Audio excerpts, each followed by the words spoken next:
Can you all hear me? We might be back. I am not sure. I do not know.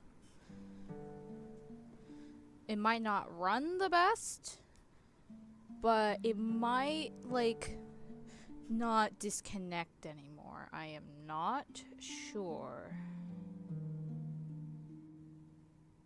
There was a very weird thing where suddenly my first stream started going again with, like, my whole, with my old settings on my first stream, and I don't know why that happened. That stream is gone now. Well, not the first stream ever, but that weird thing. We might be back. I do not know. Okay. Let's see. Okay. My replay looks okay. Am I muted? No, I'm not. Okay.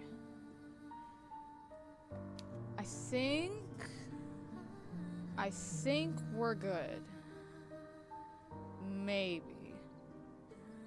I pray that we are. Okay, I'm gonna keep going.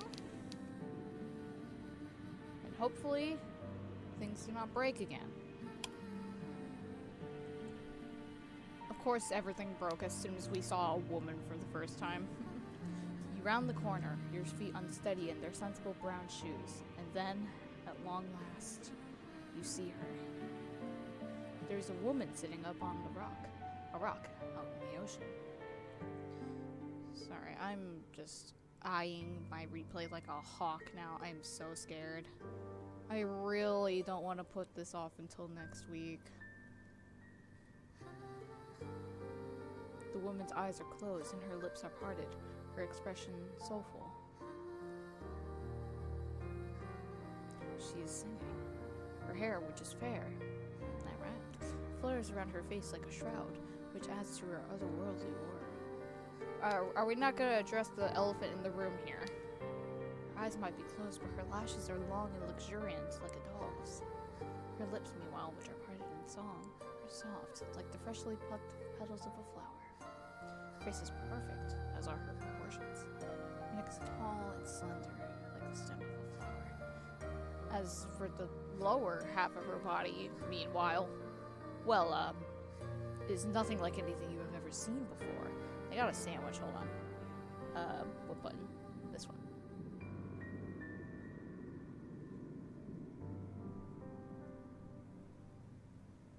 Sorry about that. Is here, and here alone. Hey, we are back. Yes, hopefully. We should be. We better be. I really don't want to push this to next week. Everything seems to be okay, hopefully. Okay, it is here and here alone that the woman betrays your narrow human definitions of beauty, for her legs are non-existent.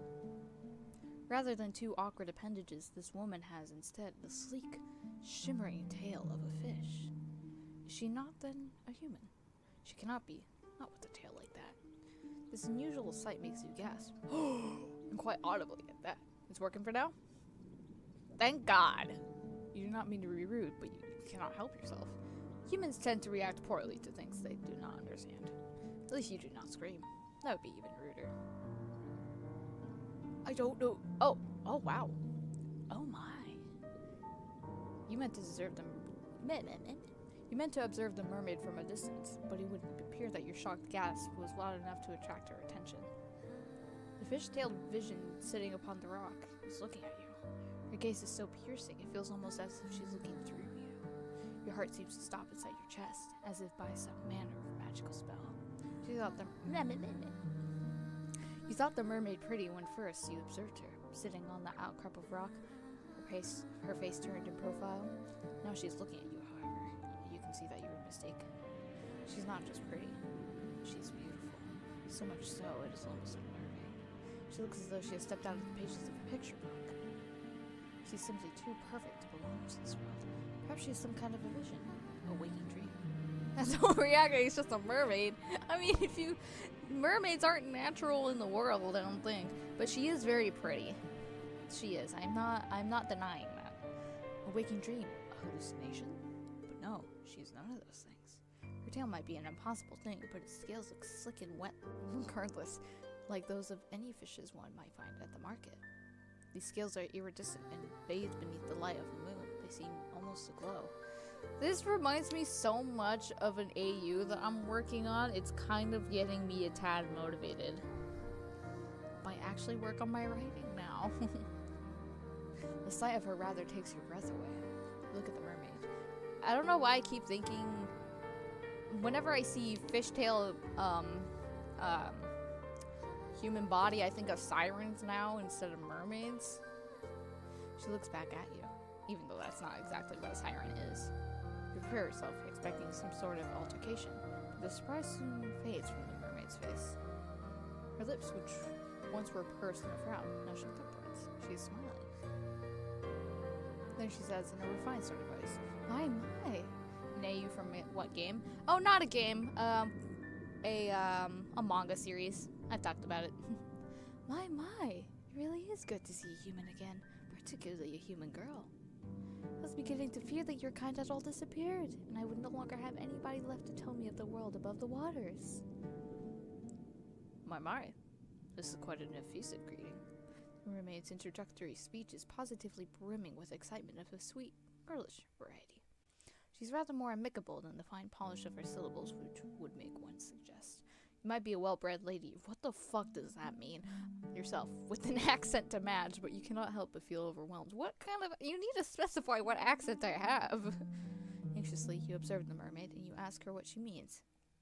What happened? As to that, I am afraid I cannot say.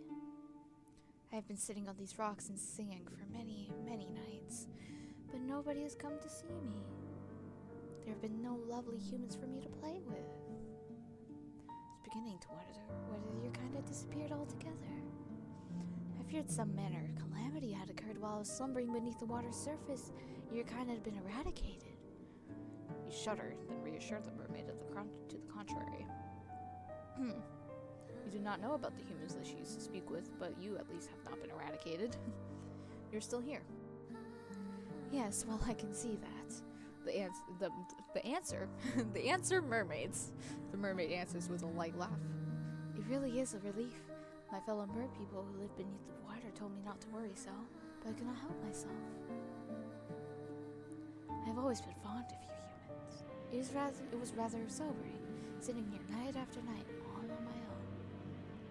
I get so lonely here. Hey! Hey, that's the title! Hey! Now that is an interesting turn of phrase. Hold on, I need my sandwich.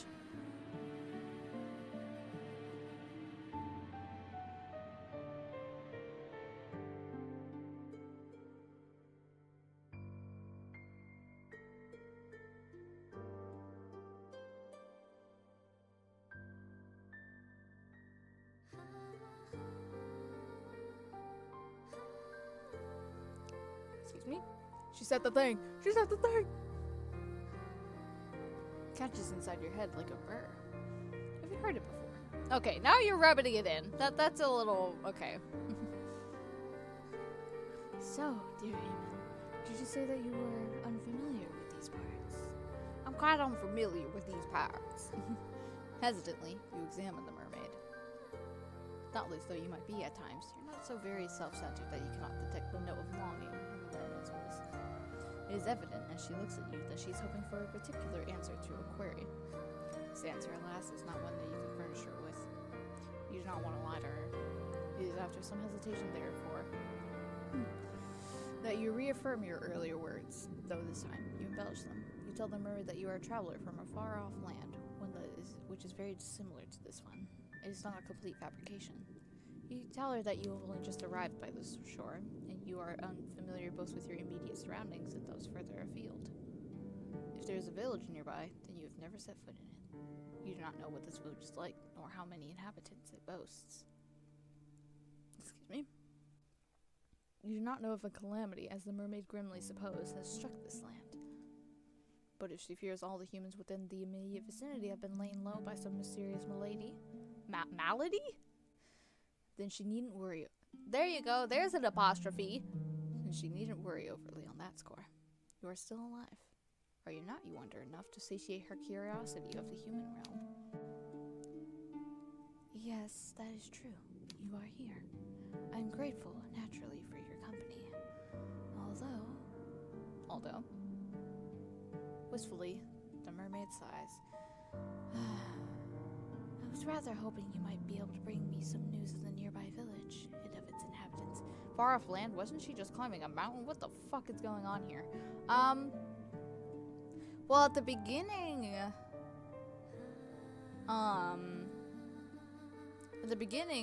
we were running away from someone, so we might have, been from an away land. We climbed the mountain, or we went down the cliff to find her. So from the beginning, we might have been like chased to. This might be a dream as well. This could very much be a dream. It probably is. Now that I'm thinking about it. We also might have lied. I wasn't fully paying attention to what I was reading. This makes you wonder. Was there a particular person from this village she was close to? So, you were able to work that much out. The mermaid answers with a small smile. You are an intelligent one, aren't you? Past professors beg to differ on that score.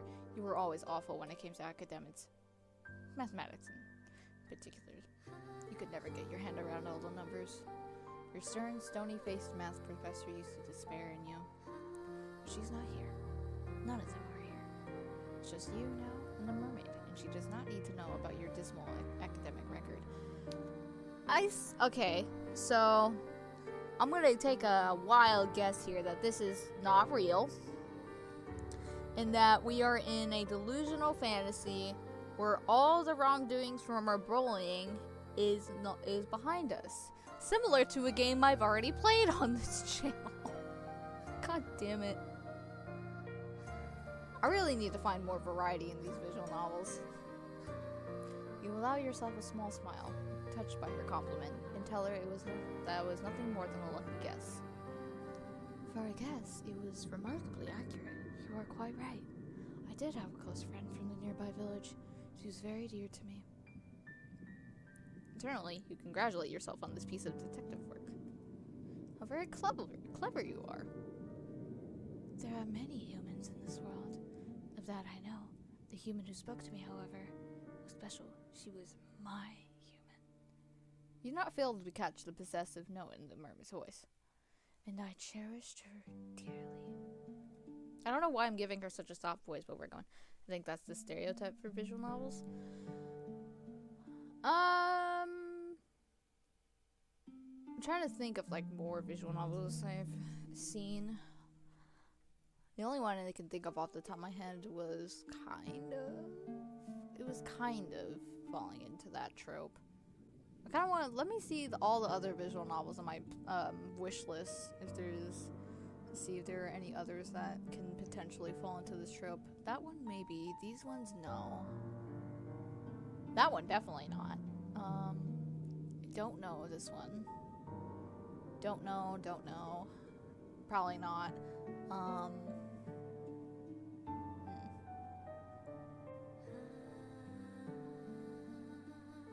Hopefully the next visual novel I play doesn't fall into this trope. She would come to me on my rock, late at night, when she was finished with her chores, and we were thrilled. I asked her a good number of questions about the human realm, and about her customs. I fear my endless inquiries must have been rather tedious, but she was always happy to indulge me. Dude, this is not very similar to the thing I'm writing, but it's kind of giving me deja vu. Also, holy shit, the noise filter on this CG I'm now seeing.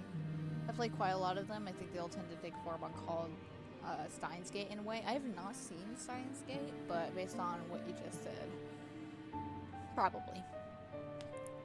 I mean, there are some that I have on my wish list which I know are like not I mean, they are fantastical worlds, but they were never in a human one to begin with. Oh, I need to play that soon.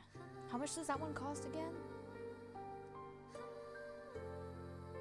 Okay, I need to play this one. Anyway. She never once scorned me for my ignorance, and neither did she make me feel like a fool. She always made time for me, no matter how many demands she had on her time. She was a farmer's daughter, and she was awfully busy from dawn until dusk, threshing hay and taking the animals out to pasture. Didn't mean to do that. She told me of her work. Which one? It's one that I've seen some gameplay of, but not much. It's it's a choose-your-own-adventure visual novel called Vampire Therapist. You are a vampire who helps other vampires. Try not to murder people. She told me of her work, and I marveled at her. Slender though she was, she possessed a truly tremendous amount of strength. I, who have lived in the ocean all my life, cannot countenance working hard as she did, but she bore her burdens without complaining. She was not the prettiest human who has walked the earth, but that mattered not to me. Her conversation was engaging, and I knew through our continued encounters that she meant no ill will. She did not even have a single drop of malice in her heart. As I drank her blood, it wasn't gross, I'm doing this, damn it, I had a bit and it was not good. The wistful manner in which the mermaid speaks of her friend makes you feel for a brief moment the flicker of some ugly primordial emotion. Jealousy. Oh, damn it. Could it be jealousy? It is painful, isn't it, to hear others wax poetic about those they hold dear, particularly when you yourself have never been regarded in so intimate a manner. You have for many, many years been woefully alone. But you are not alone now. You are with the mermaid, and she's with you. And though she might prefer to be in the company of an industrious farmhand, the farmhand is not here. Where did she go? Oh, if only I knew. She quite simply disappeared one day, almost as if she'd been whisked away by a wicked spirit. That seems like quite the anticlimactic ending for such a close relationship. Did the farmhand not tell her companion beforehand that she might one day disappear? No, she did not. Nothing of the sort happened. It was all very sudden. So you asked, feeling affronted upon the mermaid's behalf. Did she not give you any warning? Not a single one. And when you asked, did she disappear? This is such a weird, way of making us do dialogue. Like, why not just have narration and then we actually speak? It's kind of strange. I do not know, in truth. Time is a strange concept to beings such as myself, particularly as it seems to ebb and flow differently both above and below the surface. How the fuck does that work? Humans have a strange compulsion to pin down and to place labels upon everything. You have names for your seasons, for your months, and even for your days of the week. It's all very precise. We merfolk, however, do not bother with such affairs, perhaps because we live for so much longer than you humans do. We have no need to obsessively document our days, not when we have so many of them at our disposal. This curious remark catches your attention. How long exactly do mermaids live for? Whenever it's us talking, I'm just gonna talk normally like how I've been doing with the narration, because it's kind of hard to tell whenever it's us talking and not just the narration. The mermaid does not look much older than you do, but you cannot help but wonder. I can't help but wonder what your world must be. Okay. It looks like we're in for the long haul. Looks like we're good. It's been consistent. Been about 20 minutes in, no buffering. My, nosy, aren't we? The mermaid asks, and she laughs. A soft tinkling sound, like that of a bell, which makes you blush. Were you being nosy? Perhaps you were. You've always had a thirst for knowledge, not of the dry, dusty academic variety, but of stories people with strange person. What the fuck? Okay. Literature wasn't the only subject you were ever any good at. Again, it is hard for me to quantify, but to put it in terms a human like you can understand, I suppose we mermaids can live for centuries. Centuries? That is quite the surprise. But perhaps it shouldn't be. You've been subjected to any number of surprises tonight. What is one more to add to the pile? I have not been waiting quite that long, however, for my friend to return to me. I think it has been but a few seasons. Might not sound like much, but never before have I been so aware of the passage of time. I have experienced any number of wants during my life, but I have never wanted anything quite as badly as I want to see her. I think it's more of your inner thoughts than our narrator. Well, yeah, but it kind of addresses... They address themselves outside of me. Like, they were like parting me for being cliche, but you, blah blah blah. I think that was one of the lines. So it's a tad... I'm not entirely sure. I wish she would sit with me, and she would talk with me, just one more time. Perhaps I'm asking for an impossibility. I have been waiting for long enough now to presume that she will not be returning to me. I fear that something must have happened to her, or to her family, or perhaps to her whole village. You can hear the worry throbbing in the mermaid's voice, so potent that for a few moments you swear you can feel the depths of her sorrow within your own breast. Why do I only have one? Her sadness over this human girl is a deep, dark thing, almost fathomless. You cannot let yourself indulge in it for too long, otherwise you fear you might drown in it. Ruefully, you tell the mermaid once more that you cannot help her. You are only a traveler after all. What do you know of a single insignificant farmhand in a nearby village? Yes, I thought you might say that.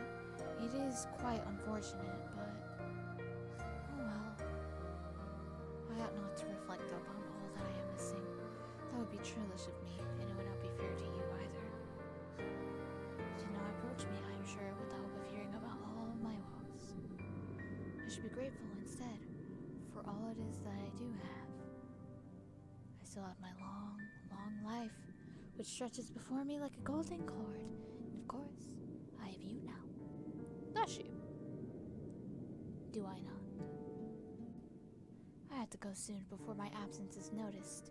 Will you not come and visit me again tomorrow night? I think I would like that. I have always enjoyed speaking to humans. You make me feel less alone. You cannot help but feel, as the mermaid observes you with those enchanting eyes of hers, that she does not truly wish to speak to you for your sake. She wants to use you, instead, as a substitute for the farmhand that she's been missing so very ardently. Yeah. The thought stings, though you really ought to be used to it. Still, to be held in lower esteem than a farmhand of all things, what the fuck, man? It makes your self-esteem sting. You try not to let the mermaid notice this, though. The woes of your past are not her fault, as much as the woes of her past are not yours. It is silly, in any case, to be jealous of a girl who might very well be dead. That is what you tell yourself. It is the only way to prop up your bruised sense of self-worth. You would tell the mermaid after a pause, like to see her again. You'd like that very much. Oh, thank you. I've been very vehement, and I have been feeling very gloomy for quite some time, but seeing you has invigorated me. Finally, it feels as though I can smile again. Did she not smile, you wonder, after her friend disappeared? I did not, no. I did not have the heart. Without her, the world seemed very dull and drab. Your company has cheered me immensely.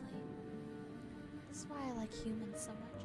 You're not callous and unfeeling, like the merfolk who live beneath the water's surface. You're much kinder than they are.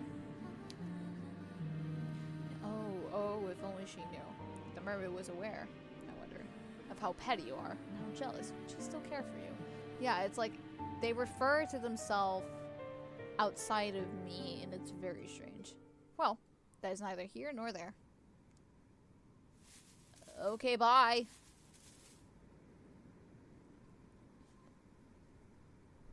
You agree to meet with the mermaid come sundown the following night. This mermaid is kind of an asshole, not gonna lie. I mean, she's pretty, but I am not what she needs. You agree to meet with the mermaid come sundown the following night. I don't even know her name. Then make your slow, stumbling way back up to the cliffs. Then to the cottage you have purloined as your own. I should probably save here. Still have this whole save for the different routes. Once indoors, you settle down on your pallet. Then you close your eyes. The sighing of the wind outside and the distant roiling of the waves against the rocks do not disturb you. You feel, after your midnight encounter of a marish kind, quite at ease, perhaps prematurely so. What happened to the icy fear which prompted your frantic flight through the forest? Yeah, what happened to that? Who were we running away from? Where's the yandere? Where is all that gone? Do you not think you are being a bit complacent? No. Oh well. You will. The following morning, when it arrives, is cloudy and overcast. Let me look at the description for this game.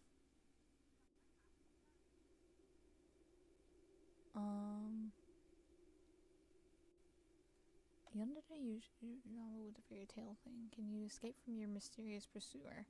I kinda already did. It is not a particularly pleasant morning, but at least it's not raining. That's some small consolation. You rise from your straw pallet, stretching, then glance about the interior of the fisherman's cottage. It looked dilapidated last night, when much of it was obscured by the shadows, but it looks even more when oh my god, I cannot talk. But it looks even more so when subjected to the morning's light. Jesus Christ. The cottage... Oh my god. The cottage's interior has the distinct, disquieting appearance of having been abandoned in a hurry. There is broken pottery strewn upon the ground, and the singular wooden chair, which once must have stood by the singular wooden table, is lying on the floor. The doors of the cupboards, meanwhile, are ajar, the shelves within depressingly bare. How the I need food. A quick search reveals a handful of edibles, but there is precious little to be getting on with. If you wish to live here comfortably, you'll have to look into foraging. You ate very little last night and your stomach is empty. It was the malcontented rumblings of your stomach, in actual fact, which roused you from your slumber. I think so. Should be. We've been chilling for like 25 minutes. But your body seems to be very far away indeed, much like the gray clouds which choke the sky. Like, yeah, this game has like very fancy language at times, but also not really. They have used an apostrophe maybe once. Like, they don't combine words like you are to your, that kind of thing. You are not thinking of your own physical discomforts. Also, the narration is very strange, in my opinion. You are dwelling, instead, upon the events of the night prior. You cannot help but think of the mermaid. Did you truly meet an aquatic maiden last night during your nightly stroll when you could not sleep? I got a text, 1 second.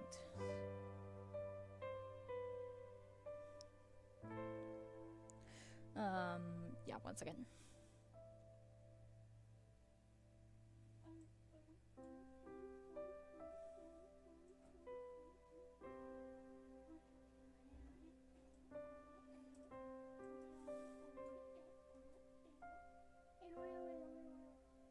Sorry, hold on, I gotta...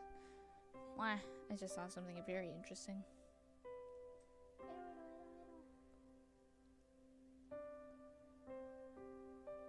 Whoa, okay. Jesus Christ, what is going on with him? Anyway. I said that line?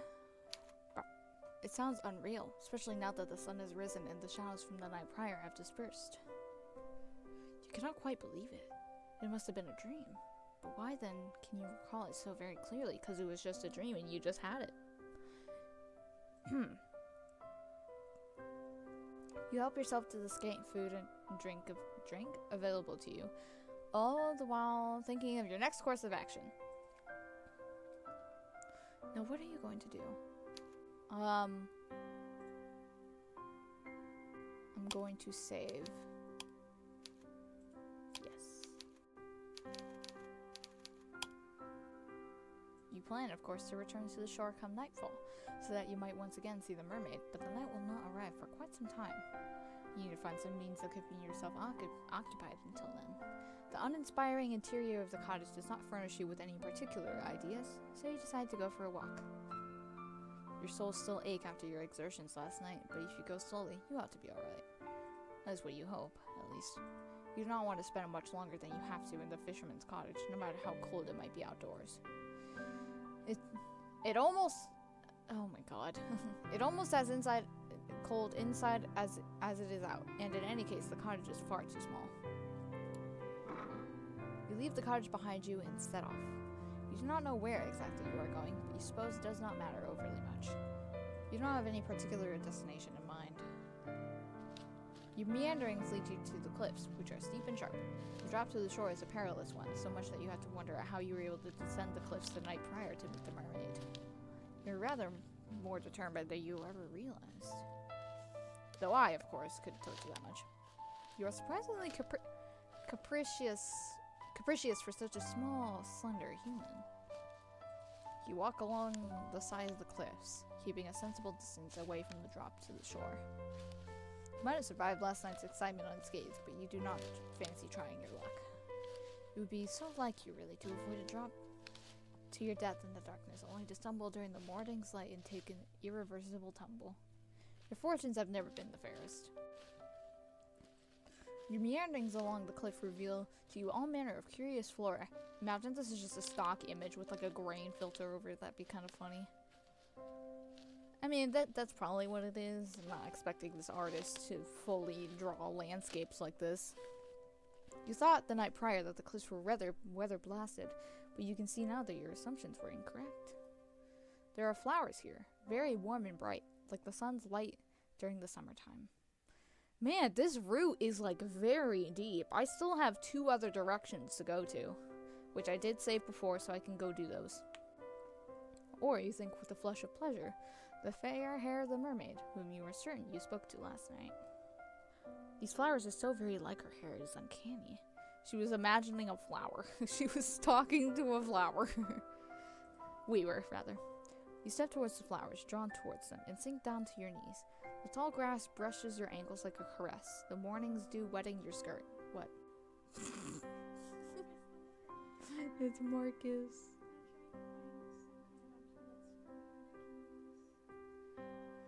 Your clothes are getting damp, as are your legs, but you do not care for this minor discomfort. You have just had an idea. Why not make a gift for your new friend? You're sure that she would appreciate it. Why would she not? She's gonna get a flashback to the farmhand, and you're gonna be an asshole. She told you in a voice which was steeped in dolor that she had been feeling lonely. Here? Or there? You want to see her again. And when you next see her, you would like to make her smile. It is with this thought in mind that you begin to pick the flowers which are growing upon the cliffside. These flowers do not have any thorns, and their delicate stems snap easily enough between your fingers. You take care when plucking these flowers to leave a substantial amount of stem intact. You will need these stems so that you might twine the flowers together. You need to make for your mermaid a diadem, something that she will be able to wear in her hair. What? Is a diadem a flower crown? I'm looking that up. I've never heard that word before. Diadem. Oh, that's a very fancy crown. I already closed the tab. This tiara is certain to suit her. Okay, we just figured out the next line. She's so pretty. Anything would suit her. You continue to work, slow and steadfast, as the weak sun shines. It takes time, but you are eventually able to fashion something you are satisfied with. You give it to her and she's like, "This is a thing of flowers. I have no idea what this is meant to be."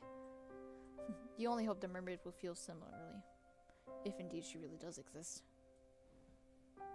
Carefully, you pocket your makeshift diadem, and then decide to forage for some food. You discover during your search some fruit trees whose sweet burdens are enough to fortify your spirits. Poison, for the present at least.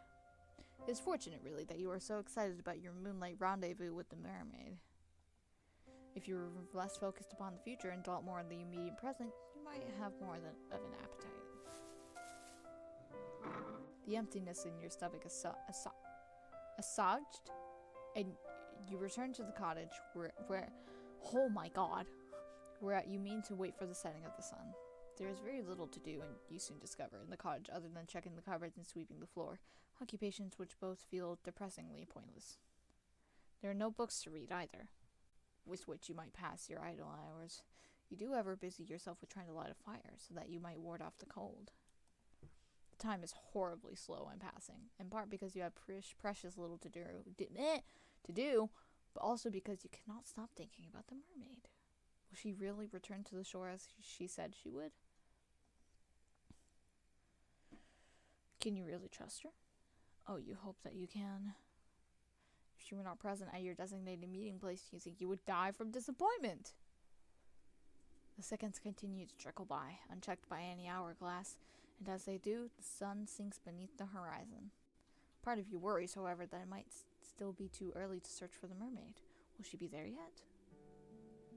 You sit there, your stomach tied in anxious knots, and as you listen to the wind which buffets your windows, you hear it. The sound is faint, but you recall it well from the night before. There's a single solitary voice outdoors, tempest tossed amidst the roiling waves. The voice is a high, clear one. Oh, silvery, if indeed voices can have colors, and like a finely polished dinner plate in a noble woman's home. The voice belongs, of course, to the mermaid. Who else do you know with a voice as angelic as that? A relief begins to bubble up inside you, a relief so potent you feel dizzy from it. She did not abandon you after all. Why, you wondered, did you ever think she would? She said that she wanted to see you. Did you think oh my god, did you think that a mere nicety? Buoyed, as if by a gentle breeze, you hurry to the door. I need to, slow down with my talking. I'm, talking too fast for my brain to comprehend. With trembling fingers, they are trembling, I presume, from excitement rather than fear. You seize the handle, then turn it. Then, you step out into the dark, inky night. You walk towards the cliffs as you did the night prior, beneath the cover of the inky blue sky, the wind moaning fitfully with every step you take. Your soul still ached from your expedition the day prior, but you were able to ignore this discomfort. It seems irrelevant, really, compared to the prospect of once again meeting the mermaid. Honestly, with the PNG here, these cliffs do not look too bad to, scale down. As long as you're careful. 1 second.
that my grandmother called.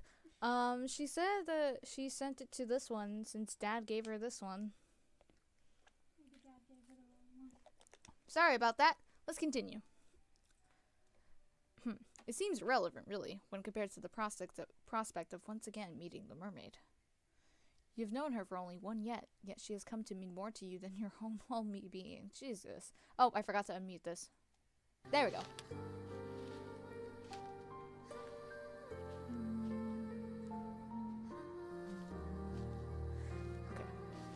This is a little much. Like, really, guys? We can do Yuri better than this. You would do anything for the mermaid if she asks it. Jesus! Where's my... No, it's a mermaid.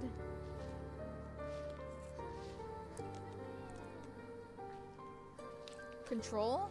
Controlled in that? Oh, that's weird. I feel like this should be a tad more slow burn. Come on.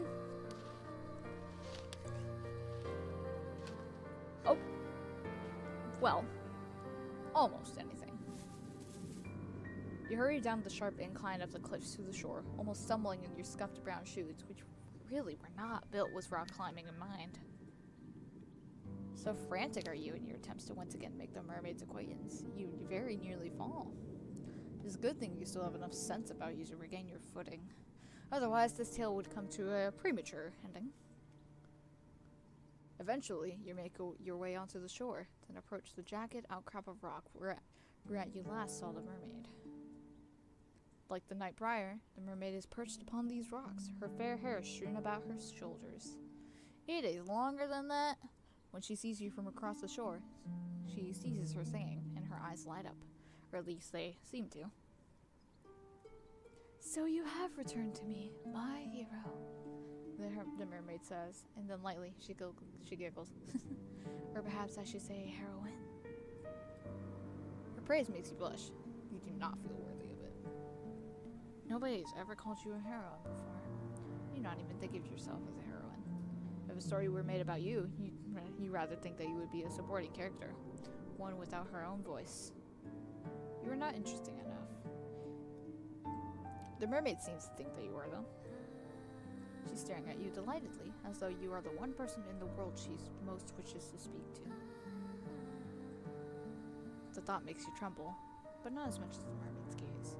I'm actually... Okay, this has been bothering me. Let's do a little something like this.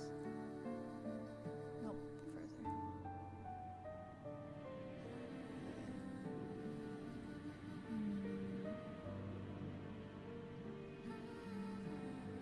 Okay. That's good.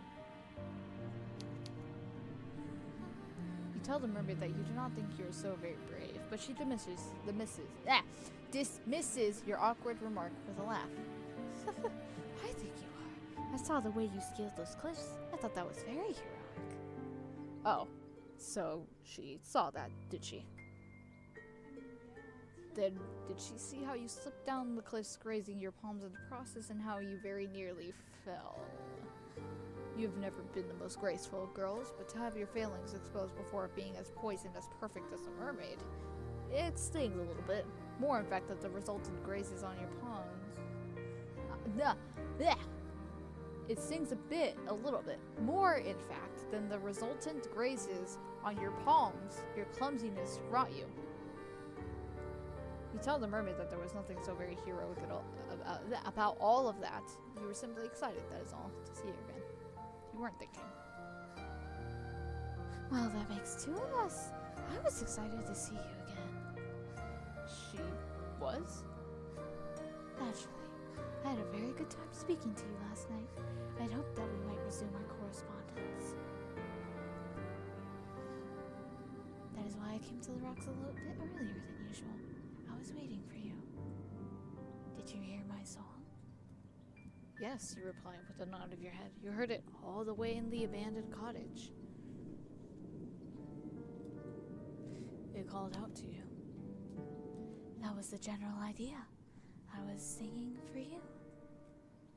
She was? No shit. You do not think that you are worthy of the mermaid song, but if she does not mind dedicating her voice to you, then... Well, who else would I dedicate my voice to? There's nobody else to hear me. That is a good point, I suppose. Shyly, you look back at the mermaid. Am I good? Are we all good? Everything's good? Yes. You thank her for her song. It was very beautiful. Then tell her, before you can lose your nerve, that you prepared a present for her, too. Oh? Have you really? You have.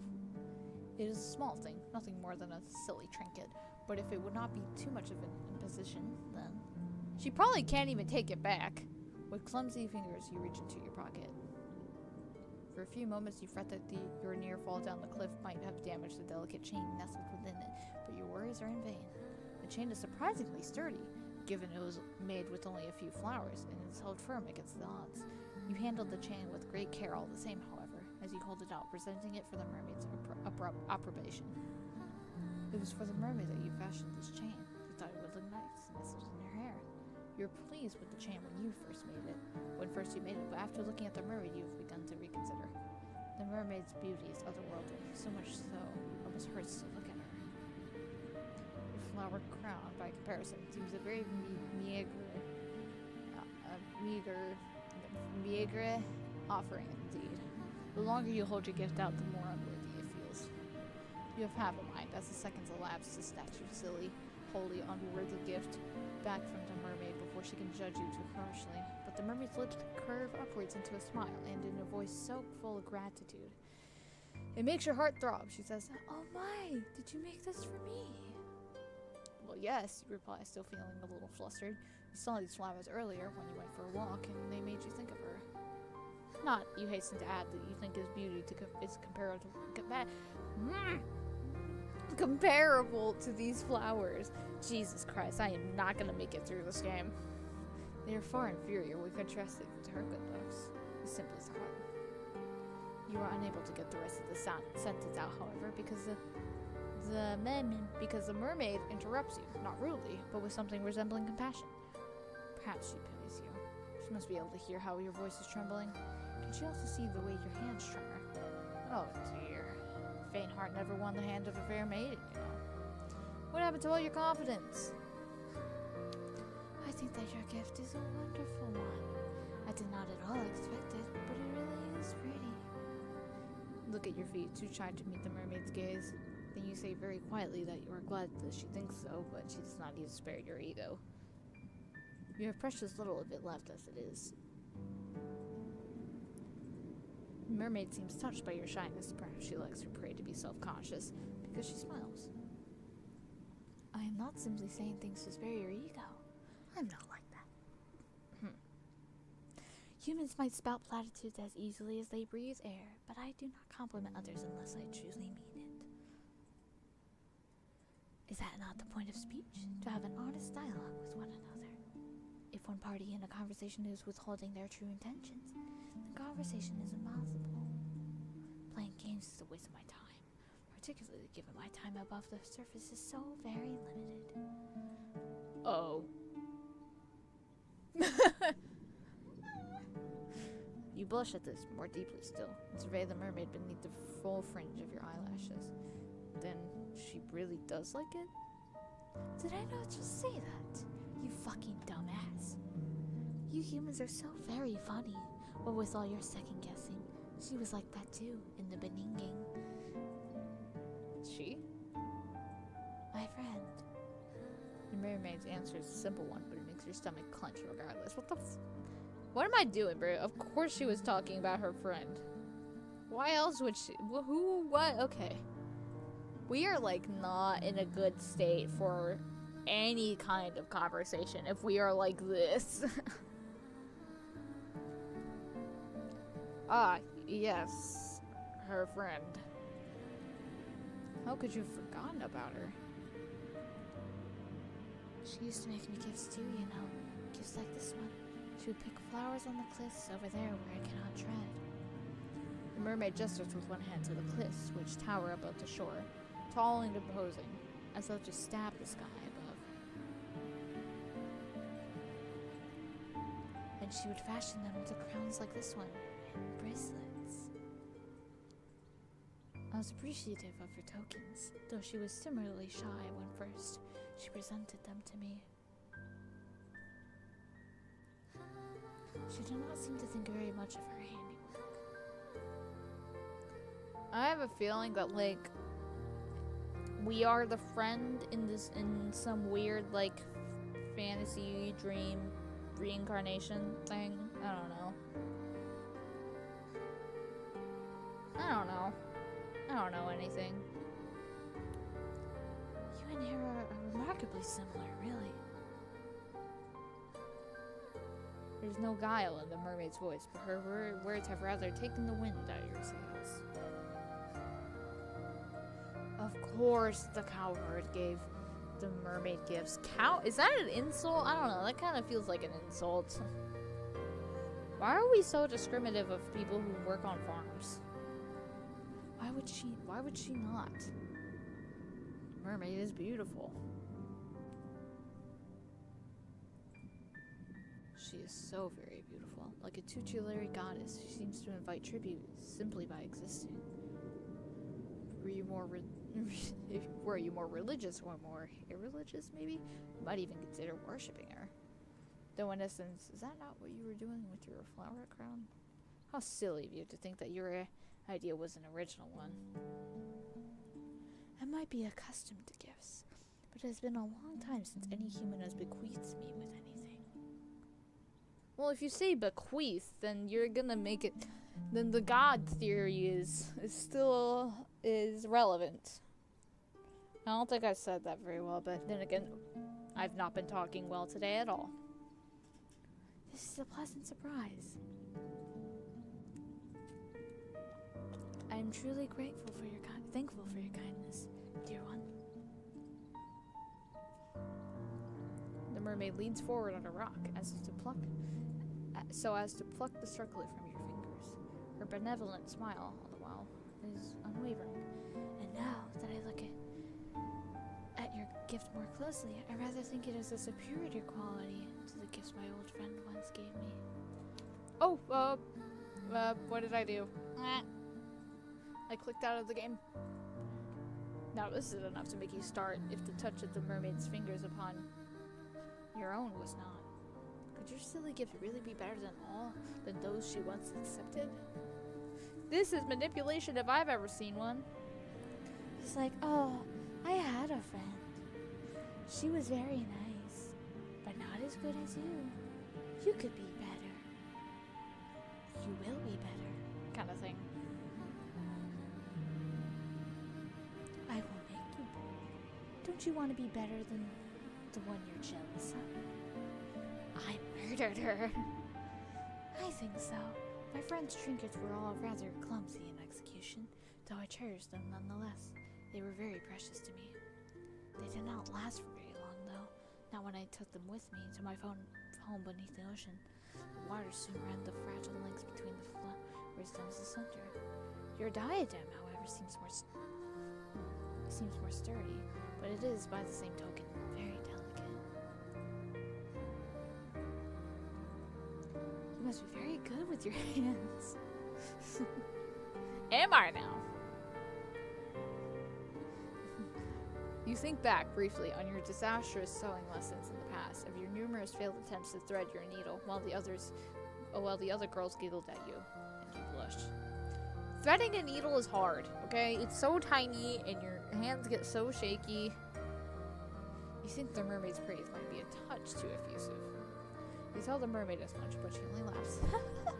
I do not think so. Now! The mermaid places your floral trinket upon her head, over her long fair hair. Oh, shit.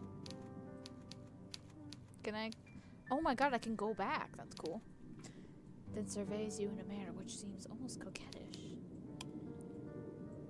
What do you think? Do you think that the, okay. What do you think? What? Hey! Stop it. Stop it. What's going on? I'm trying to... Buttons. Okay. Okay. Stop it. Okay. The mermaid places your floral trinket upon her head, over her long fair hair, then surveys you in a manner which seems almost coquettish.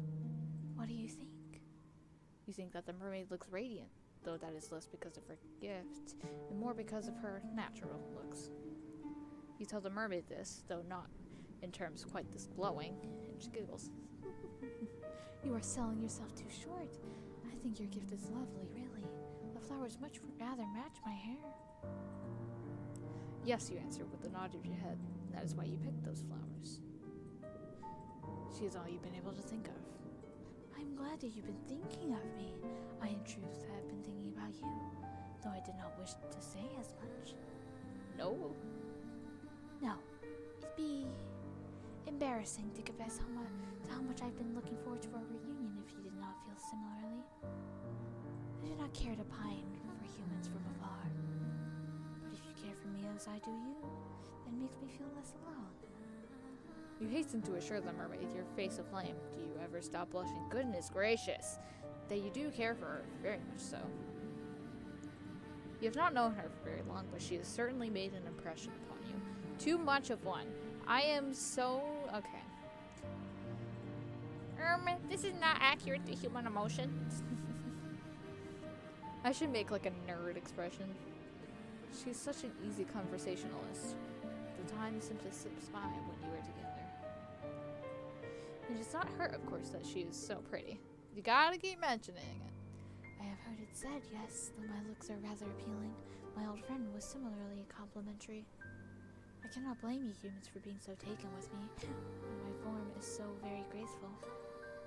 Your legs seem rather cumbersome in comparison to my smooth, sleek tail. She's like, yeah, you human legs look disgusting. I hate them. It must be so very depressing to lumber about on land as you do, living your days beneath the harsh sun and the cool, unfeeling moon. Yay, we're being racist. Sometimes I rather think I pity you. I knew you'd be a bitch. But the surface is a good deal brighter than it is beneath the ocean, I will grant you that much. You agree with the mermaid, still feeling flushed, that there are some perks to having legs, an agreement which makes the mermaid giggle. I'm certain that there are, though you cannot explore the ocean's depths as I can. I presume you have never tried it. You shake your head. No. You had never thought to do so, largely because you have never been so close to the sea before, not in all your life. You did not have much opportunity for nautical exploration in the past. You were not allowed to go anywhere then, save to the local church. Of course, we're mine. It was quite a lonely existence. Well, now, that is a pity. You were kind enough to give me a gift fashioned from flowers which grow where I cannot reach them, so perhaps I ought to return the favor. The favor? Yes, that is right. It would seem only fitting that I give to you something which can only be found in the ocean's depths. Perhaps we could look at it as a form of cultural exchange. Oh no, you protest, your eyes wide, that you couldn't possibly put such a burden on her. You did not give her a gift after all because you wanted to receive anything in return. Anything other than her friendship, that is. Her conversation is more than enough to satisfy you. You do not need any physical presence on top of that. The mermaid does not seem convinced, however, by your naysaying. She raises one eyebrow. Even this gesture is performed elegantly, and says, If my company is all it takes to satisfy you, then you are easy to please indeed. Please do not rebuff me. I am offering because I wish to do this. Remember what I said. I do not say things for the sake of it. Well, you murmur, she doesn't really mind. Of course I do not mind. Now wait there. I will not be very long.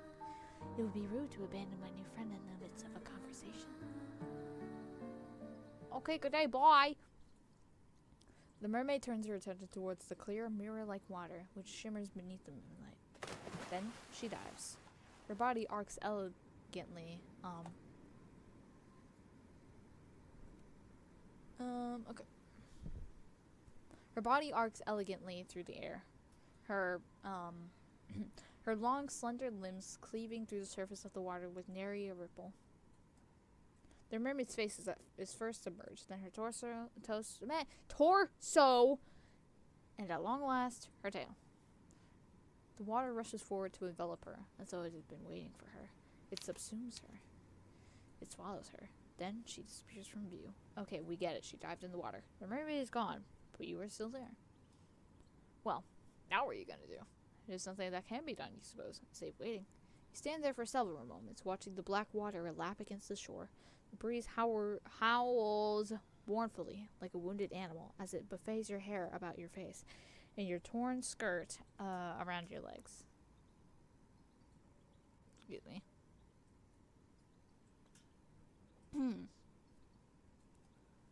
Time elapses, but how much of it? Well, you stand there, fretfully, feeling as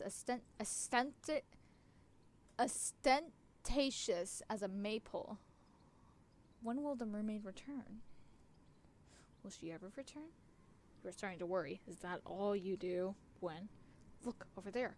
By the rocks upon which the mermaid once sat, the water is rippling. It looks as though your new friend has returned. The mermaid pulls herself onto the rocks, using a surprising amount of upper body strength, then smiles at you. I apologize for the wait. I hope I did not make you worry. Holy shit, so many notifications. Waka. Okay.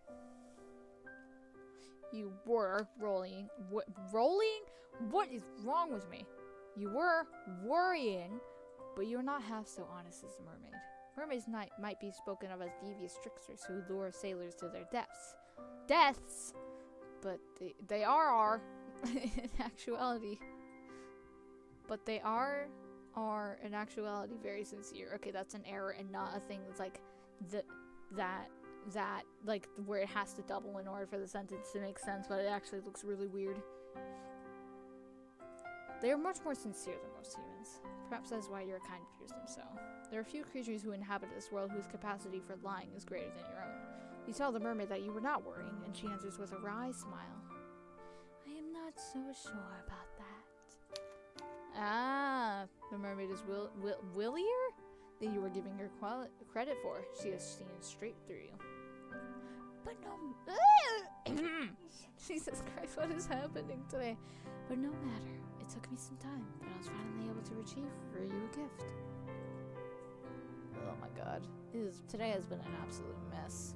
I do not have the means to turn this into a pretty piece of jewelry, as you did with the flowers, but I wish to give it to you nonetheless.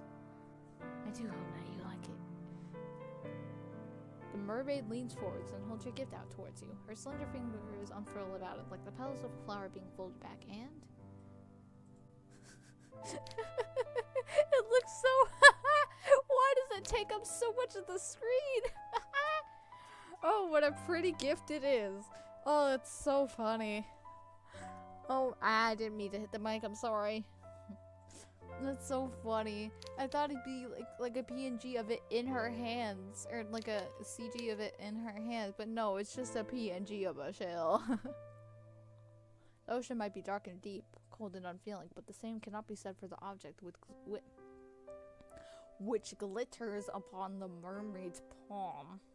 She has fished from the depths of the water a beautiful shell, one which shimmers prismatic colors beneath the moon's light, much like the scales on her tail. This could probably be found like on the just washed up onto the shore. She probably did not have to dive very deep for this. The shell is so very pretty and quite takes your breath away. You look at the shell worriedly, your teeth biting your lower lip. That is a bad habit, you know. You will make yourself bleed. Then ask the mermaid if this is really alright. Would a gift like this not be wasted on you? Of course not. I want you to have this shell because it makes me think of you. It does? How so? I thought it should be obvious the shell is a lovely find. As are you. Oh. Did she just call you lovely? Surely you must have misheard her. You can scarcely believe it. It is an awful lot for you to take in. But... Now why are you gawping at me like that? The wind will change, you know. Then your face will be stuck like that, which would be quite the shame. You would waste your good looks? Oh wait, no. You waste your good looks, which for a maiden such as yourself would be nothing short of a tragedy. Seems as though the mermaid really does think you are pretty after all. Mermaid with her smooth skin, her fair hair. You can scarcely believe it. There's something almost laughable about the mermaid's compliments.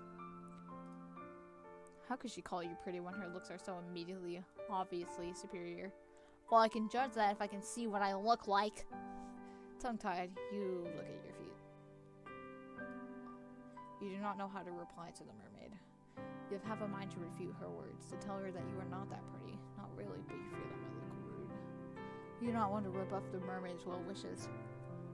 We also still don't have her name. Still. There's nothing for it then, but to take the shell which the mermaid retrieved from the ocean steps for you. You do not think that you are worthy of it, but neither do you want to refuse it. Now that is a surprise, the mermaid says, amused as you reach for the shell. I did not think you would be bold enough to take it, not without more coaxing on my part. You have exceeded my expectations. What a good girl you are. Yep, she's manipulating me. She wants me to eat me. Out, perhaps. Your heart flutters with this praise, and it flutters all the more when your trembling fingers brush against the mermaid's palm. She presses the shell into your skin, and your own fingers tighten about it. The shell is sharp and pointed, and it digs uncomfortably into your skin.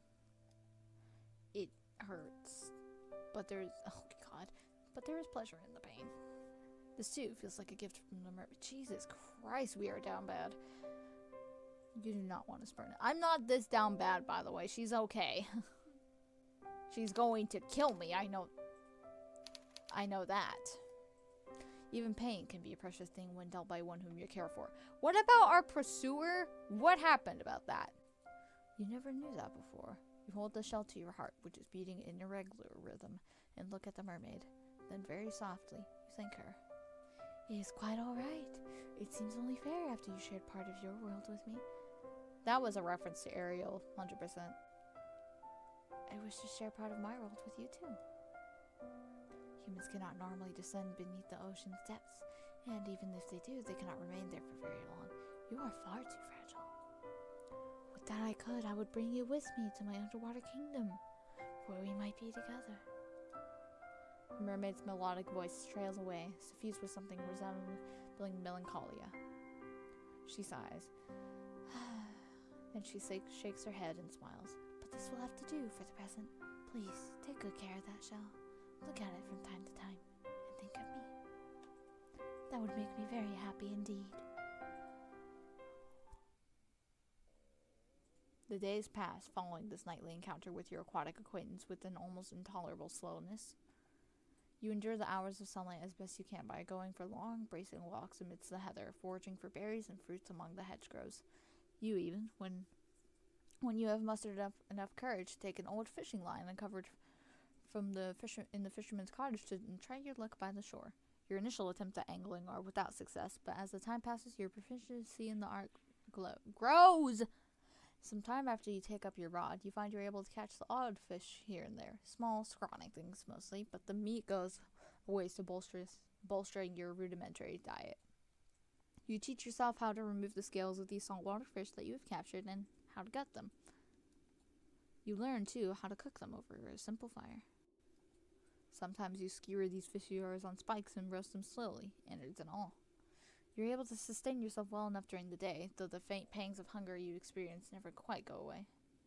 Your physical discomfort, however, is secondary when compared to your desire to visit the mermaid. Your days might be dull and drab, but your nights, comparatively, are made of magic.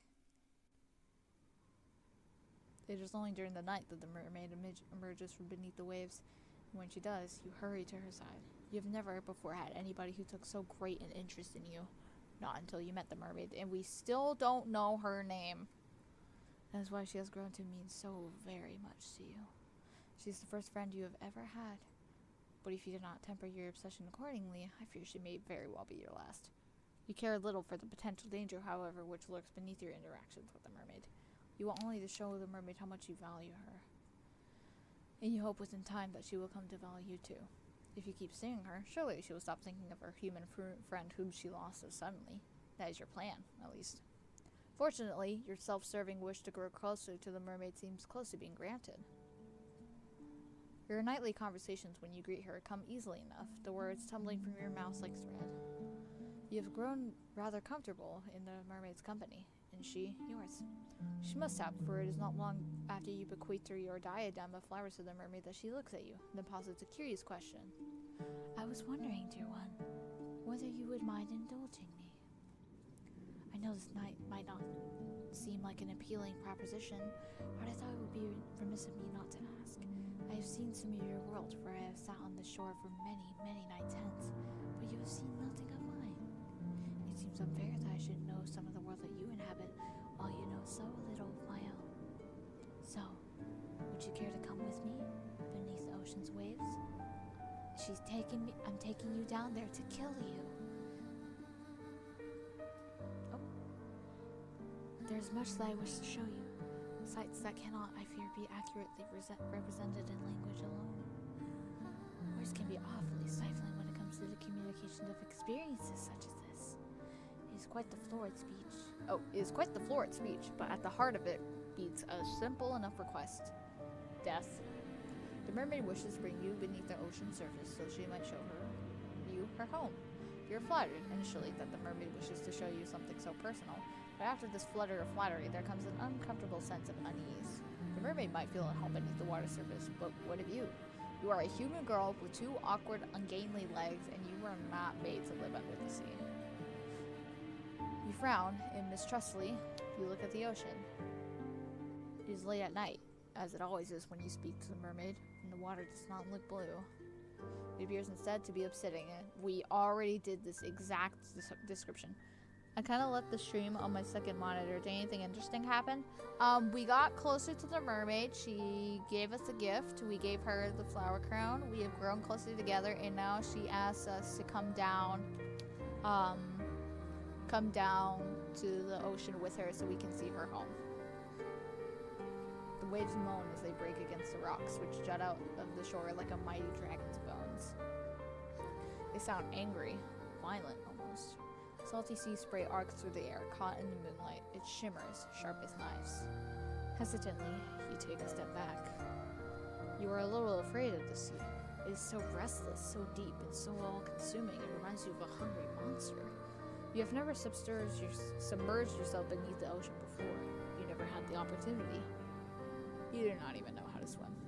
You are fearful for your own safety should you consent to dive beneath the undulating meniscus of the water, but... Do not look so frightened, dear one. I will be with you, and I will not let you go. You have my word. Shyly, you glance at the mermaid. She is still perched upon her rock, her hands folded neatly upon her. Well, she does not have a lap. Not really. You're still afraid, but the mermaid's reassurance does help. Has she not told you numerous times that she is nothing if not honest? Honestly, I feel like the most development that we've gotten so far is my pronunciation and reading getting worse. I am stumbling like every sentence. It is so annoying. You trust her not to break her word. She will not leave you beneath the waves, abandoning you to a cruel, lonely fate to become the food of so many fish. Oh, she absolutely will. Of that, you are certain. I am not. That is why, despite all of your misgivings, you find yourself nodding your head. If that is what she wants, then you will accompany her. You are interested, too, in what lies beneath the ocean's surface, out of sight. Oh, I knew that you would agree. Thank you very much for humoring me. I will endeavor to make these next few moments the most memorable you have ever experienced, as they will be your last. Now, would you care to come with me? I shall be your guide. The ocean's depths might be dark, but I will not let you get away from me. I promise. The mermaid extends her hand towards you, a hand which seems to cut through the moonlight, just like a blade. The moon's celestial rays play against the mermaid's upturned palm so that it shimmers. The mermaid's hair, too, is glowing, backlit by Celine's glow, so that she almost looks like an angel. Her beauty is such that, for a few moments, you cannot do anything, neither step towards her, nor back away. You feel frozen in place, rooted in the sand, like some shore-growing tree. You still do not understand why the mermaid has taken such an interest in you, but an old adage does occur to you. You ought not to look a gift... What? You ought not to look a gift horse in the mouth. What does that mean? Or ignore the pleas of a graceful, dignified mermaid. What the this is probably originated from French or something. This is too fancy. You reach out, your arm shaking like a skinny bow of an ancient tree, and find the mermaid's hand with your own. The mermaid's fingers curl about your own. Her nails, only now you notice how sharp they are, digging into your skin. Though the mermaid herself looks very soft, her grip is surprisingly strong. You do not think if she willed it, you'd be able to get away from her. But why would you want to? She does not mean you any harm. Now, let us be on our way. There's much to see in my underwater kingdom. I cannot wait to show it to you. The mermaid turns towards the ocean, as do you. A brief moment passes, wondering would you allow yourself to stand there, your hand claimed by the mermaids as the wind buffets your hair and your skirts. You inhale deeply. The smell of the salt is heavy in the back of your nostrils, so much so you could choke on it. It's not even well written French. I don't know. I don't remember if there is a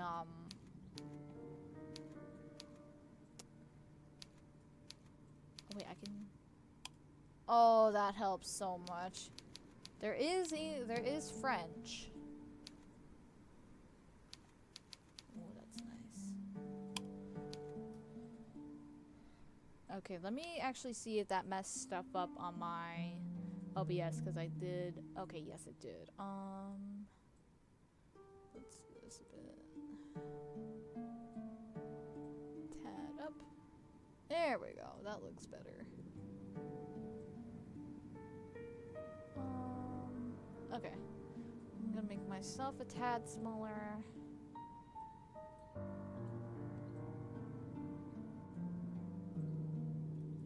Oh, that's not the right thing. Stop it. There you go. I think that might be better. It is not a particularly pleasant smell, but you have grown accustomed to it after living in your tumbled-down cottage by the shore. It is nostalgic, almost. You have a vague feeling as you stand on the precipice between your world and that of your aquatic companions that you might never again be able to smell the salt in the air like this. Yeah, I'm gonna die. That's just a silly supposition, though. You are being foolish. The mermaid will return you back to the surface in due course, will she not? She will not. You hope that she will. She will not. You, unlike her, cannot breathe underwater. You open your mouth, meaning to ask a mermaid about this fact, but you are not afforded the opportunity to speak. She's going to drown me. Excuse me. The mermaid has already shifted, her fingers still twined about yours. She dives forwards, her body slicing through the surface of the water like a knife, and you, inexorably, are dragged along with her. Oh, we finally got to see what we look like. Okay, so we are the person in the cover, on the store page. We look so young. The water rushes forward to meet you in a sudden, shocking rush. The mermaid's descent might be graceful, but yours is anything but. I mean, what did you expect? You literally went deep into the ocean with a mermaid. We're gonna die!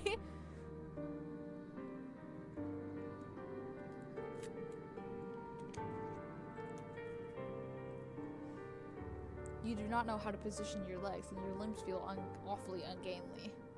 The shock of the water as it touches your skin, meanwhile, is intense. You do not think that the water would be this cold.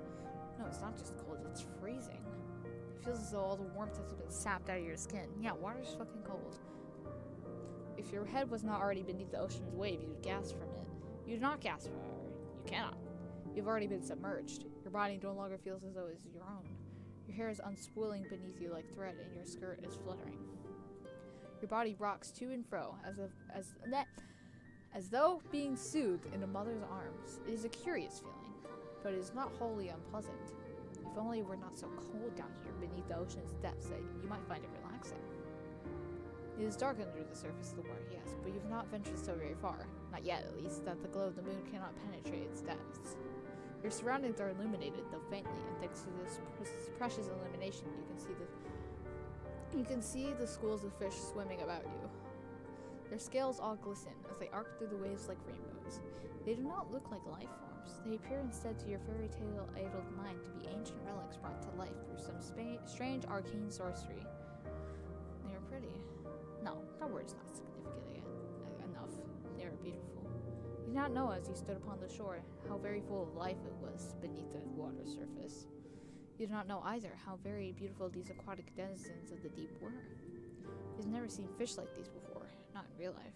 You have memories, vague, hazy memories, of dissecting a fish once in a particularly gruesome biology lesson. But that feels like a very long time ago now.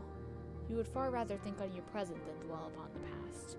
But the seconds pass, and as they do, the mermaid continues to swim, leading you deeper and deeper into the ocean depths. While once you were close enough to the surface that the moon's light could still slice through the waves, now it is so very dark you can scarcely see. Your vision is beginning to blur. You can feel an uncomfortable pressure weighing down on your inner body. You have descended, you realize, with a ripple of anxiety too deep. We're gonna implode! Humans were not meant to descend into these depths. The water, once cold, now feels... It is... What you literally said, it was been freezing this whole time. It caresses every inch of your exposed flesh, as if to sap what little warmth you might still possess. You shiver, and when you do, you swear that you hear your teeth chattering despite the water, which stops your ears. The water is stopping up your nostrils. There's so much water down here at the bottom of the ocean. It is endless.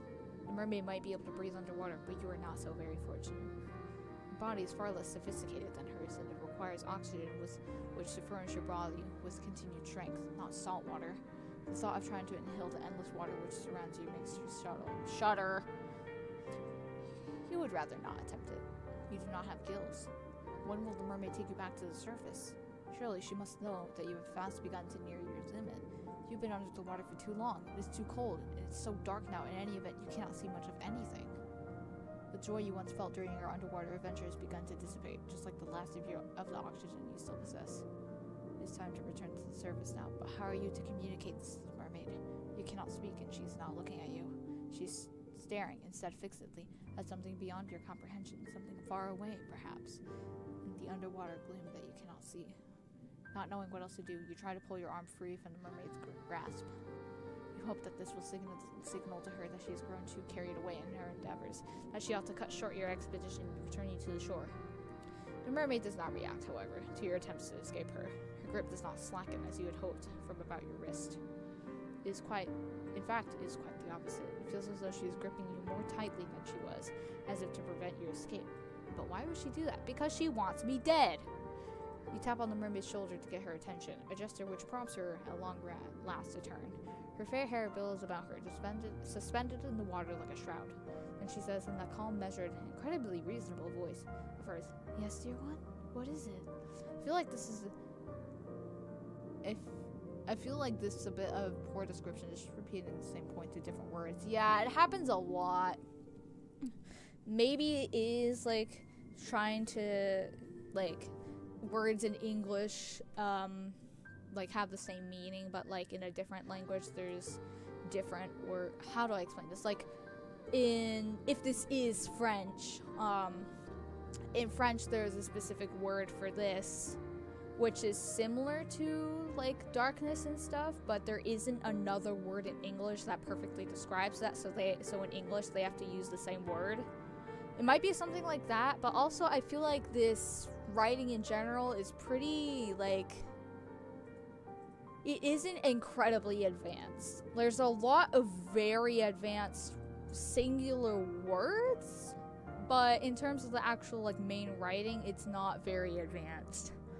Like, I feel like this is something a 14 or 15-year-old wrote, which is not necessarily an insult, it's just showing, like, the actual quality and development of the writing.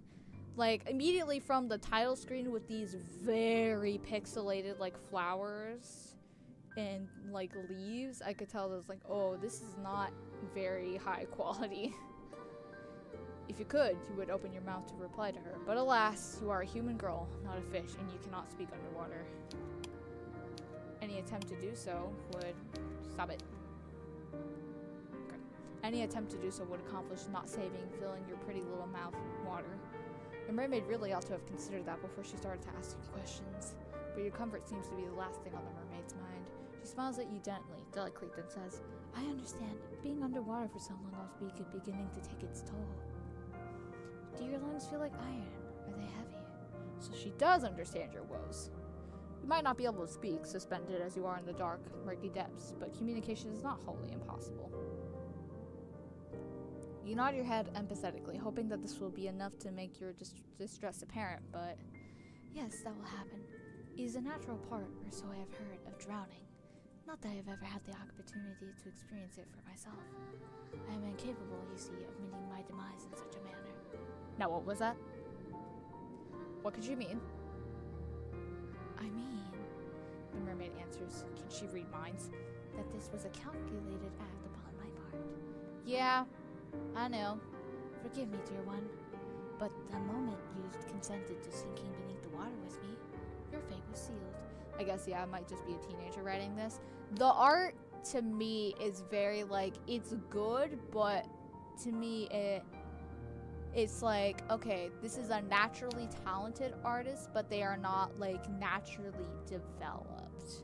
Like, whenever I saw these flowers and stuff, I was like, oh, is this from Ibis Paint or something like that? Which is isn't necessarily like, oh, if you use Ibis Paint, you're an underdeveloped artist. But you can tell that, like, the main quality wasn't, like, the person who made this doesn't fully understand how,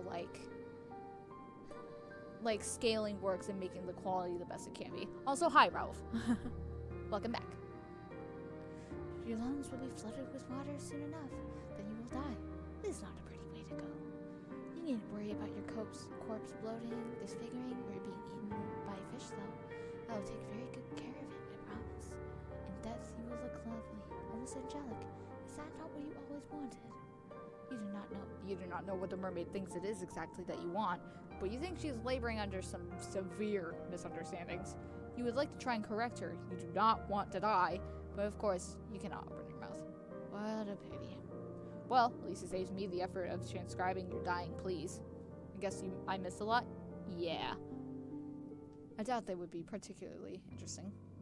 If you want to know why I'm doing this, then I would not mind obliging. I have no secrets to keep from you. Other than the secret, perhaps, that upon your first meeting, she nursed within her coldfish's heart the desire to bring about your watery murder. I'd have liked to know that before you agreed to sink beneath ocean's surface with her. I am only doing this because I have no choice. The other girl I liked, after all, the one whom I adored, disappeared. Yeah, now we're getting, choking like a dead fish by mermaid. Whom I adored disappeared. She went away, and I was never again afforded the opportunity to see her. You remind me of that girl, though you do not look much alike. You do not act very alike either. But you are both humans who, despite your delicacies, have no shortage of determination. How your kind is able to live when your lifespans are so very short, and you are susceptible to so very many diseases is a mystery to me. Though my lifespan far eclipses your own, and I am far sturdier, I cannot help but marvel at the tenacity of you humans. I know that if I were as fragile as you are, I would not be able to exist in this world.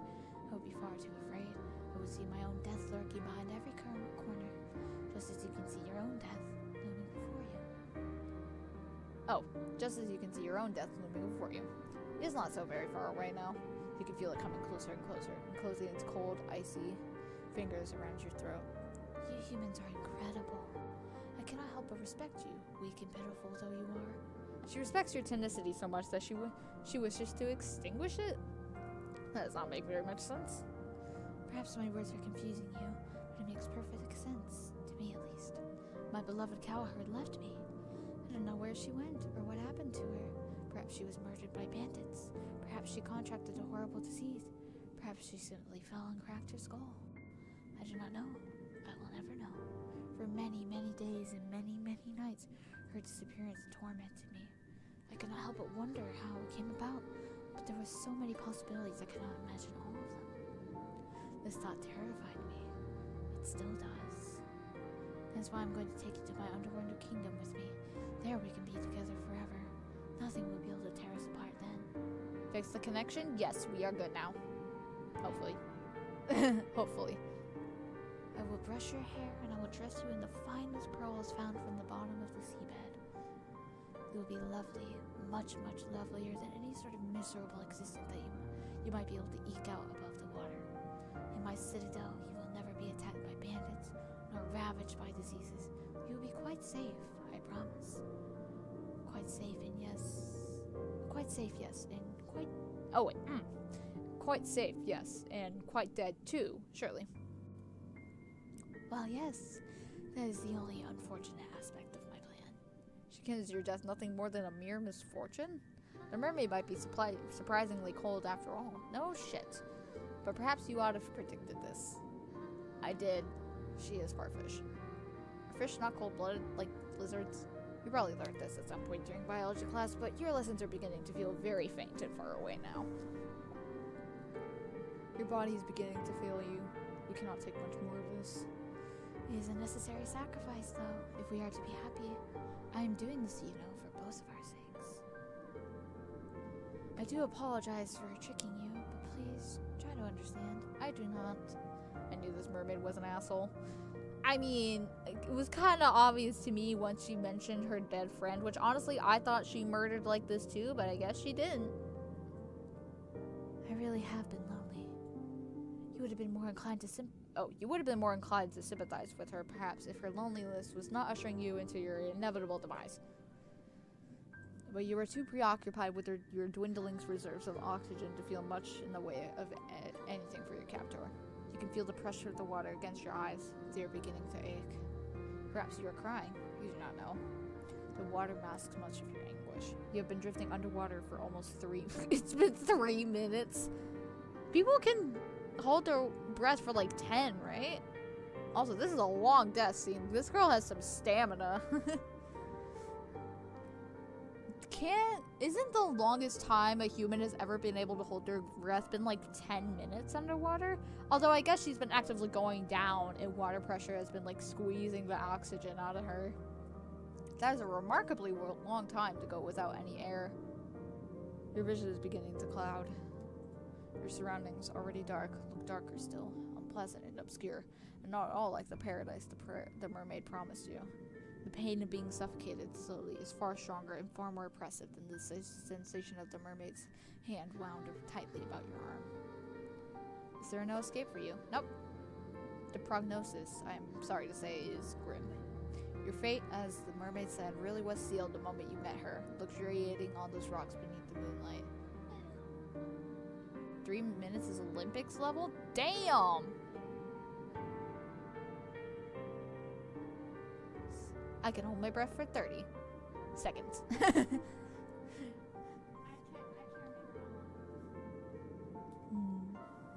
But you'll forgive me if my sympathy is limited. You're a fucking dumbass. You did bring this upon yourself, you know? You reap what you sow, and in your case, you made a series of bad decisions which led to your untimely demise. Now, what do you want to do? Will you accept this fate of yours and rest in peace? Or will you try to fight against it? I do.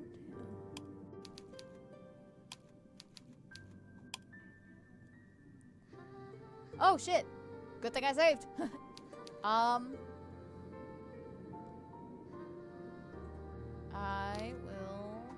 gonna die. That is a bit of an anticlimactic answer at this juncture in your life story, but I suppose it would be remiss of me to lecture you too much. I'm sure you are well aware of what a terrible series of decisions you've made. There's no need for me to belabor the point. That would be boorish, not to mention tedious. I am rather tired of scolding you, so instead, I think I will content myself with loving you. What? You thought in your death the mermaid was the only one who would be able to consent you? I know I've said this before, but you really are naive. You cannot escape me, even if you're at the bottom of the deepest, darkest ocean. The world might have forsaken you, but I never will. I will never leave you. Wait a minute. With the fishes. You will never be lonely again. Oh. Oh. So, is the narrator the yandere? Kind of? I mean, the mermaid kind of was. Oh shit. Was that the end? Of one of the endings.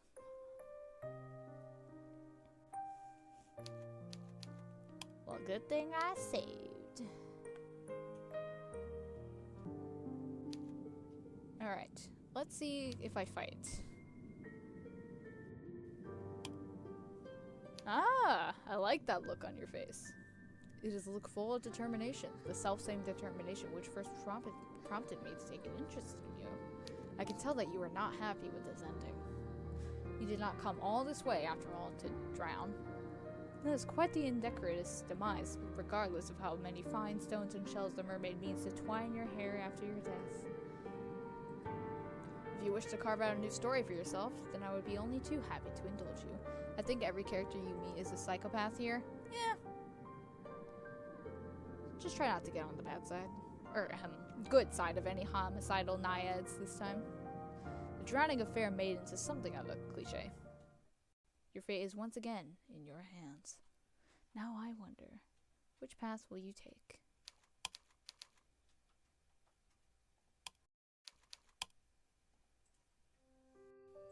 Oh, wait, what? Why? Oh, okay, so this just takes me back.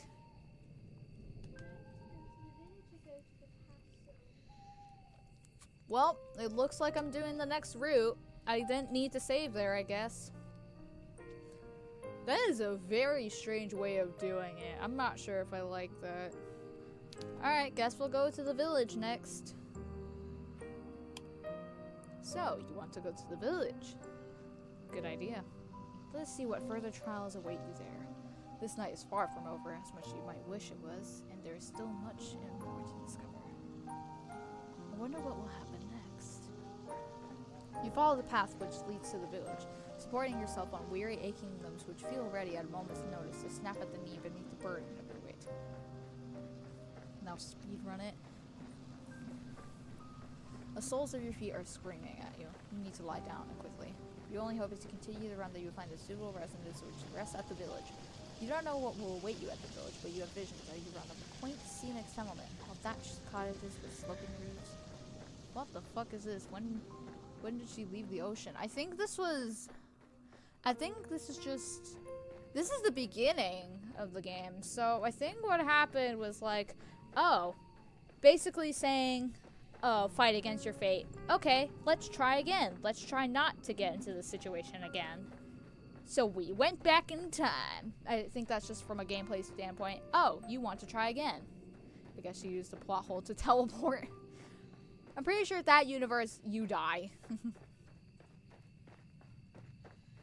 Surely there will be a kindly peasant who will be willing to put up a young runaway for a few nights. You can imagine, too, the face of this kindly peasant from the fairy tale you read in abundance as a small child. She will be broad-shouldered and ruddy-faced, with dull brown hair crammed beneath a cap. Her arms will be sturdy from many years of washing clothes and milking cows, but she will be kind to you, compassionate, just like a mother. You do not know what mothers are like. You hardly ever spoke to yours.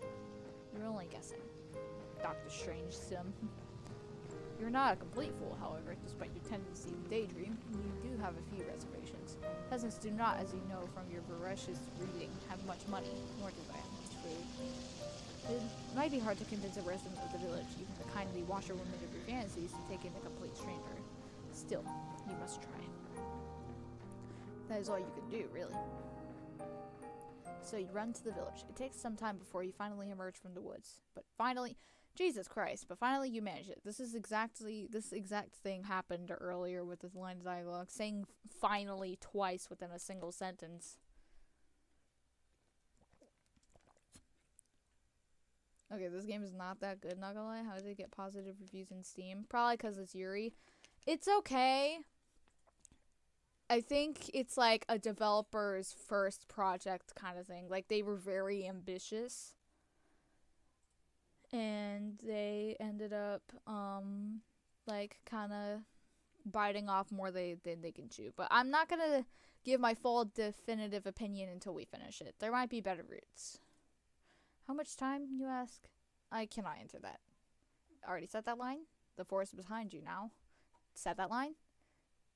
Still set that line. Yep. Yep. That is the same exact lines. Yep.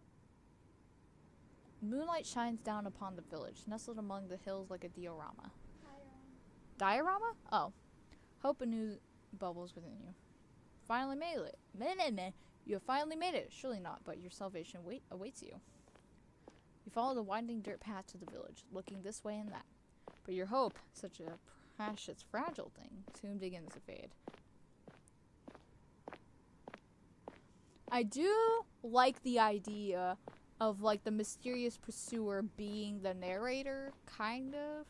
Like, clearly the narrator is someone who's interested in the main character. Like with the first ending. It's an interesting idea. I do like it. The village up close does not look half as welcoming as you imagined. What route did you pick last time? Last time was the shore, which was the whole thing with the mermaid. So I don't know what this is gonna be this time. They did mention the village a few times, so these two might be connected. The village up close does not look half as welcoming as you imagined. There are cottages, yes, but they are in a state of disrepair. There are holes in the roofs and holes in the windows. Most of the doors are tightly shut, but others are gaping open. The kitchens beyond them even darker than the night sky which shrouds you. The narrator is a stalker once again. Where'd you see it before? Okay, I'm predicting that you will meet other girls who are psychopaths and you will get the same options of fighting or accepting your death. I mean, hopefully they twist it in a slightly better, I wouldn't say better way, but like in a more interesting way. A different way than the mermaid. Because I think that's the whole idea of what's going to happen here. Because, I mean, it's a Yuri visual novel. It's going to be somewhere. I do think that that's what's going to be every time. But hopefully they change up the actual stories within them enough to make them interesting. Hopefully. There are no lights on in any of the windows, and neither can you see any people. Insomniacs like you at them. You cannot hear anything either beyond the sound of your own footsteps and the low, mournful sighing of the wind. The village is quite quiet, eerily so. The MC will die either way, won't she? Yeah, probably. It is immediately obvious, even to a naive girl such as yourself, that something terrible must have befallen this village. You know before you try your luck at one of the houses that nobody will answer you. There will be no kindly, red-armed washerwomen to welcome you here, no matter how much you wish for it. But that does not stop you from wishing regardless.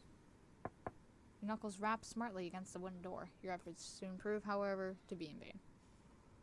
There is nobody here to hear your entreaties. How very sad. I really hope this one isn't the mermaid again. If it is, I'm gonna be annoyed. You try another door, then another, but the result is the same regardless of how many doors you rap upon. Nobody answers you. How could they? There's nobody there. Once again, you have found yourself all alone. At least you have found some dwellings in which you can rest your weary head. Will you utilize one of these cottages for your purposes? Guess I will. I guess I could do this one. Nobody's here. You might as well. That's the thing. She dies on one option, but the other option doesn't even tell you what happened. Just takes you to the beginning of the game. I think you assume that you just die and then you get to go back, and accepting your fate is just the actual ending for you. But it is a tad tacky of how they do it, because I feel like they could have just, okay, here, you accept your fate, here's the ending. Or it might have been better to just have the ending happen and then be like, well, you died. You can do better than that. Why don't you try going against your fate? Why don't you try that again? Like, probably, after, like, you do it. I don't think there should be a decision there. I think it should just be, oh, you die, and then it's like, want to try and resist your fate. Also, that was Cora who was doing a Donald Duck impression. Yeah, I think it would have been better. I think with that, it was the developer realizing, oh, we haven't had, like, any choices. It's just been reading the whole time. I need to put in a choice. But it ended up not really mattering. But no, an abandoned cottage is not what you were looking for. You would far rather have companionship, would you not? Bravely, you swallow your tears. You wipe your eyes with the back of your arm in a well-practiced motion, then inhale. I accidentally pressed the wrong button. You square your shoulders. I am square. And you keep on going. Surely the village cannot be completely deserted. No, but there is a council option, which might be a vampire. Maybe this is a werewolf. There must be one person here at the very least who can help you. That would be interesting, actually, because it's kind of like a theme of fairy tales. Mermaid, werewolf, vampire? That seems like a pretty common 3. Werewolf woman. That is what you're thinking as you continue your search. You flit from cottage to cottage with precious little to show for your determination until you make yet another discovery. This village with... Okay. Also, what are these Steam reviews? Some people saying that this game gave me depression. It's probably the later things. This village with its squat thatched cottages bathed in the moon's glow has a church. We were mentioned to be religious before. Well, of course it has a church. The villagers who once dwelt here were not godless heathens. Jesus Christ. Not that their faith did them all that much good in the end.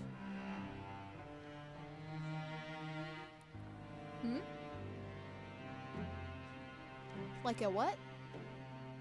I don't know. Some people should judge grass for real. Maybe, we'll see. Maybe it's something later. Maybe we get more on the MC's, like, backstory and bullying past and it, like, resonated with people. Still, the sight of the church soothes your overtaxed heart. You're so focused on your fantasies of a kindly washerwoman taking you in, you do not pause to entertain the fancy of a kindly nun doing what's the same. All hope is not lost.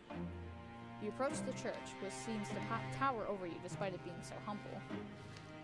The church is a small one, but it is stout and sturdy. It must be, for it has withstood centuries, forever standing sentinel on the hill, like a relic from a bygone era. Actually, I want to check something real quick. When did this... Oh, this game came out May 2023. Okay, so it's a relatively recent game. I like the music for this. The music in this game is nice. I like it. The church does not have any stained glass windows, but it does not need them. Even without more luxurious trappings, the church still exudes an aura of dignified solemnity. The stone building is fringed by a sizable graveyard, one which... Ooh, a ghost lady, maybe? One which occupies the rest of the hilltop and some of its sloping sides. The graves which have been planted by generations of wardens are hewn from a similar stone to that which the church's walls are made of. Some of the gravestones are shaped like lozenges, while others are shaped like crosses. A handful of headstones are even shaped like angels, though these are few and far between. The music is good, not gonna lie, yeah. Hopefully it's not stock music. I mean, stock music can be good, but it's always more impressive if it's like an original soundtrack. If I were to ever make a game, well, I mean, I guess the tracks I use for my screens are stock tracks. One day I would like to make my own tracks, though. That'd be nice. Probably a gravedigger. This one doesn't really fit, TBH. Well, we've barely started this one. We'll see what happens. There are very few people in a village such as this one who can afford such luxurious final resting places. We're really getting a zoom in on the graves. They might actually be a ghost girl. You look at the tombstones with an almost childlike curiosity, forgetting in your examination of the visceral, heart-rending fear which gripped you as you ran through the forest.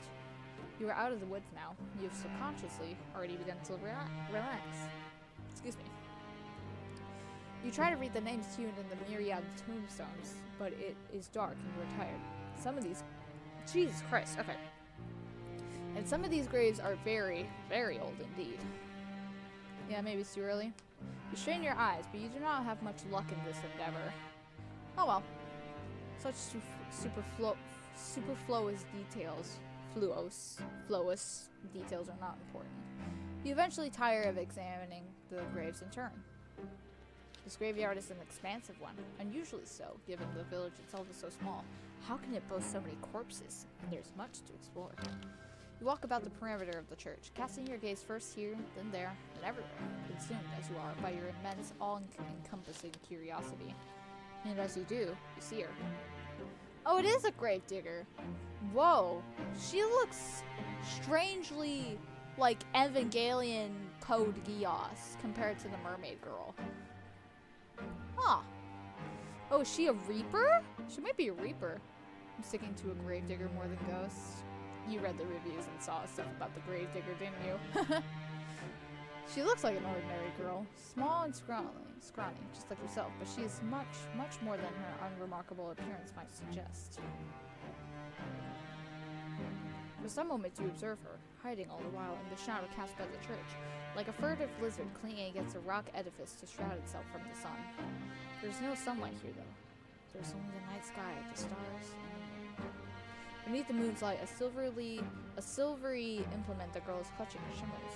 It takes you a few moments to see what it is that the girl is clutching in her hands. It's not until you see her manipulate it, its sharp edge biting into the earth, that you understand. It is a shovel. This girl is standing in an isolated corner of the churchyard late at night, and she's digging a grave. Well, you suppose she could always be digging a hole for the sake of it, but her work seems much too precise for this to be the result of mere whimsy. It's hard for you to see her face, given the distance between the pair of you, but her posture is one that speaks of supreme concentration. Kinda wish they shrouded her face so we could actually get that immersion, but whatever!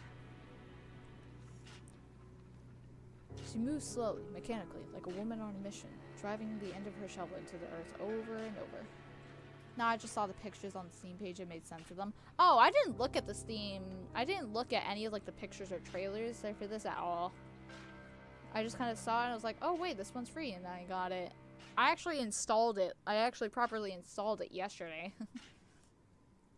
I think I read this line all the way. Her motions are regular enough to be repetitive. There's something hypnotic almost in the manner in which she attends the task. Should you risk interrupting her? Do you dare? You get the feeling that she would not appreciate it. The shovel in her hands, meanwhile, is rather hefty. If she wished it, she could cause you no small amount of damage with it. It looks broken, right? I'm not crazy. Unless this is actually like an error of the artist. It goes this way and then bends up. Also, yeah, she is so similar to a character from Evangelion. Yeah, it looks... I have not seen Evangelion. I've seen the style, though, and it's very similar. Cold anxiety makes your skin prickle. You do not know if you should risk speaking to her when she, in her dark cloak, with her shovel, looks so very strange. But what do you have left to lose? I guess there's 25 pictures in the whole game. Really? Like, there's only 25 CGs? That's not a lot, actually. You have come this far. It would be folly to turn back now. It is with this thought in your mind that you decide to approach the strange girl. Your footsteps are quiet. You've grown accustomed to slinking around like a cat, but they are not quiet enough. The girl's senses must be finely tuned because she blinks. Then she turns. She's pretty. Your eyes meet, and once they do, you feel your breath catch in your throat. You did not have a clear view of the girl before, concealed as you were in the shadows, but now she's looking at you. You can tell that she's pretty. Her skin is very smooth in her hair, though obscured by a dark hood. It's very fair. It's free, so no one can complain, TBH. Yeah, I mean, if it's free, it makes sense. I guess for a free game, like, the actual art within the game is pretty good. It's just, like, the UI that's a tad, like, lower quality. The actual art within the game is pretty good. Her eyes, meanwhile, are clear, cool blue, like ice. Those eyes of hers, which are large with unease, are fringed with very long, fair eyelashes. They're all fair. They're all extremely fair. She looks as though she stepped out of the pages of a picture book. Wow. Oh my, Jesus Christ. Yep. The shovel is clutching in her hands looks solid enough. Its pointed tip glaring wickedly in the moonlight. You steel yourself, expecting perhaps some sort of outburst, but the tension soon drains from the girl's slender shoulders. Her face points at the edges. She's smiling, and what a smile it is. It's transformative. Yep. Hers is a smile that is so suffused with light that your eyes begin to wrinkle from it. You're so relieved and feels you cry. It's the first time you've wept during this night, and neither would it be too surprising if you did. Also, I mean no offense, but the game is probably meant for teenagers. I feel like it's kind of like on the younger teenager side too. This is very like, this is my anime waifu kind of thing. At least with the style. You have been through a lot. You must be exhausted. The girl holding the shovel seems to realize it's between you cautiously, as one might approach a skittish cat. Then she says in a rough voice which does not match her dainty appearance, "Well, she does live in a rural village. What are you expecting?" "Oh, it's so good to see another person. I was afraid I was the only person left alive, the only one in the whole world." "Oh, it's lagging again." No! No! No, not again, please! No, not again!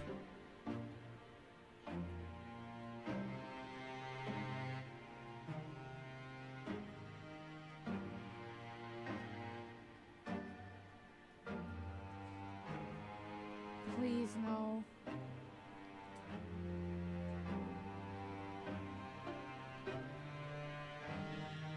Can you guys still hear me? Maybe it's because you're installing stuff? Can you guys hear me? No! It's like a salute.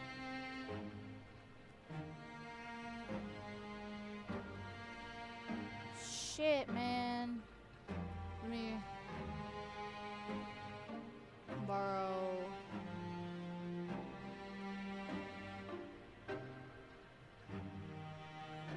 Okay, hold on. Are we good? Can you guys hear me?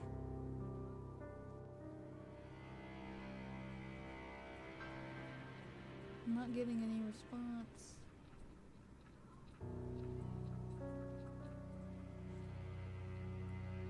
Can you guys, are we good? My replay is pretty far behind.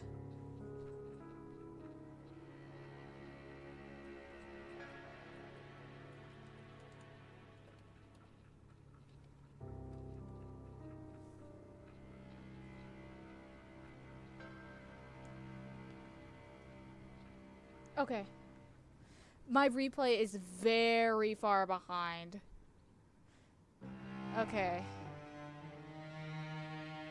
Whenever I got y'all's comments a while ago. Okay. Anyway. Now this is quite the official greeting. Her introductory speech is riddled with exclamation marks. Dude, the VOD of these streams are gonna be absolutely awful. She's rather more personable than her apparel would make one suggest. You, a well-read is returning now to be on your guard. Anxiously, you observe the girl with the shovel, and you ask her what she means. It's fine now? Okay. What happened? Oh, do you not know? There's an awful lot you do not know. So much, in fact, that you will fill a whole encyclopedia, no, a whole library. You shake your head, ashamed at your ignorance, and the girl frowns. You mustn't be from around these parts. I guess I should have known. This village is a small one, and everybody knows everybody else. The girl's expression falls. At least they used to, back when there were still people to know. That ain't the case now, though. Not after the plague. There was a plague? That would certainly explain why the village, when you walked through, was so quiet. Did everybody else succumb to this mysterious illness? That's right. It's just me here now. Okay, I'm gonna give her a slight southern accent then. I've not seen another human being in a long, long time. It gets so lonely here. There's the title drop again. God damn it. No, that is an interesting turn of phrase. Yeah, I know. You do not have much time to ponder this, however, because the girl takes a step towards you. Oh, but where are my manners? They must have gone rusty after being on my own for so long. My apologies, miss. You look like you've come a long way. You said you were a traveler, yes? And your hands are very cold, just like ice. Ice. Would you like to come inside? Maybe have something warm to eat and to drink? My home's small, I'm afraid, and my food ain't nothing fancy, but I'd be more than willing to share. VOD is about to be disabled.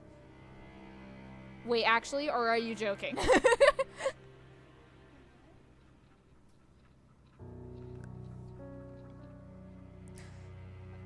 I've not been doing the streaming thing for very long. I kind of see how the story of this girl would end. She's gonna kill me. He'd be like, it's just gonna be me.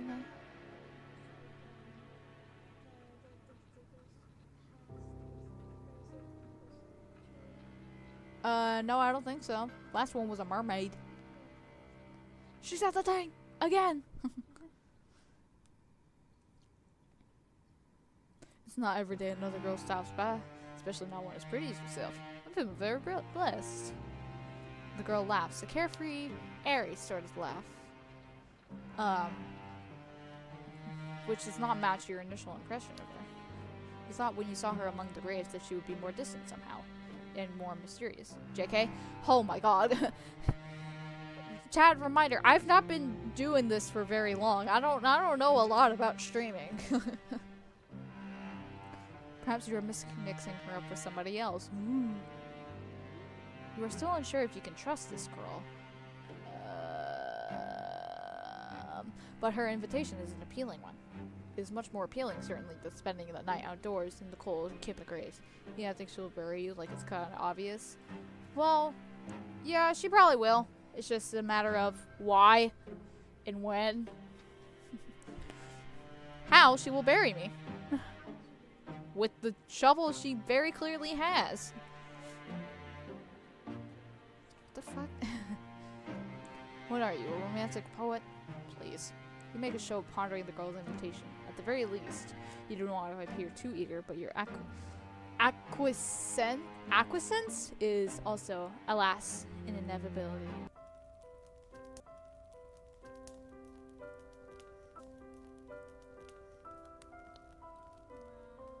Fucking Christ.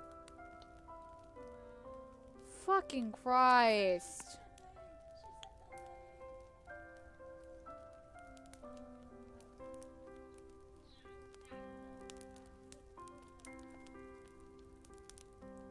Okay, are we back?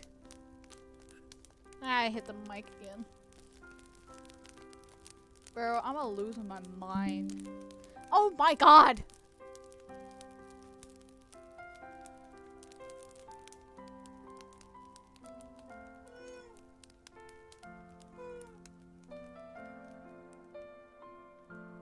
No, we're losing the stream again. That was me switching over the Wi-Fi. We're back? Okay. Okay. There's a fire in the corner, though it is not consigned to a grate. The fire instead is blazing in the open, a circle of logs set alight, like a scene from a witch's kitchen. My girlfriend is a witch. Where is my mic? There it is.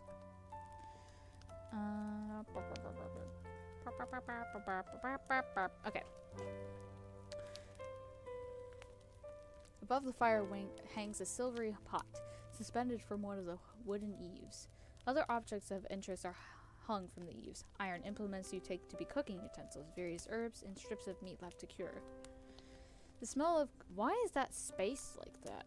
The smell of cooking fills the air, mingled with the sharp, sour scent of unwashed bodies. Ugh. How, you wonder, does your hostess clean herself? You do not see a bathtub anywhere. Also, acquiescence is a twisted French word for acceptance. Oh, so it is French! Okay. Perhaps she does not possess one. The girl's home is unremarkable in every regard, but it is, you suppose, better than nothing. At least there's a roof over your head and food to put in your belly. She is very thin. Okay. The girl looks at the pot suspended over the fire, which she gives a stir with a ladle. Then she brings the ladle to her lips to taste whatever concoction she is brewing within it. You can only hope that she is not like the weird sisters from that famous play, brewing a broth with fenny snake fillets. I think that's a reference to Hocus Pocus. I can't remember what ingredients they were using in that concoction, but I think that is a reference to Hocus Pocus. Yes, I think this is just about done. The girl says to nobody in particular. Again, it's just a bad written French. She sets the ladle down, back to into the pot, and looks to you and smiles. Do you want some? Looks like you've come quite the long way. You must be hungry. These words are like music to your ears, even more divine than the trumpets of God's most loyal angels. You are so hungry you could eat a horse. How hungry. Not that there are any horses in the immediate vicinity. You express your interest to your hostess, who smiles in response. I thought you'd like the sound of that. Just give me a few moments. Your hostess retrieves 2 earthenware bowls from a cupboard with rickety hinges, in which she pours 2 hefty helpings of whatever it is she's cooking.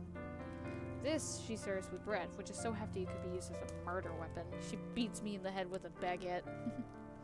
You wanted your French? It's not much, I'm afraid. It's only soup and bread. It should take the edge off your appetite, though. You thank your hostess for her hospitality, your stomach rumbling all the while. The soup does not look like anything you would typically consume, but the soup's poor presentation does not dissuade you. Oh my god. It is true enough that people eat first with their eyes, but when one is hungry enough, one becomes obliging enough to eat almost anything.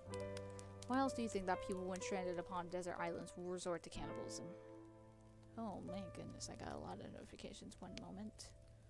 Holy shit, I got a lot of notifications.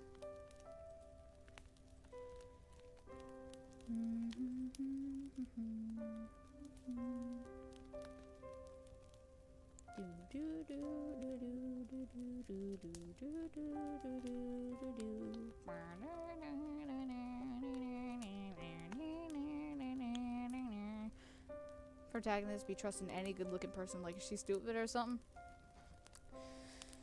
I mean, she doesn't have much other options, but it is also kind of boiling down to, oh my god, they pretty, they must be nice. Humans are creatures of necessity. You like to wrap yourselves up in pretensions, but in actuality, you are not much better than animals. You are so hungry, your stomach is achingly empty. Sleeping over a great diver is no new level. She's pretty. I'm curious about what this necklace thingy is. That a dagger on her neck? As like a necklace? I can't really tell. That you certainly descend upon your food like an animal. Your teeth glint, your incisors gleam, and soon you have consumed all that your hostess has offered you. Your hostess watches while you eat, and she giggles once you have finished. Did you enjoy that? Oh. You catch your hostess's gaze, suddenly abashed. You were so hungry you failed to account for her judgment. Speak of blind trust. Now you have some food in your belly, though. You have been suitably warmed, for your old self-consciousness is returning. Did you not make a fool out of yourself? You demur, shyly, looking at your lap, fearful all the while of what your hostess might think of you. I'm 99% sure it's a dagger. You do not want her to take against you. Fortunately for you, however, and for your fragile ego, your hostess is not the judgmental sort. She is not like the girls you grew up with. Well, I'm glad you enjoyed it. It's nice seeing my food being appreciated so heartily. Heartily. Ugh, my throat. I know I'm not the best, but I've been practicing for a long while. I used to cook for my father all the time, you see. This remark catches your attention. Quizzically, you look at your hostess, and your abashment over your animalistic eating habits suspended. What happened to her father?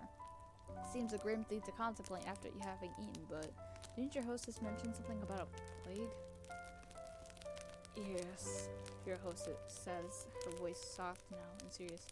That's right, there was a plague. And what of the villagers? What of her father? They're all gone now.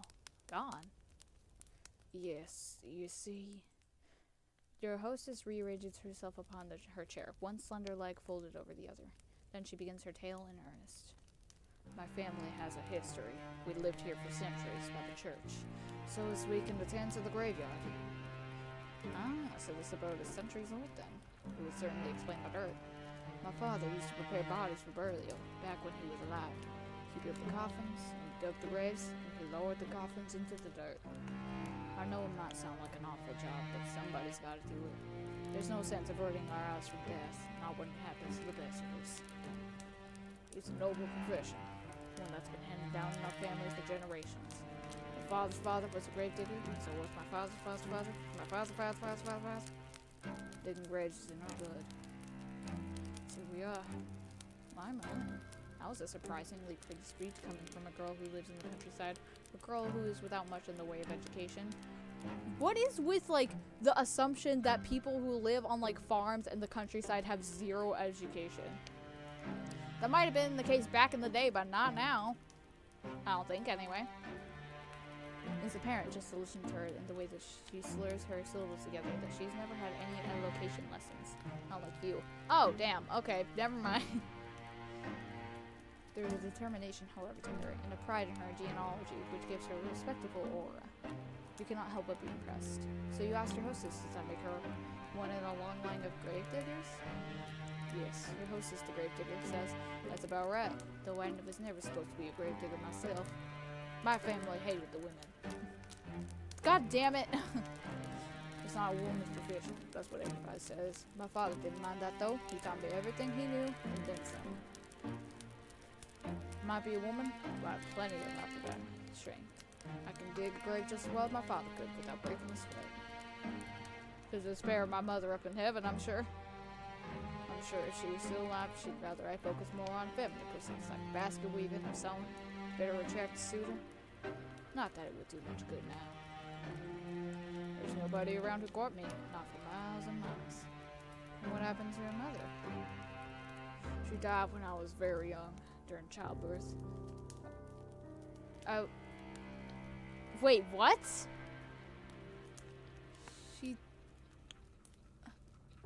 She died when I was very young during childbirth. I was only 5 years old. Maybe they're talking about a sibling.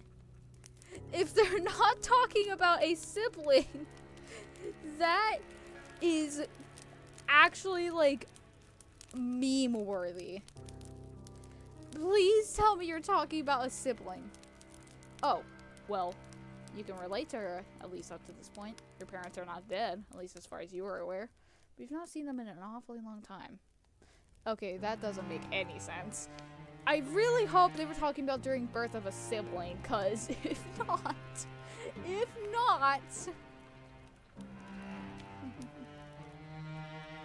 it's like, when I was born, I was mature for my age type shit. They sent you away as soon as you were old enough, and they never once bothered to check up on you. For many years, there have been no letters, nor any visits. You offer the grave digger your condolences. You do not know if they will help, but you feel like you cannot see nothing. That would seem heartless. The grave digger, however, does not seem too upset by this turn of events, because she smiles, albeit somberly. It's alright. I was ages ago. I don't remember her too well, and I've never had the luxury of sitting around feeling sorry for myself. I had too much work to do.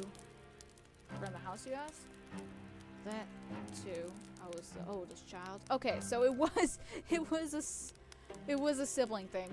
Okay, it would have been so fucking funny if it wasn't. I was the oldest child, so it was my job after my mother died to manage the sweeping and the cooking. Oh, and looking after all my siblings, too. Okay, that makes sense. Thank you. You blink intrigued, then glance about your hostess's humble lodgings. You do not see any siblings in the immediate vicinity. No one else is here, dumbass! What could they be? The gravedigger must have noticed your roving eyes. You are not exactly being subtle, because she shakes her head. I had siblings, 2 younger brothers. They're both gone now. Okay, thank you so much for clarifying that. It would have been funny if, like, they just did not continue with that and left you to wonder, wait, was that actually a complete mistake, or did she have siblings? Oh, you should have known. You apologize to the gravedigger for your lack of tact, but she does not seem upset by this faux pas. Yep, that's French and I cannot say it. Don't apologize. It's not your fault. My brothers weren't long for this world anyway. The youngest, he died when he was still a babe. And the oldest, he died before he reached double digits. I was upset about it at the time, of course, but I've come to terms with it. Life's a fleeting thing in this wicked old world. That's something you learn in this trade, digging graves. I mean, I've dug graves for the elderly and the infirm, but I've also dug graves for young babes still in their swaddling clothes. That's the nature of death. It all comes for us in the end. No matter how old we are, no matter how much money we have, no matter how good or bad we've been. is the great equalizer. Or so I've heard. A chill creeps down your spine as you listen to your hostess speech. She's not wrong, but the inherent mortality of all humankind is not something you wish to contemplate. That is French, but I can't confirm that it doesn't make any sense. I think it is a common, like, French term that, like, other languages use. I just don't know how to pronounce it. I actually don't remember what that means either. Is too disturbing. For the longest of times, my family was a small one. It was just my father and me, but that was fine. It was how I liked it.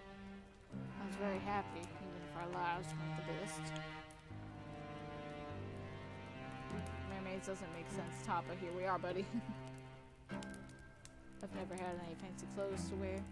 Can't dine on the finest of foods. In the grand scheme of things, we ain't anything that special. But I've always felt otherwise. I thought that I was blessed. Why? We knew hardship, of course, and famine, but that's just the way life is around here. When food supplies were low, we always had to each other out by eating each other. I had my father, and I also had the rest of the village. We all looked after one another, and things always worked out in the end. This translates to false steps. I don't think it makes sense in this context. I wish I could see, like, I could see all the previous dialogue. I could go back to it, but I don't want to. It was a while ago.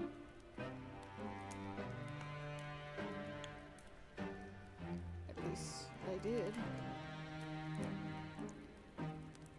Until the plague happened.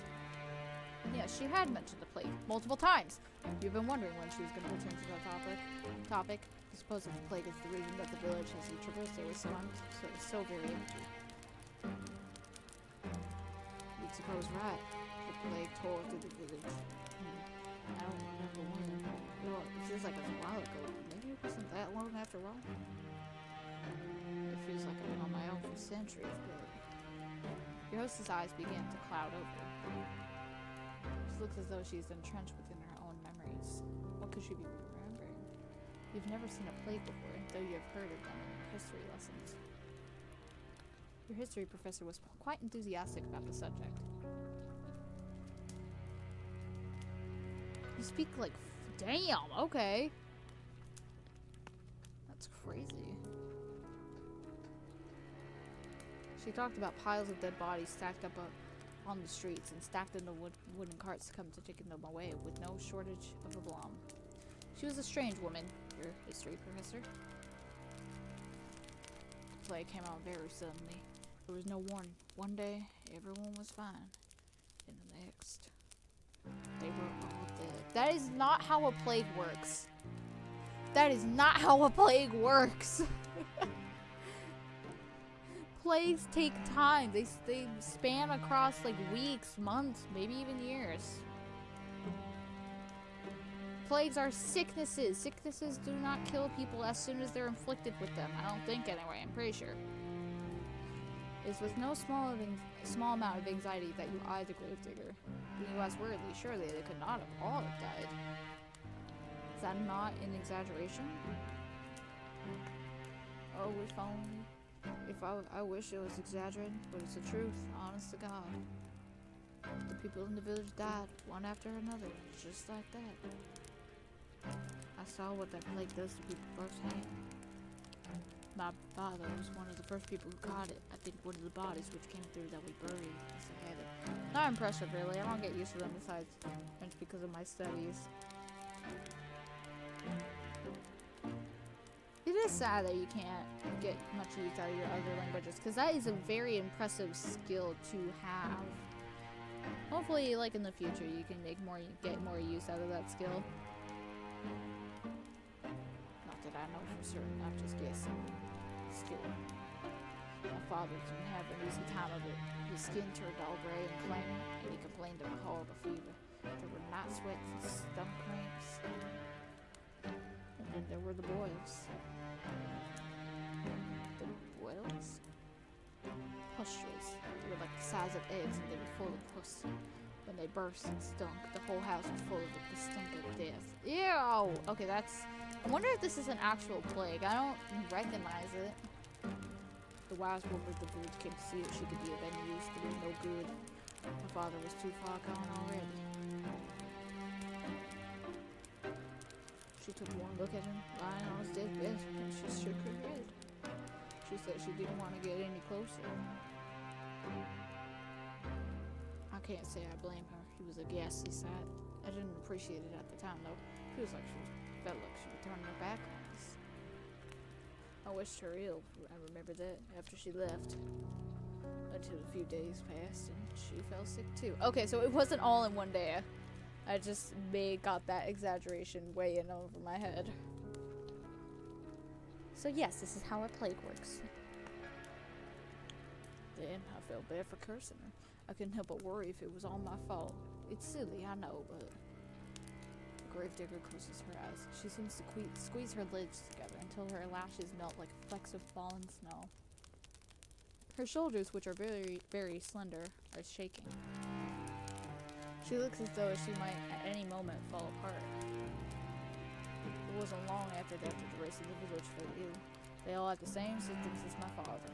Clammy skin, and fever in the boils. Boils grew, then they burst. And they died of screaming, stink, and agony. My father died too, only 3 days after he fell ill. But I think even that was 3 days too many. I didn't want my father to die, of course. I did everything I could to help him, but it was all pointless. None of my herbal salves had any effect. I couldn't make a blind bit of difference. All I did was stand up at his bedside, telling him he'd be alright until his eyes sank into his skull like 2 black stones and his mouth dried out. During that last day, before he died, he might have been a corpse already. He didn't look at me. He didn't speak to me. He just lay in the bed with his eyes closed, groaning. I never wished any ill on my father before, but during those moments The gravedigger squeezes her hands, which are resting upon her black-clad lap, into fists. She trembles. Then, her voice throbbing with awful emotions, she says, I wish she just died. Well, based on her anecdote, it does not seem like she had overly long to wait. I wonder if she would consider that a silver lining.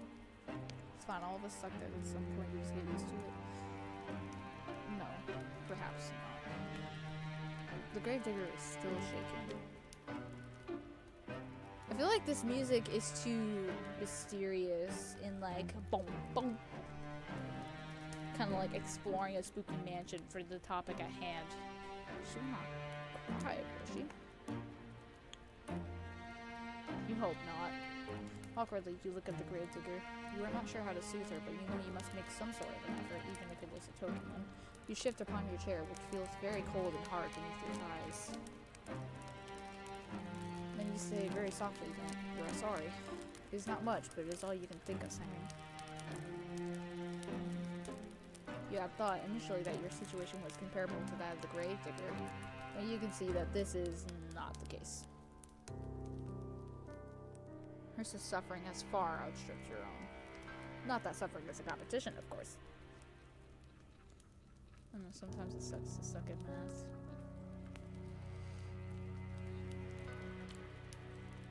Your apology feels inadequate to your ears, largely because it is, but the gravedigger seems not to mind it. She's very big-hearted, that girl, to smile at you so, no matter how foolish you might be. What if we catch the plague? That'd be interesting. We really deserve such kindness. Oh, again with the apologies. It's alright, like I said, you didn't cause any of this. I'm not a savior, I just recount what happened, that's all. I do wonder though why I never fell sick myself. I thought I was going to die, so I'd already prepared for the Reaper to come and take me away. Maybe he wasn't interested. Maybe he already satiated his appetite on all the others.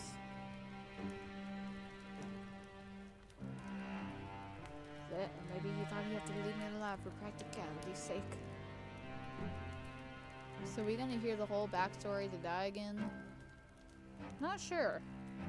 We're getting much more story from her than the mermaid, though.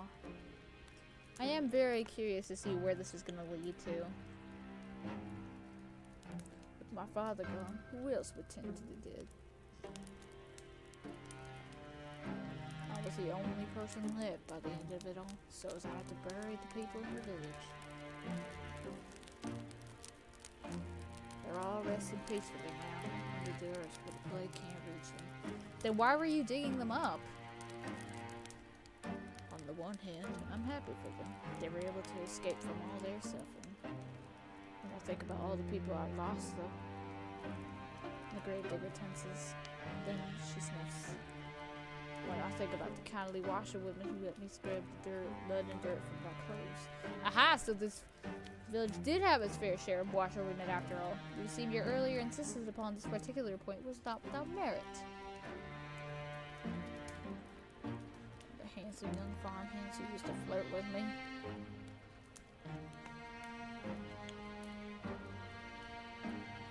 So, oh yeah, that must have been what happened to the girl that the mermaid was talking about. Oh, hold on.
Sorry about that. Another friend called me.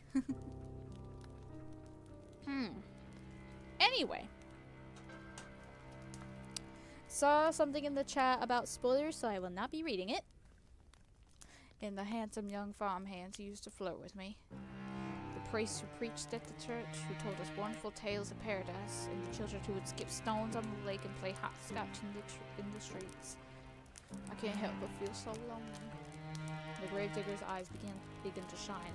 Once she has finished her address but she does not let them fall. She's being very brave, much more so than you are. Anxiously, you extend a hand towards her, meaning to... what? Give her a hug?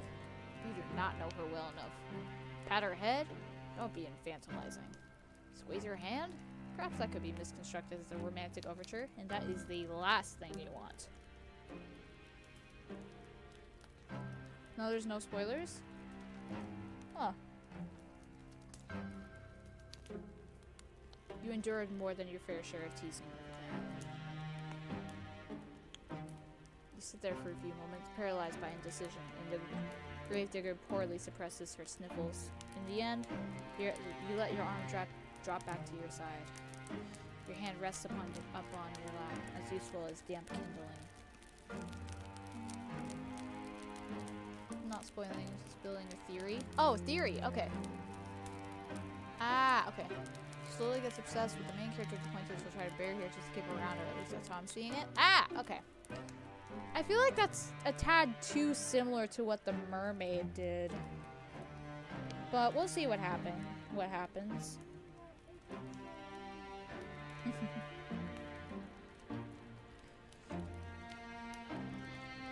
You do not know what to do with it. You do know that you ought to say something though, so to show that you heard her plight and that you care. You do not know what this something should be, however. Sometimes it is very strangely spaced, the text. No words could ever console the gravedigger. They would never be enough. They can offer some balm, however, to the bereaved. And so, after a pause just long enough to be awkward, you offer your condolences.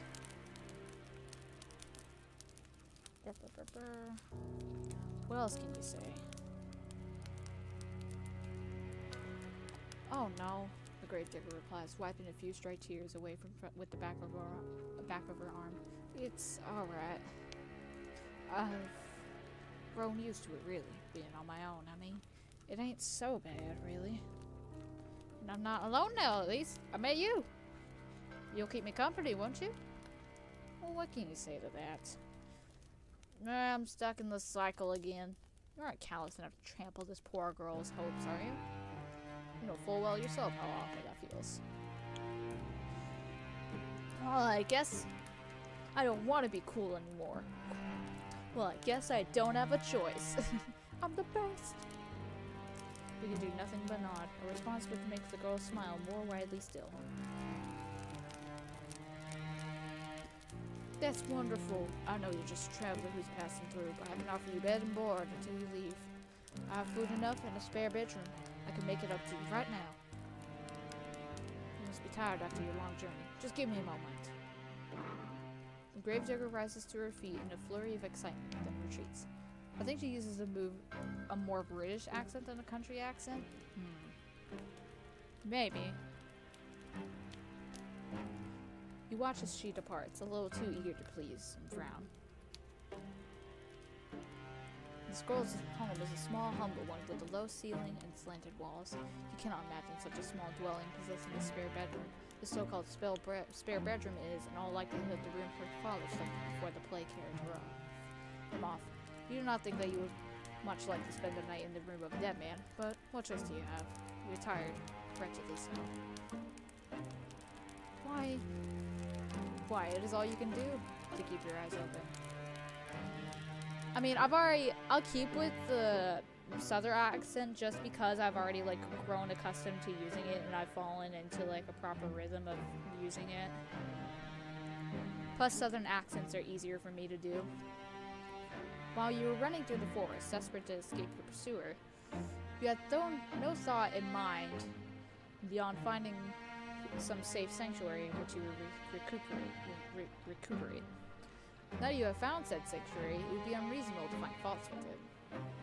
You ought to learn to be more thankful for what you have. There are many, many people in the world with less. You rise and follow the gravedigger. Once she has finished her preparations to her so-called spare bedroom, which is every bit as cramped as you feared it would be. She's the plague source, I'm calling it right now. I mean, she literally like cursed the wise woman and then she got ill.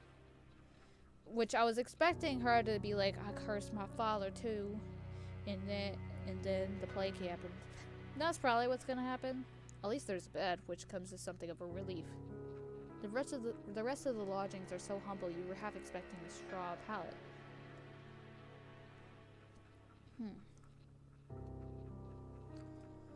As tired as you might be, you cannot lie to yourself. You have no desire to sleep among the hay like an animal. The sheets of the beds are clean too, a fact you discern with a cursory glance. So, you will not be expected to sleep upon the sweat-soaked linen of a plague-ridden man after all. This really is your lucky day. I got you this too, the gravedigger says, somewhat shyly, as she hands you a folded gown. Sleep. I thought it might come in handy. Your own clothes are a little shabby. Boy, I missed that too. She can say that again. Your skirt is covered in mud, and the hem is torn and ragged. This nightgown is one of my old ones, so it's suffered a bit of wear and tear, but I hope it'll fit alright. It's clean, but nothing else. You accept the nightgown from your benefactress with words of thanks. You want to sound appropriately appreciative, but you cannot mask your fatigue. Oh, weariness overcomes you, and you yawn. In fact, the gravedigger does not fail to notice. Does she live in a stable? Because I saw her mention horses earlier. Oh, horses were just like, oh, I'm so hungry I could eat a horse, but there's no horses around. Oh, begging your pardon. I don't want to keep you. I'll be making myself scarce. If you need anything, though, don't hesitate to ask. I'd be happy to help. Save? It has been a while. I probably should. The gravedigger bows your head to you like a drudge, and then hurries off, closing the door behind her with a thud. Okay. I probably should. I should, actually.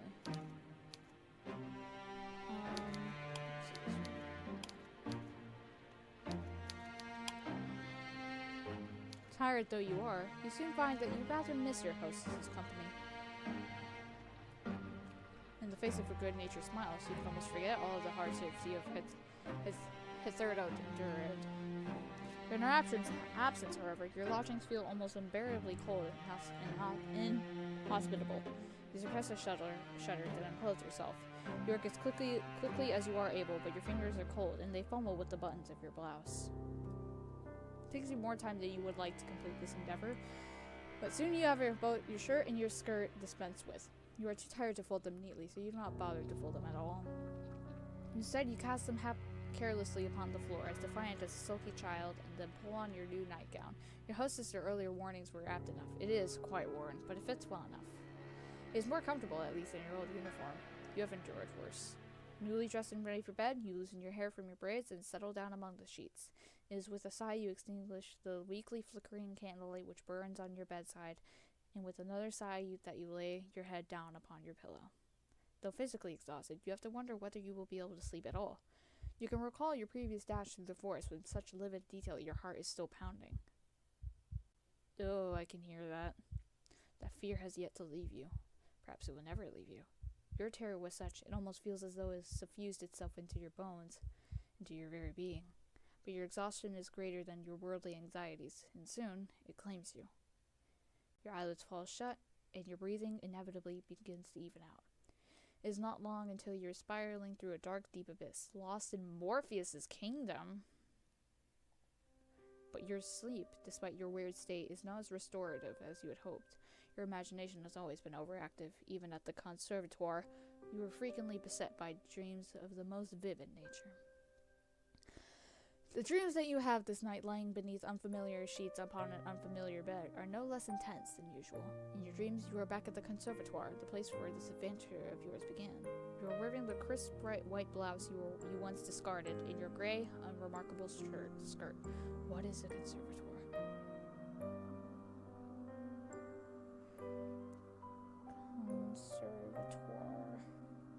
Conservatoire.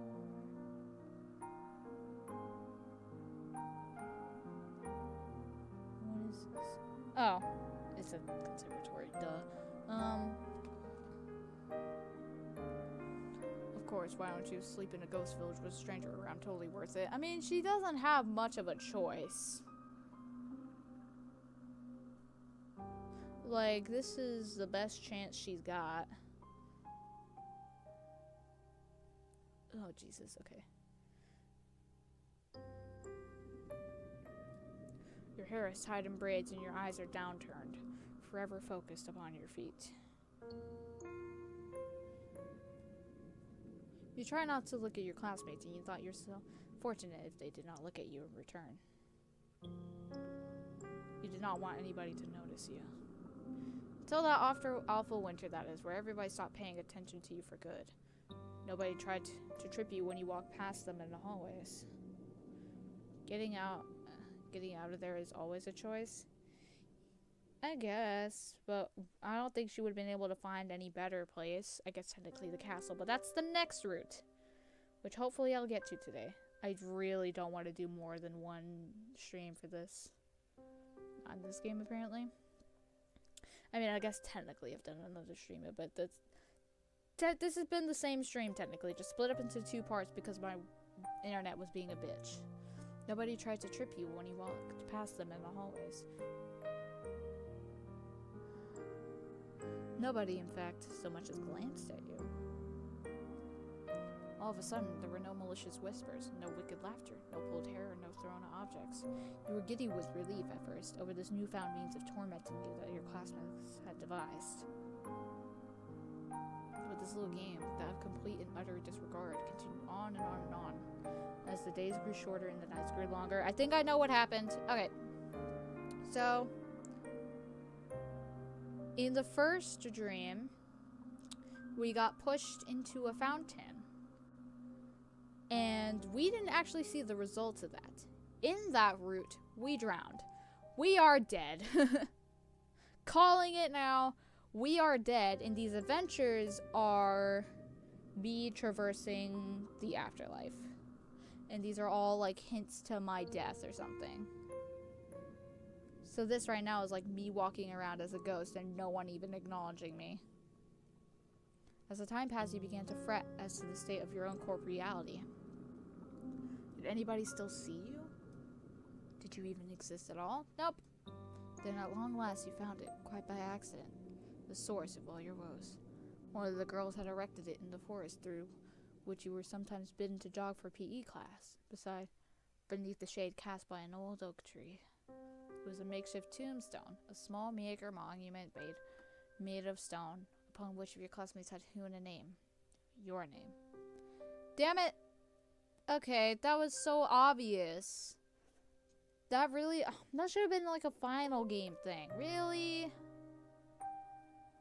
Honestly, I feel like I should have connected the dots with the whole drowning thing, like, once we got it. We got yo ass. Man, it shouldn't have been this obvious. You knew at once as you stood there, standing beneath the shade of that ancient tree, that this was the reason behind your classmates' silence. This is why they had for so many months been ignoring you so assiduously. That's a good call, not gonna lie, but I think you're expecting so much from the writer. I mean, it literally just happened, but... I mean, I wish they made it a little less obvious and probably a little later into the game, like with the final route. Well, I guess you can take the routes in any order, but like people like me naturally went from top to bottom. I do wish they didn't like spell it out like that. I kind of wish that they just left, at least with this flashback, I wish they kind of left it at, oh, your classmates were not noticing you. And they didn't explain why until like the last chapter. or the last route, so you can figure it out for yourself.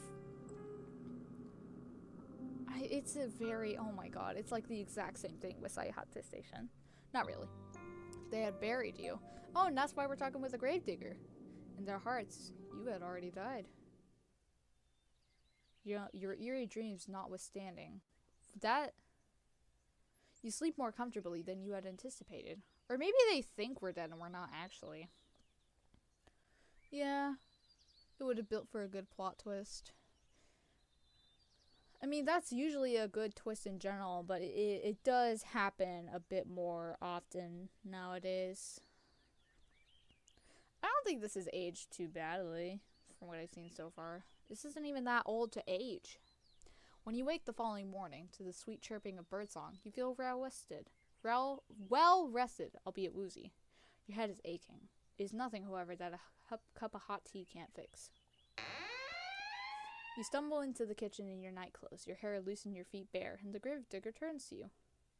She looks at your face, which is pasty, and your under eyes, which are dark, and claims in the manner of one accustomed to solving problems but not complaining about them. Oh, you look awful. I think you need something warm to drink. Maybe you need something to eat too? Let me get started on breakfast. And that's exactly what she does. She gets started on breakfast, which proves to be quite the simple affair. Nothing like the luxurious food you were accustomed to in your past life. The bread is hard enough to break your teeth on, and the cheese is a bit too strong. It is food all the same, though, and you do not complain. Your stomach was beginning to grumble. Okay, stop. The tea is inoffensive, at least, and you drink it gratefully. You thank the gravedigger girl for her hospitality, and she smiles at you in return. A sunny smile, like a field of blooming bellflowers. It's no problem. Don't hesitate to ask me if you need anything else, she says, words which come to symbolize your relationship. That transition was crazy. What transition? Oh, from me finding out I'm dead to this.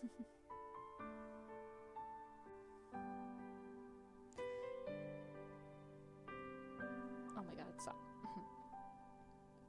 You stay with the gravedigger for many, many more days, and limited though her means might be, she always tries to help you. The gravedigger sets you chores about the house to keep you occupied, a fact for which you are grateful. You need to do something to keep your mind off your frantic flight through the forest. You can almost forget about it now, during the day. During the night, however, it returns to you, the sound of your feet against the foliage and the swirling fog. Bro, are we watching a different stream? What transition? Better than MCU transition. What are we talking about?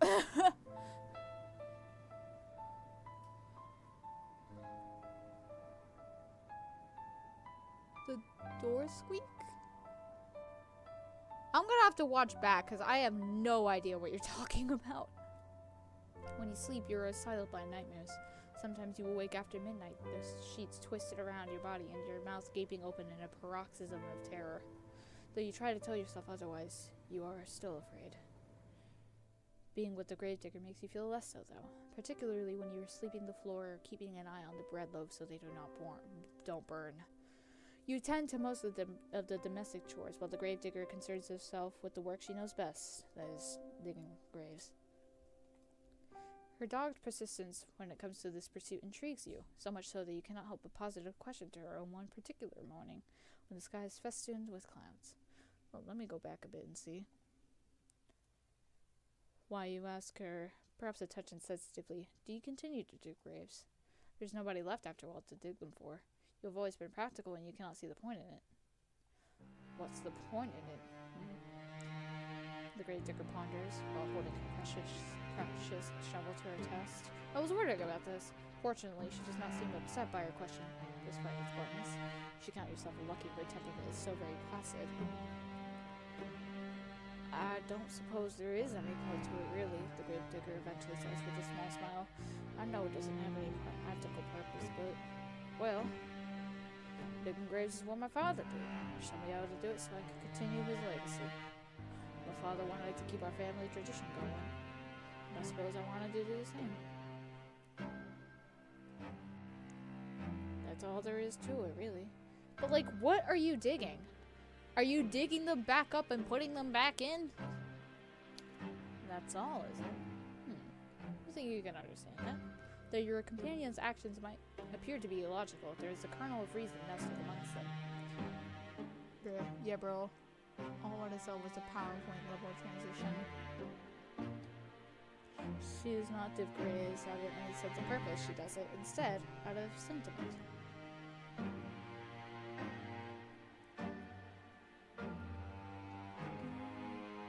I do like this track though.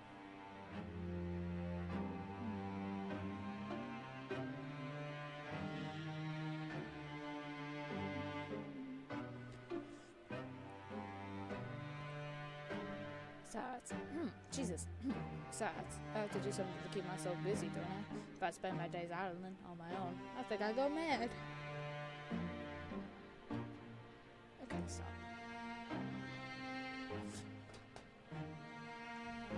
The Gravedigger laughs at this, as though the prospect of her own madness is amusing. Her laugh, despite her slender stature, is not particularly delicate. It reminds you, perhaps unkindly, of a braying of a horse. You're ashamed of thinking of such a thing, though, and your face flushes with the guilt of it. I got a weird sense of humor, okay? I mean, you watch me, so... We cannot be well bred... Okay. Still. The laughter of the Gravedigger, as it echoes through the gray, gloomy sky, is strangely desperate. Sounds forced. Her smile, too, is a touch unnatural. The rictus grin of a corpse. You find, despite your attempts to return her laughter with a polite giggle, that you cannot help but pity her. You retreat indoors briefly after your talk with the Gravedigger, then set about some simple chores. The Gravedigger trusts you well enough to manage sweeping the floor, a task which does not take particularly long, and the preparing of the meals, a task which takes slightly longer. It is not until much later, however, once the sun has already sunk beneath the horizon or the moon is high in the sky, that the Gravedigger returns from the outdoors. Okay, she's literally telling you that she's crazy. Just leave and go. She's windswept after many hours spent exposed to the elements, and there's dirt caked beneath her fingernails. The Gravedigger removes her cloak, which she hangs by the door, then looks to the pot suspended over the fire, a fire which you stoked with your own fair hands. The scent of cooking food, that of garlic and onions, fills the air. Where is they getting the food from? Suffusing the interior of the kitchen in a homey aroma which makes your stomach rumble. Taking stock of this, the Gravedigger smiles at you. A toothy smile which, despite her status as a lowly peasant, is surprisingly clean and bright and white. Why are we so goddamn privileged? I do not think like this. Thank you so much, dear one. There's nothing like returning home after a hard day's work to find dinner already prepared. Now, let me give it a taste. They have both called me dear one whenever we bonded and it's time for me to die. The Gravedigger dips a spoon into the soup, then brings it to her lips. She blows upon it. Then she places the spoon into her mouth, the wooden utensil clacking against her teeth. Hopefully my little breath didn't go on the mic. I don't think it did. You observe this with a touch of anxiety. Will she like the food which you have prepared for her? You have cooked for her before in the past, and she was always very complimentary of your efforts. Cooking is not your forte, however. You never had to concern yourself with it, really, growing up in relative comfort as you did. You think that you enjoy this rural, rustic mode of existence more than you did any of the privileges of your past life. Oh my god. At least now, with the Gravedigger, you have a steadfast friend, a staunch ally. When you were with her, you were not alone, and that is worth its weight in gold. The Gravedigger exclaimed, after drawing the spoon from her lips. Her smile a bright, guileless one? It's delicious. Did you pray today, dear one? Did you pray today? Your face flushes at this compliment. You are unaccustomed to receiving them, and it makes you feel good.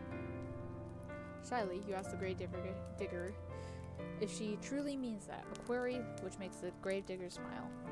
Of course I mean it. You've become quite good at cooking, really. That is a relief. You were not very good at all at this cooking malarkey in the beginning. You did not know how to handle a knife, nor how to peel a vegetable, and you cut yourself more than once. You bled into the soup on several occasions, but never once did you throw the sullied soup out. So we've come accustomed to the taste of blood.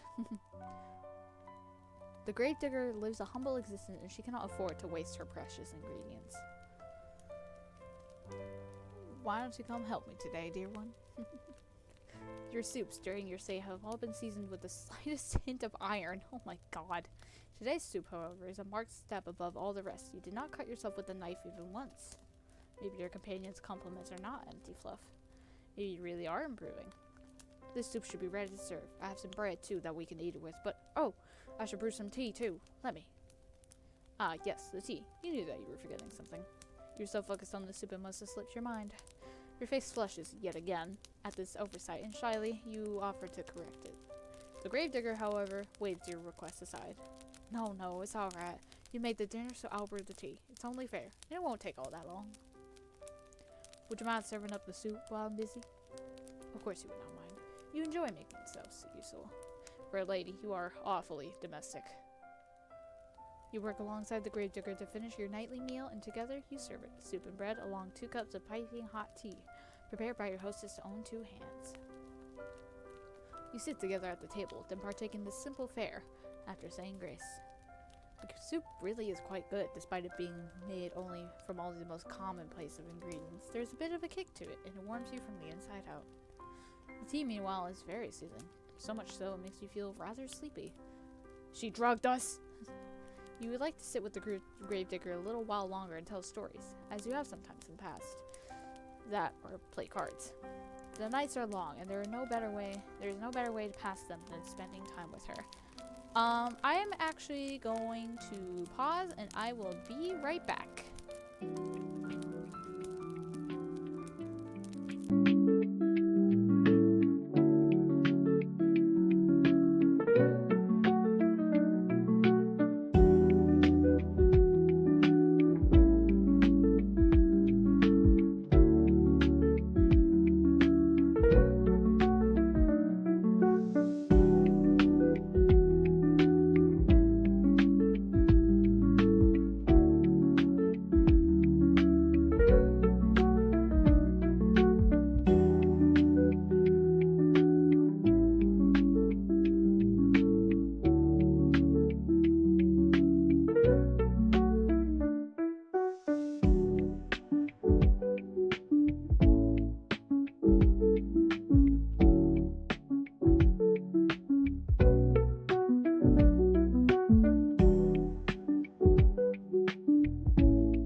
Sorry about that. I'm back.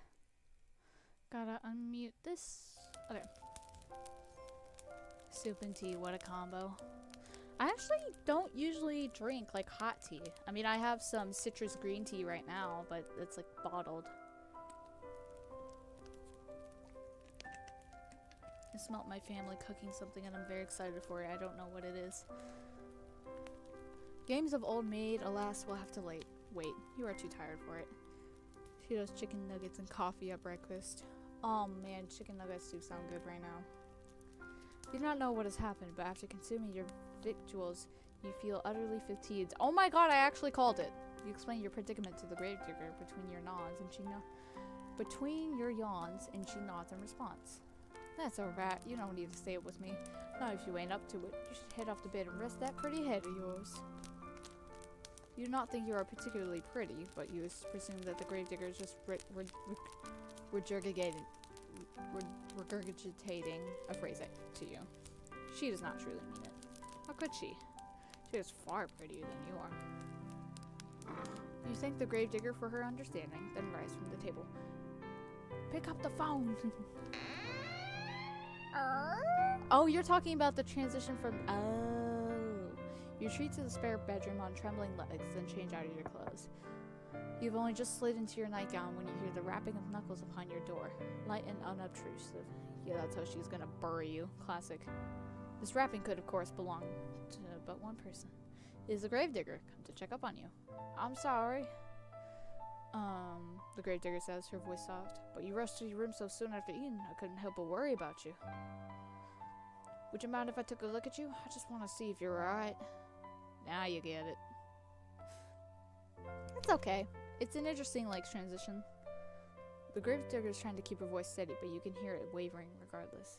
She really does sound concerned, so much so that she could very well be on the brink of tears. You do not want her to cry for you. You would feel horribly guilty if you upset her, even inadvertently, given all that she has done for you. You bid the gravedigger enter into your room, therefore, without further delay, an invitation she hastens to take.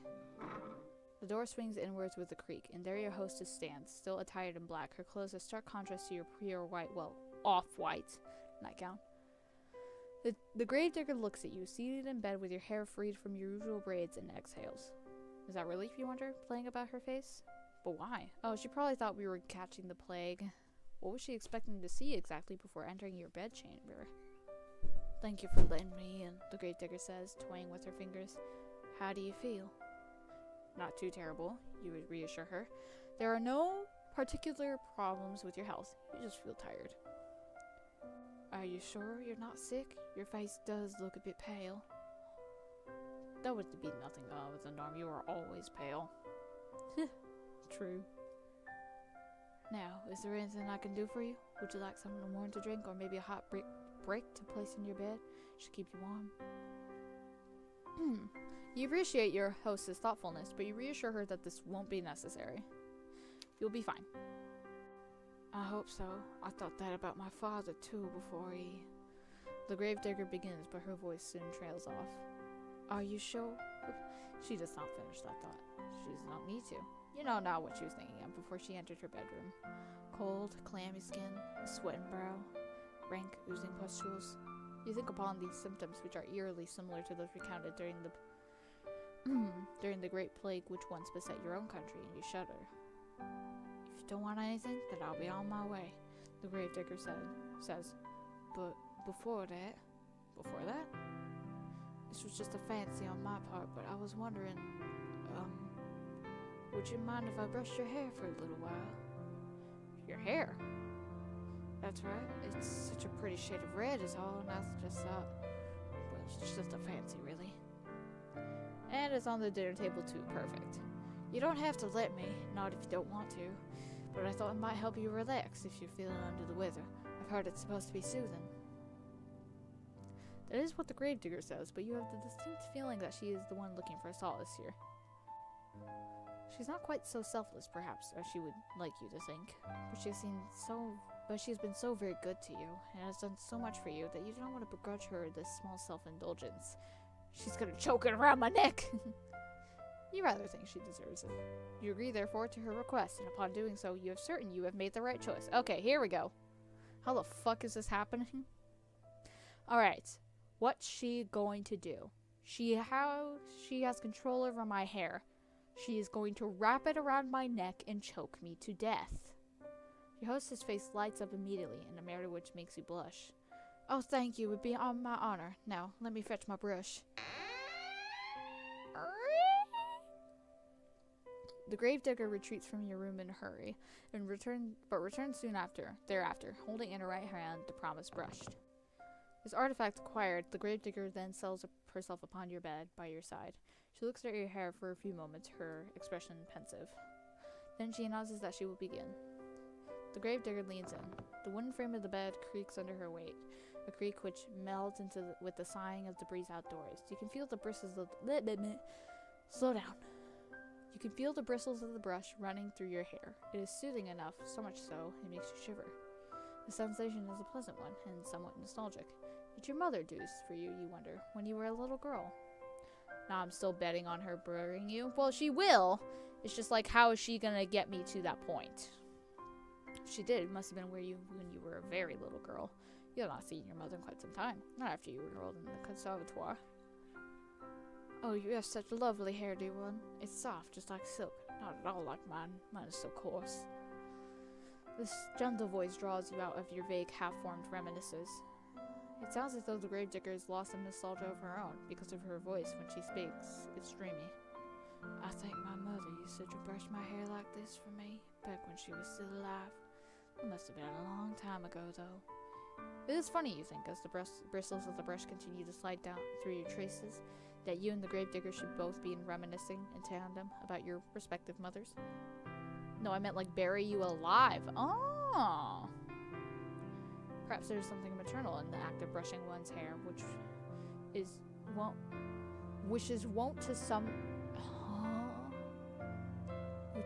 to summoning forth such images. Oh my god, I can't understand words. I would not know, personally. I cannot remember my own mother at all. I don't think I like having my hair brushed very much. The gravedigger continues, her breath warm against the exposed nape of your neck. How close is she for this? My mother used to complain that I squirmed too much. I can remember that. She always told me to sit still, though it wasn't my fault I squirmed. She used too much force. Now this is curious. Sounds as though the reminiscences of the gravedigger are not particularly fond at all. Did she not get along well with her mother? I can't rightly say, the gravedigger replies in a somber sort of voice. I was young, like I said, when she died. I really don't remember her too well. But I don't think she ever had that much time for me. She was too busy with all the cooking and cleaning. Oh, and looking after my baby brothers. Sorry, I had to look through some things.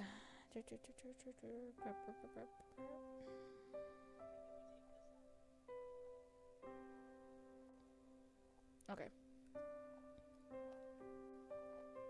But she had time enough despite that. Oh, wait. But she had time enough despite that to brush her hair? She did what she felt she had to make me look presentable. Not that it really worked. I wasn't like the other girls in the village, you see, who liked to sit indoors with the mothers and so. I'd always loved the outdoors. Okay, so that didn't age too well.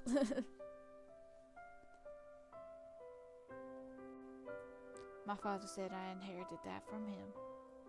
The amount of sexual harassment in these types of games is getting out of hand. What the fuck? Well, she's complaining about having a good mother. It was a one-off line about her being like her breath getting to your neck. I mean, it wasn't. It depends. If she like sighed, then maybe. I don't think it's blatant harassment. Ruefully, the gravedigger smiled, not thinking you'd see it with your back facing her. My mother said I wasn't very, well, maidenly. She didn't like that I always traipsed around outside after my father, watching as he dug graves. She's a kid? Aren't these high schoolers? I mean, I'm assuming I am. I'm assuming that, well, with the mermaid, that's like a whole different story. But I'm assuming these characters are around the same age as me, and if they're not, oh dear lord. She said it wasn't appropriate, like I was some sort of princess wearing a fine dress. The gravedigger snorts. I can't do a snort right now. I used to get a bit muddy, yes, and maybe I did get burrs in my clothes and knots in my hair, but it shouldn't have mattered. It's not like I ever had any hopes of marrying a prince, no matter what my mother said. But still, she hoped. She had lots of hopes, my mother. High hopes. I think she might have resented my father, maybe, for working such a menial job. Her profession is an honest one, but it's never made much money. I think my mother was hoping for fine jewels and dresses and... Grave digging at 17? Serious? I don't know, man. She's the only one left. I think my mother... Oh, wait. I don't know. She always had ideas. Her head was full of fairy tales. I think this is what the audience of this game is seeking. Yeah, to relate. It was a shame, I suppose, that her reality didn't match up with what she wanted. I don't know if there's, like, age ratings on Steam. I don't think so. Is there... Let me actually look and see what the developer has done. Oh, they've done a few other games. They've done quite a few other games. Oh my god, they've done a ton of games.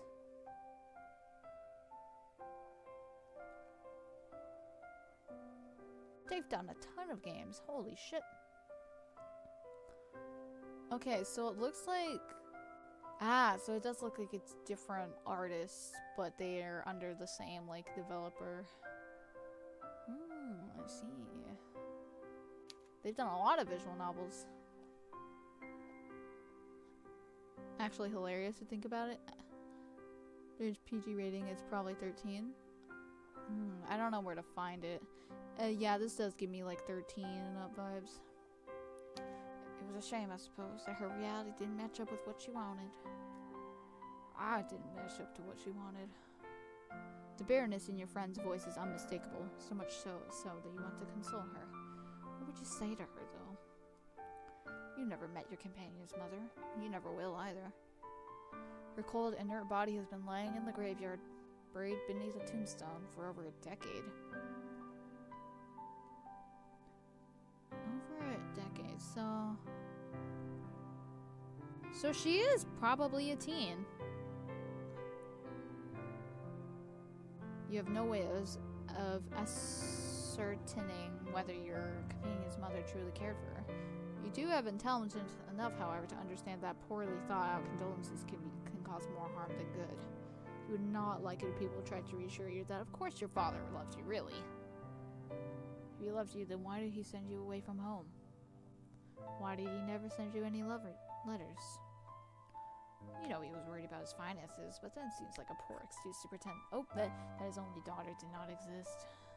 As for your own mother, meanwhile, she was nice, at least you think she was, but she was woefully ineffectual. Though she was nominally an adult, she always cleaved before your father's judgment.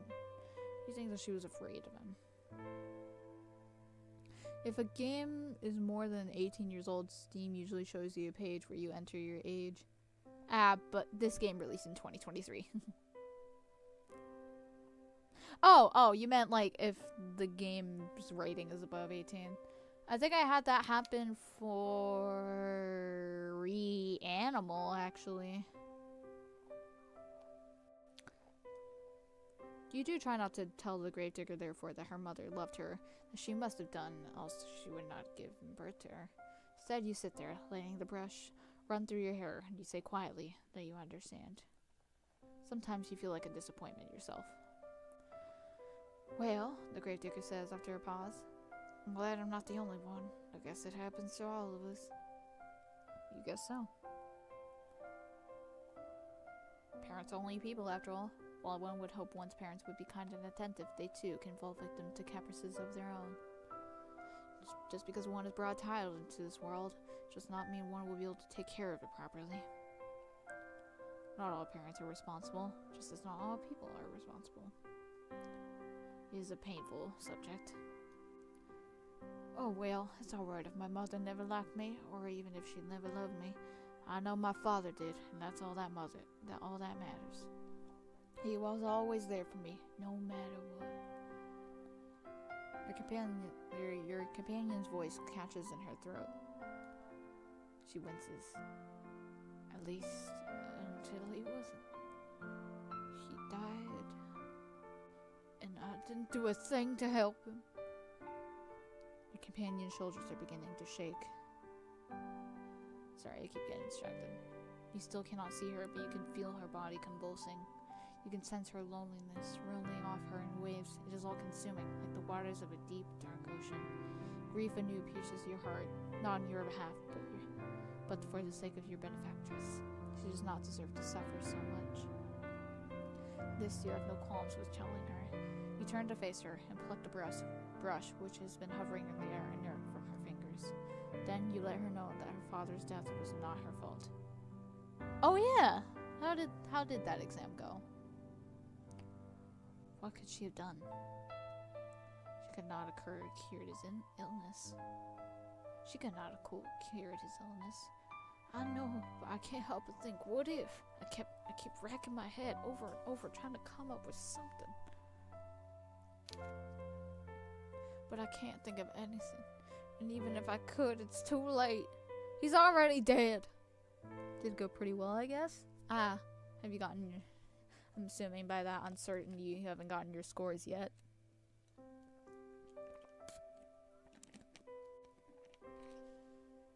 Still have 7. Jesus Christ. I don't know if I heard knocking just now. I'm gonna check.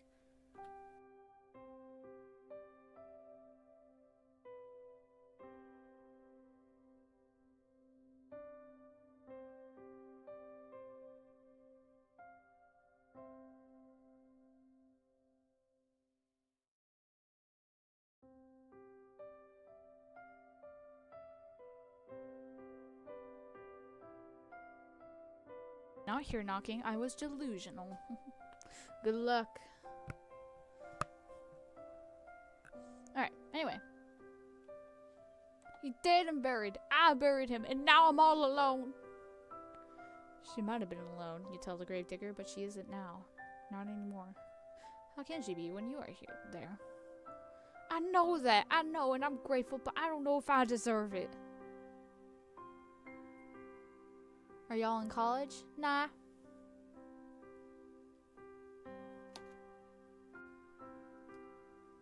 Why would she not deserve your company? Do not understand. Because I couldn't do nothing for nobody. My father always looked out for me when I was a little girl, but when he needed me the most, I failed him.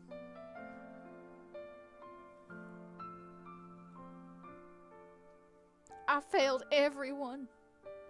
All the villagers, all my friends, all died.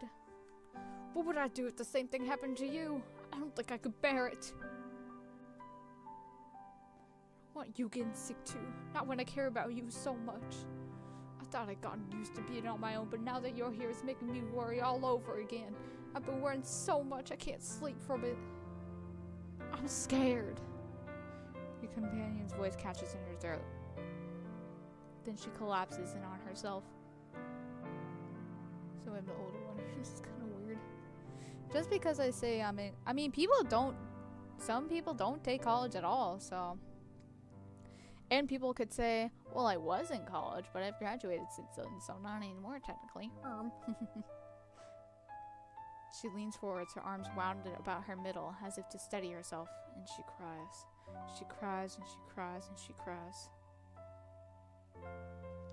Quit school 2 years ago. Oh.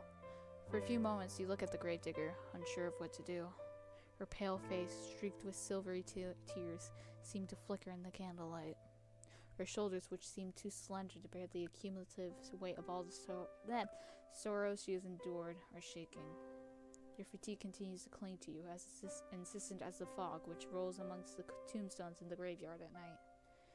You are not so very tired, however. You cannot offer your hostess some comfort. You do not know what you can say to console her. You feel too weary to think of pretty sophism, but there is something you can think of. You would not typically be so bold, of course, but you are tired enough for once to throw caution to the wind. That and the tears of the gravedigger are awfully arresting. Aww, in your arms, be a good Samaritan. Oh, my hair's so short. You pull your arms, and before the gravedigger can pass comment, you pull her to your chest.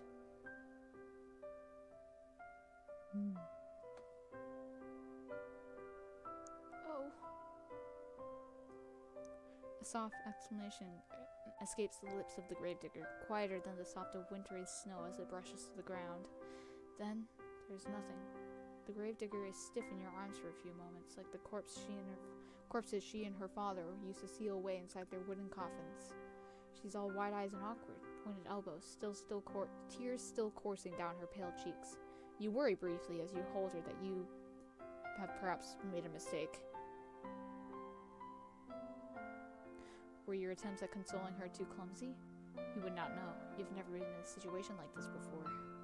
You've never consoled any friends before because you have never had any friends to console. It is not so now, however.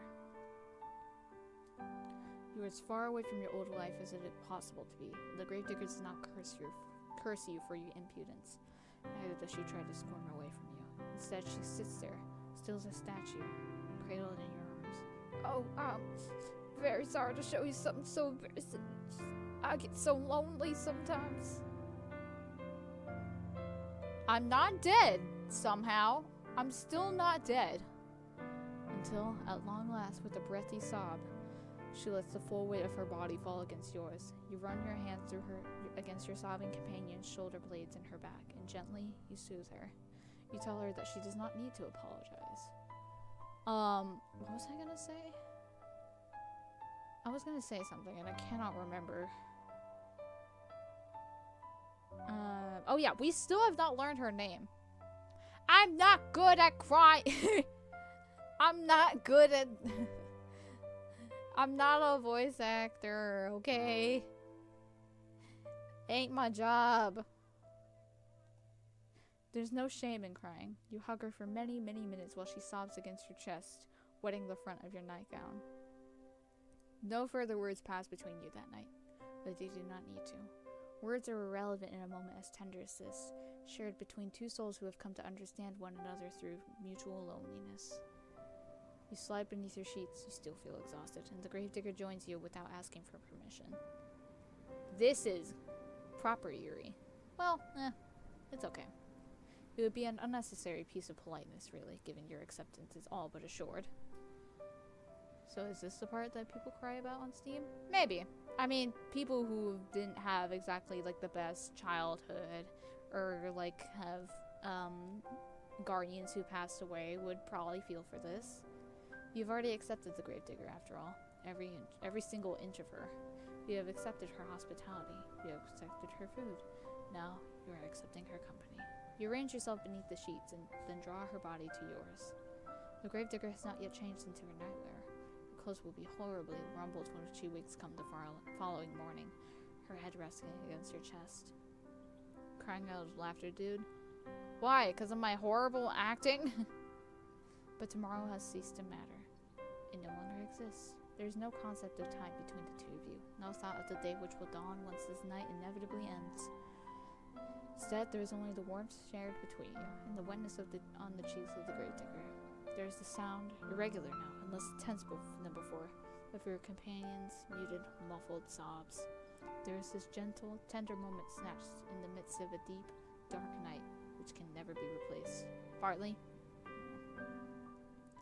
Your eyelids feel heavy, as though weighted down with stones.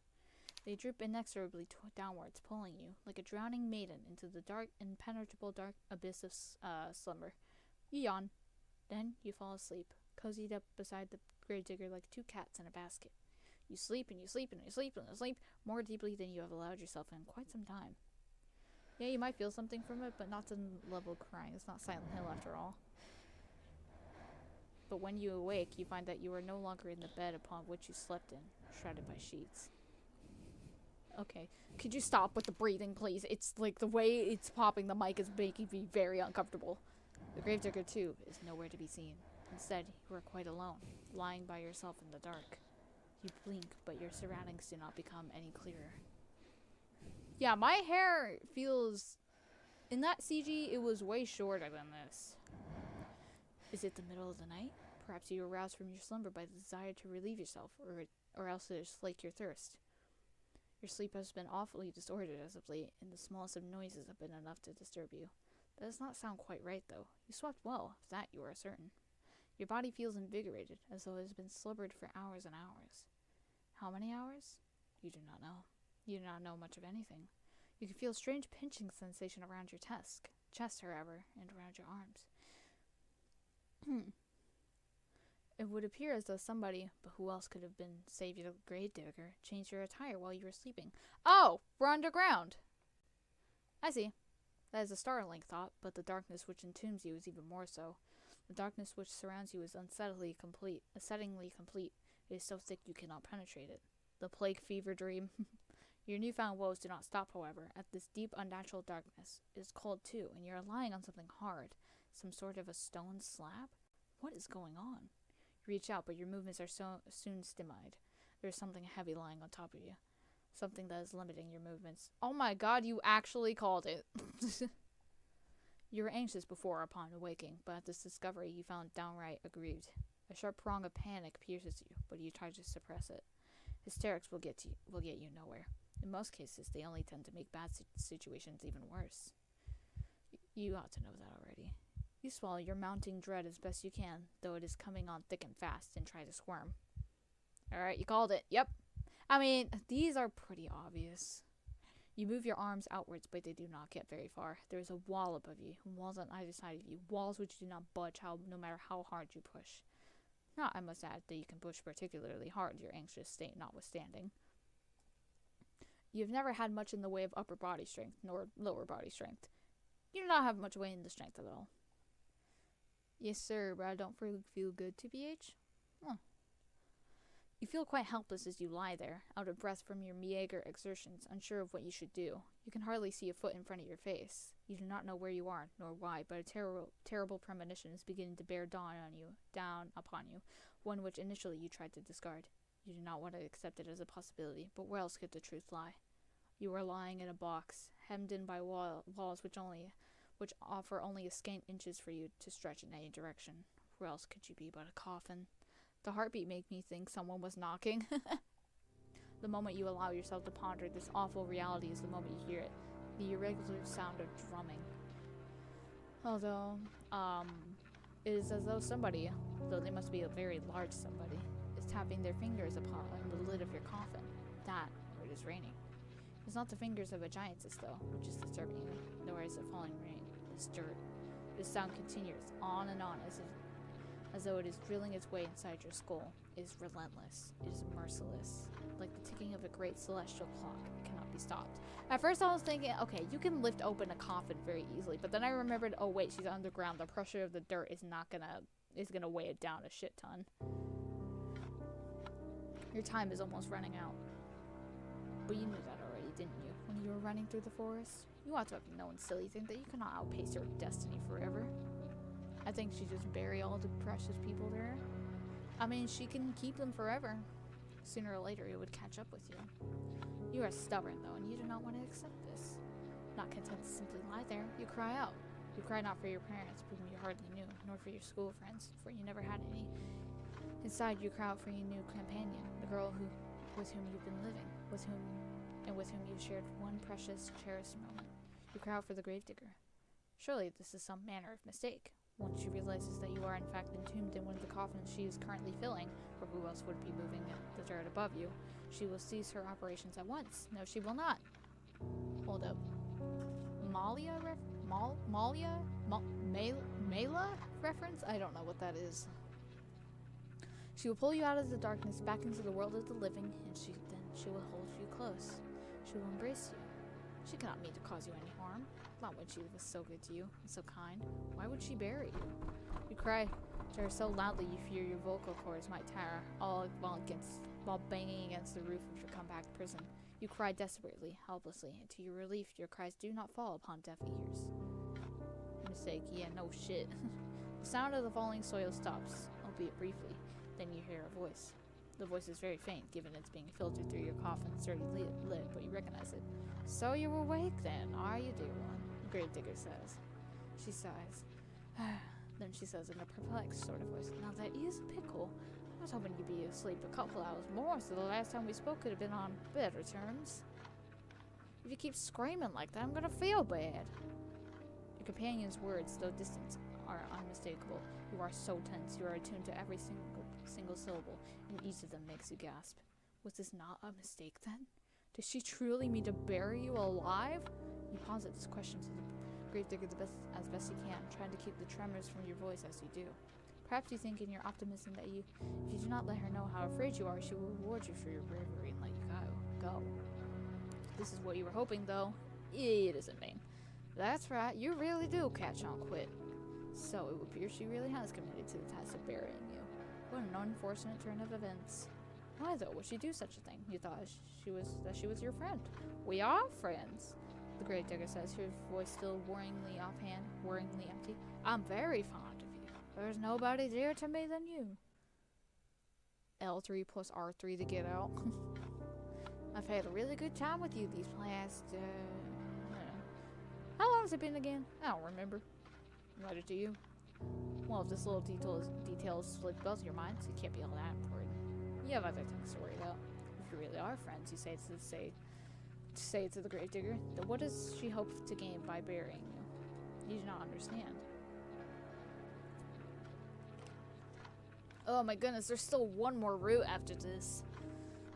But you do understand her reply even less. Well, here's the thing, the gravedigger says in a reasonable sort of a voice, as though burying somebody alive could ever be thought of as a reasonable action. I've been digging graves for a long time. See? You cannot see. It's too dark. But you affirm that you do all the same. Well, I was digging all these graves, but I've not had anybody to put in them. Not for ages. It's rather sad. I think you know where this train of logic, twisted though it is, might be going, so you do not interrupt her. You know no good will come out of it. All you can do for the present is lie there and listen. I was thinking I'd never find another person to bury in this godforsaken village, not after the plague messed everything up. Okay. I was getting desperate. Until you came along, that is. Now that I have somebody I can bury, I'm not gonna let the opportunity pass me by. Where does the other route take place? The other route is at a castle, which I'm curious of who that's gonna be. I'm sorry, but this is just part of my job. It's what my father taught me to do. It's all I know how to do. That's like another hour and a half. God help us. What time is it? Oh man, I feel like this wouldn't be so grueling if we didn't have all those like internet issues. So technically it's been about 4 hours. I buried my mother and I buried my father. I buried all my friends. Now I'm gonna bury you too. It is sound logic in a sense, as the daughter of a grave digger. Digging graves is her job, but something about it rankles you. Okay, neither of these motivations have made any goddamn sense to me. This is, oh god, this reminds me of the first short story I ever wrote, where I didn't even really give the villain a motivation. She was just kind of evil to be evil, which I know some people like in like Disney movies and stuff, but there was more to it behind that. This very much reminds me of my old writing. If only you could put your finger on it. Ah, yes. There's a bit of a flaw with her reasoning, is there not? You're not dead after all. You might not be dead now, the gravedigger says in response to ingenuity, but you will be if given enough time.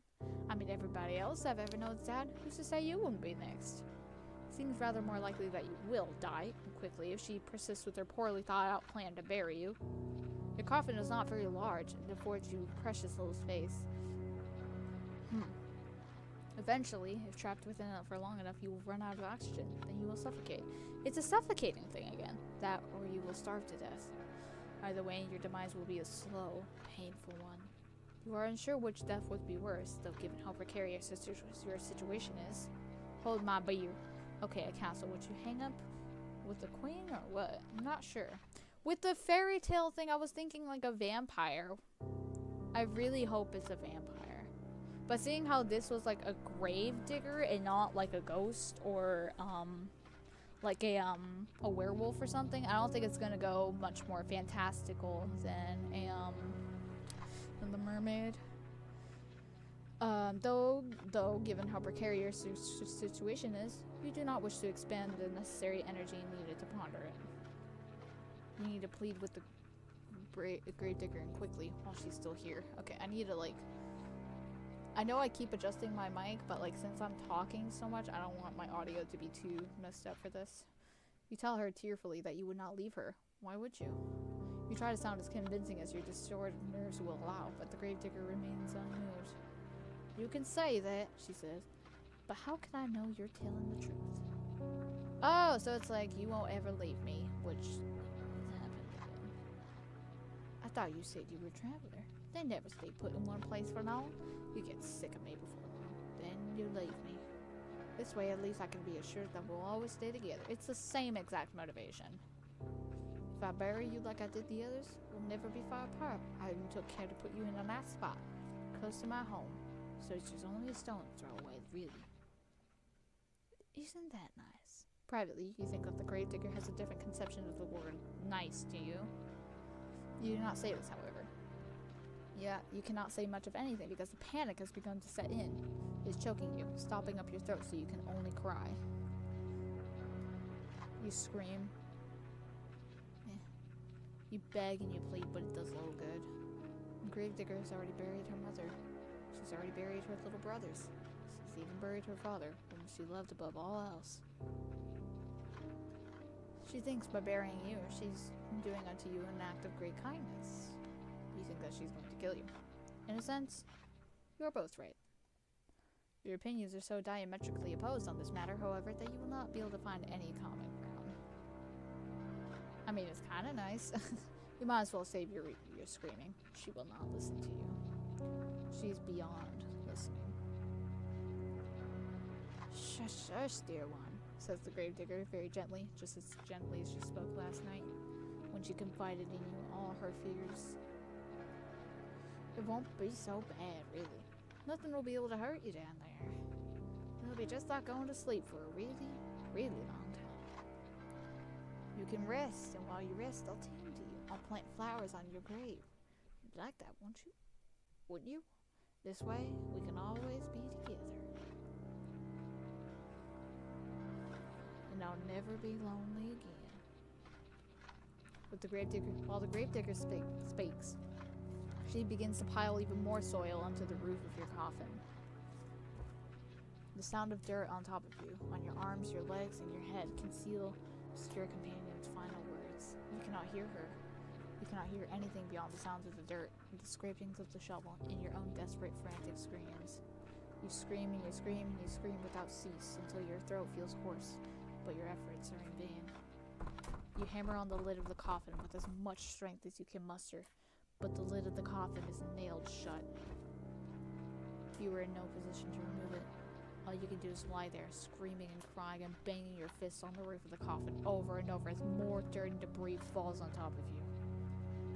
Eventually, enough dirt falls on you to stifle your screams for good. The gravedigger can no longer hear you, and you can no longer hear her. You are all alone, trapped in a narrow wooden box, which, regardless of what you want, is now your new home. But it still doesn't make any sense like this. She said she was just desperate to bury people. What is this stupid reason? Yeah, I feel like both the motivations so far have been not very sensical at all. Which I guess maybe is like falling into that fairy tale sense where the motivations doesn't make too much sense. But in this sort of darker context, you kind of need it to make sense. You can smell the soil in the backs of your nostrils when you inhale. It is so potent you can taste it on your tongue. You can taste the eventual, inevitable decay of your own body.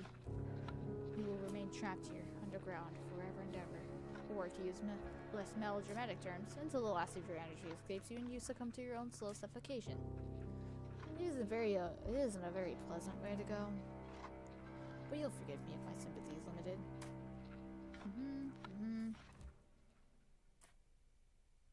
Yeah. Alright, I should have saved first so I can go back to this. Fuck! I forgot to save before this! Well, I need to get the ending. Very well then. Enjoy your eternal slumber. I suppose this is a good night for now, but it is not goodbye. You cannot escape from me, even if you're buried deep beneath earth. Where there is a will, there is a way. And even if the whole world has forsaken you, I never will. I'll never leave you. You will never be lonely again. Shit. Did the mermaid have a reasonable motivation? I don't really remember. Hers, I feel like, was even more confusing. I guess she didn't want me to leave like the farm friend did. Shit. So I still have this save for the options. But, I don't know. Okay, here, what I'm gonna do is... Oh. I guess I'll just do castle now. It just takes me back anyway. Whatever. All decent fairy tales tend to conclude in castles once they're beleaguered, put upon heroines are finally able to wed the handsome princess they once dreamed of. Why bother trying your luck with the shore, which may very well be deserted, or the village, which would be full of dirty, barefoot peasants? It is far better to skip the suffering and go straight to the grand finale. That is very astute of you. I did not realize You had Indians, you'd be so mercenary. I can only wonder what you will encumber during your moonlight meanderings. The night is far from over. Your swimmers are brushed up on your curtsies. You might have come in handy when one is interacting with a sovereign. Royals can be temperamental, after all. If you fail to treat them with the prerequisite amount of respect, you may come to regret it. You follow the path which leads to the castle, supporting yourself on weary 18 years. You're ready at a moment's notice to capture the hit.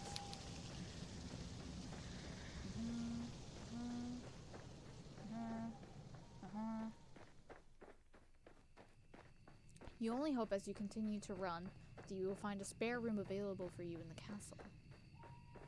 You do not know what exactly will wait you at the castle, but you have visions as you run of a vast, opulent dwelling. This dwelling will surely be full of finely furnished rooms in which you might rest your weary head. There must also be a king and a queen inside this castle, you ponder, who will be kind and wise. And what of their children? What of a princess? Every good castle must possess a princess who will take pity on you in your plight. You can imagine the face of this generous princess with ease, thanks to the fairy tales you read in abundance as a small child.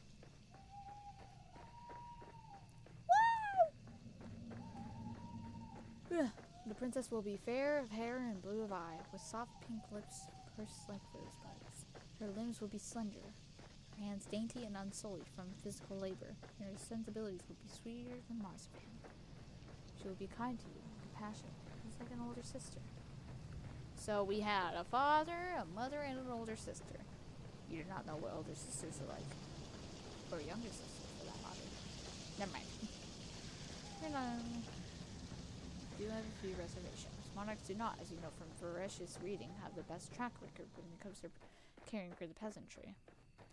Was there not a very famous queen who once said with a cavalier wave of her hand that the hungry peasants in her kingdom should content themselves with cake of bread, if bread was not an option? You think that this might be a misquote, but the point still stands. The royals are supposed to grant their subjects succor in their time of need. This does not always happen.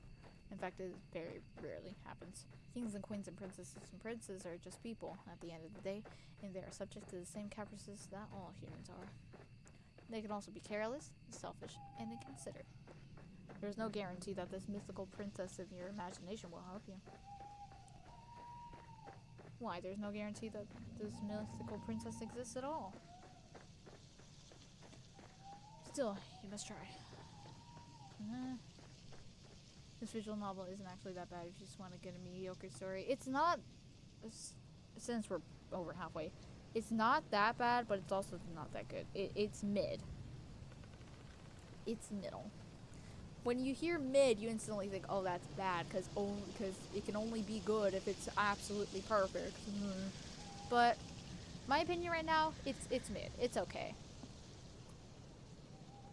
For what's probably a very young, like, writer and artist, it's not that bad. Like, this, for what is probably one of their first games, it's not that bad.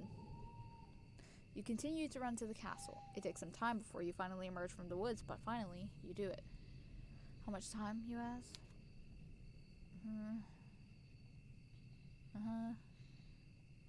It is kind of annoying how much the dialogue can repeat within the routes. I can't believe I'm saying this, gang. I can't believe I'm saying this, but I can't let gang know I fuck with this. It's not that bad. Like, the ideas, I do like some of the ideas. I think it's just some of the execution and just not being fully, like not having the fully developed, like, brain to execute these, ideas is what's holding it back. Like, I feel like if the developer, like, writer was a bit more experienced, like, a more experienced writer could have executed this better, but these are not bad ideas. The moonlight shines down upon the castle, which looms in front of you like a cliffside. Ooh! The stone edifice of the building is imposing, and it drowns you in shadows darker than the depths of the deepest ocean. It's free, too. Yeah, like, it's also free, which, like, this isn't,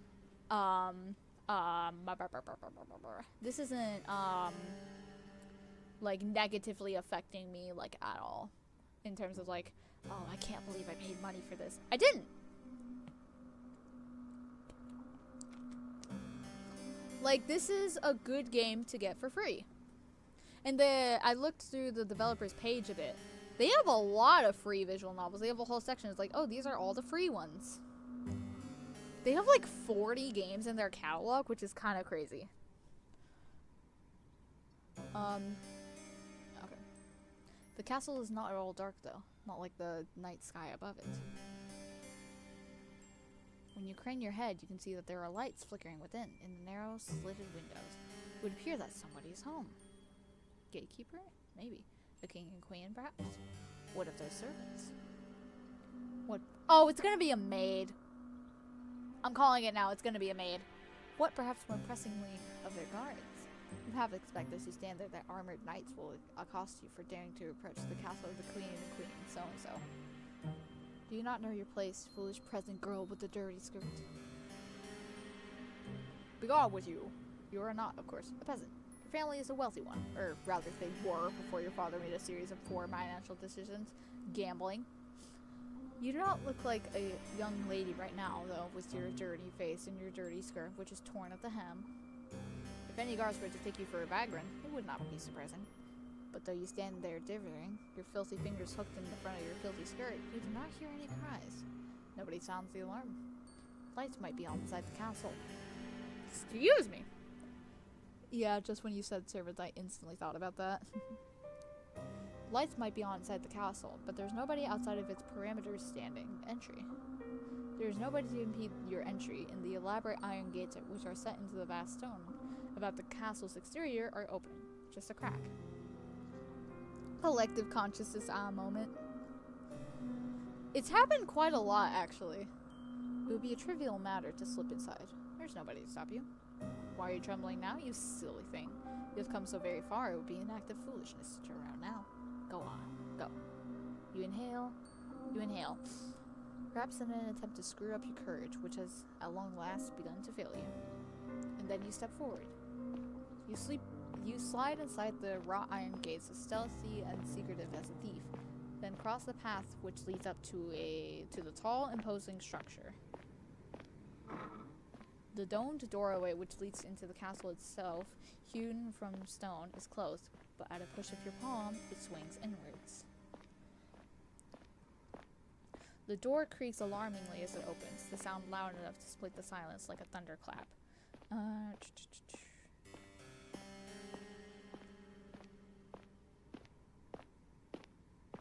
my god, I cannot type.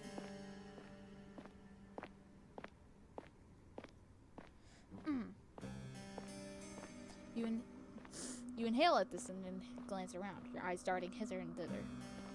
Hither and thither? I have never heard that before. Ooh. If there are any guards posted about the castle grounds, they should have all been alerted by that sound. Will they come for you at long last? Oh shit, okay. What will happen should they catch you? Oh. Will they throw you in the dungeons? That does not sound like a pleasant way to spend the night. At least you would have a roof over your head, though, and you would not have to keep walking. Your feet really do ache. You stand there for an indeterminable amount of time, your heart pounding a panicked, irregular rhythm in the base of your throat. But no matter how much time elapses, no guards come. You are thankful for your good luck, though it does make you wonder. Where is everybody? Why, it's almost half of all the people in the world have disappeared. Could you be the very last human left alive? You frown. Then press your palm back against the door. You push less cautiously this time, heedless of the loud sound, which splits the silence.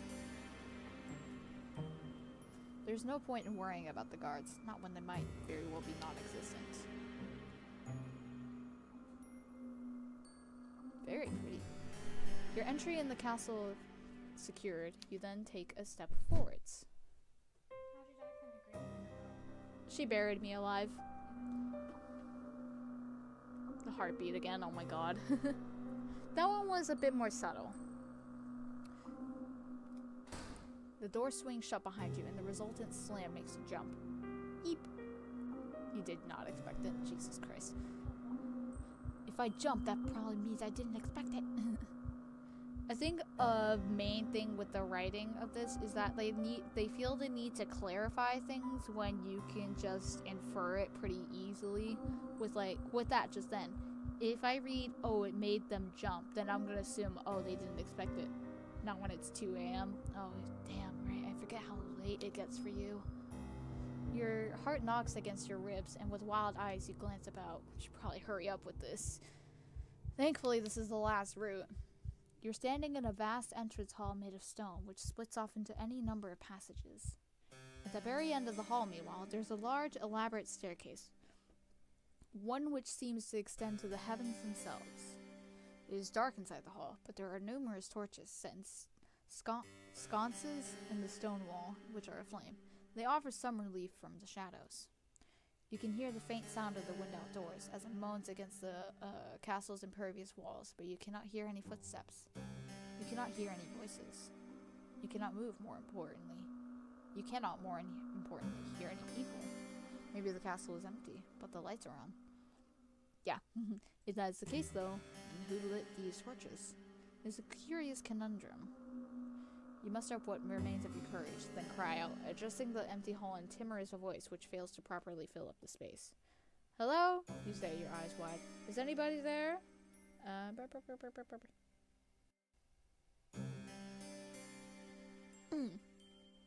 Your voice echoes through the vast empty hall, but it is met yet again with silence. You cannot say you are too surprised, but it is somewhat disappointing. Hey, look, I'm not working. What the fuck? Not one to be deterred, you try again, and again, your voice growing louder with each subsequent attempt. No matter how loud your voice, however, it fails to reach any ears. If anybody's here, they do not seem to be particularly sociable. That, or perhaps they simply cannot hear you. Could they be in another room? Yes, that must be it. You will never find that pretty fairy tale princess of your imagination if you stand idle, you know. It is time to get to work. Put those legs of yours to good use.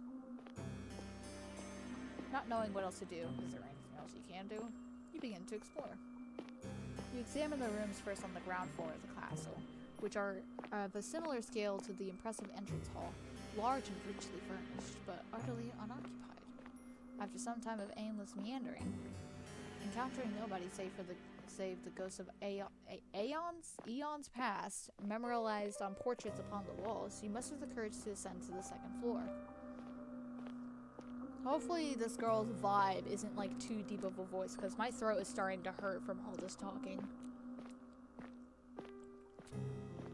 The tea helps though. This floor too you examine, wandering through a seemingly endless series of halls until at long last you find a door which is ajar. From between the crack in the door and the jamb, you can see a flickering light. Irregular, yes, but it is light nonetheless. Could it be from a fireplace? That would suggest then that this room is occupied, unlike all the others. Perhaps the kindly princess you dreamed of will be awaiting you in this room. It is with a trembling hand that you press your palm against the door. Push it. Ooh, that is a pixel. I'm so done with reading too. Oh my god! You can actively hear my voice getting worse. We're almost done. It's one more route. Oh man, I was planning on calling my friend after this. Then you step inside the bedchamber, which unveils itself to you. Shyly, you stand at the threshold of the chamber, much of your courage to distinguish and gasp. The bedroom itself is gorgeous. It is a chamber so luxuriant, not even the shadows can obscure the fine craft of the furniture within it, nor the rich patterns on the walls. It is the girl inhabiting the chamber, however, who truly takes your breath away. That is an entirely different art style. Holy shit, she's so pretty. Sitting on the velveteen sheets of the towering four-poster is a girl in a sumptuous red gown who seems to be of a like age to you. Okay, so this must have been a collaboration of different people's stories or something. Because, okay, I didn't notice it as much with the other two. I was like, I mean, with the mermaid, she didn't really get sprites. She just got a CG that changed. What in the Sailor Moon? I was thinking like, oh, the Gravedigger's style looks slightly different. It looks more Evangelion. But this, yeah, these are different artists collaborating on a single game. Holy shit. You do not have a clear view of the girl's face. Her head is bowed, her gaze directed downwards at her lap. You can tell from her hair, however, and her slender calves, which protrude from beneath the hem of her dress. She is very pretty. I wonder if, like, they actually show, like, people, like, different artists, coming up. Not sure.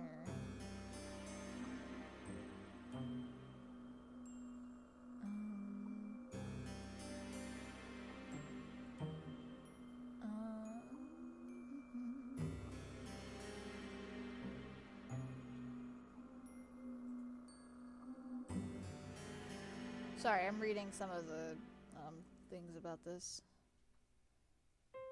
Okay, so it doesn't say anything about...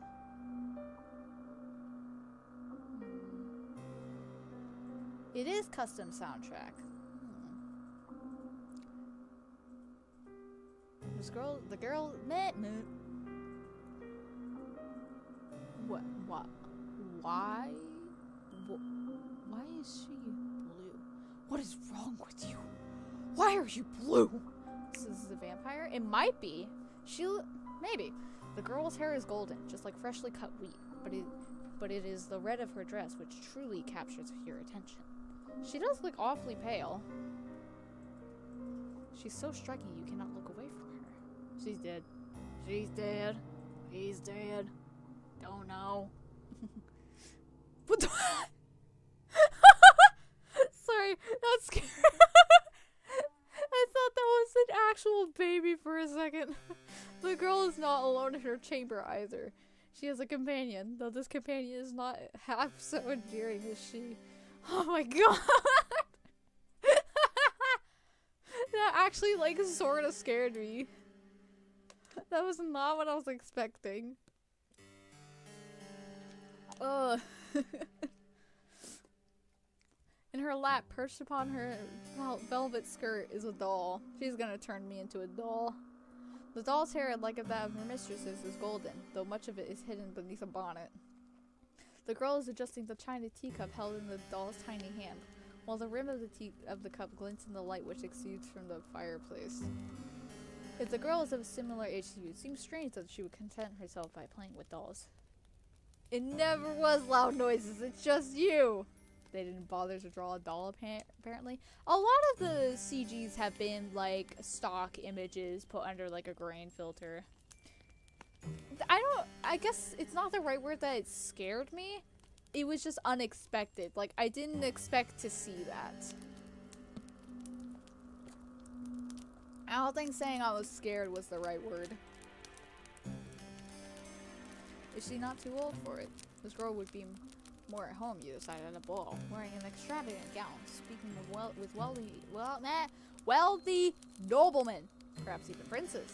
She should not be sitting in what you presume is her chamber, adjusting a teacup in a doll's hand. But you're not afforded much more time to stand there marveling at the girl, because she turns. She raises her head. Then her eyes meet yours. You thought the girl pretty when you first observed her, sitting on the edge of her plush velveteen bed, examining bed.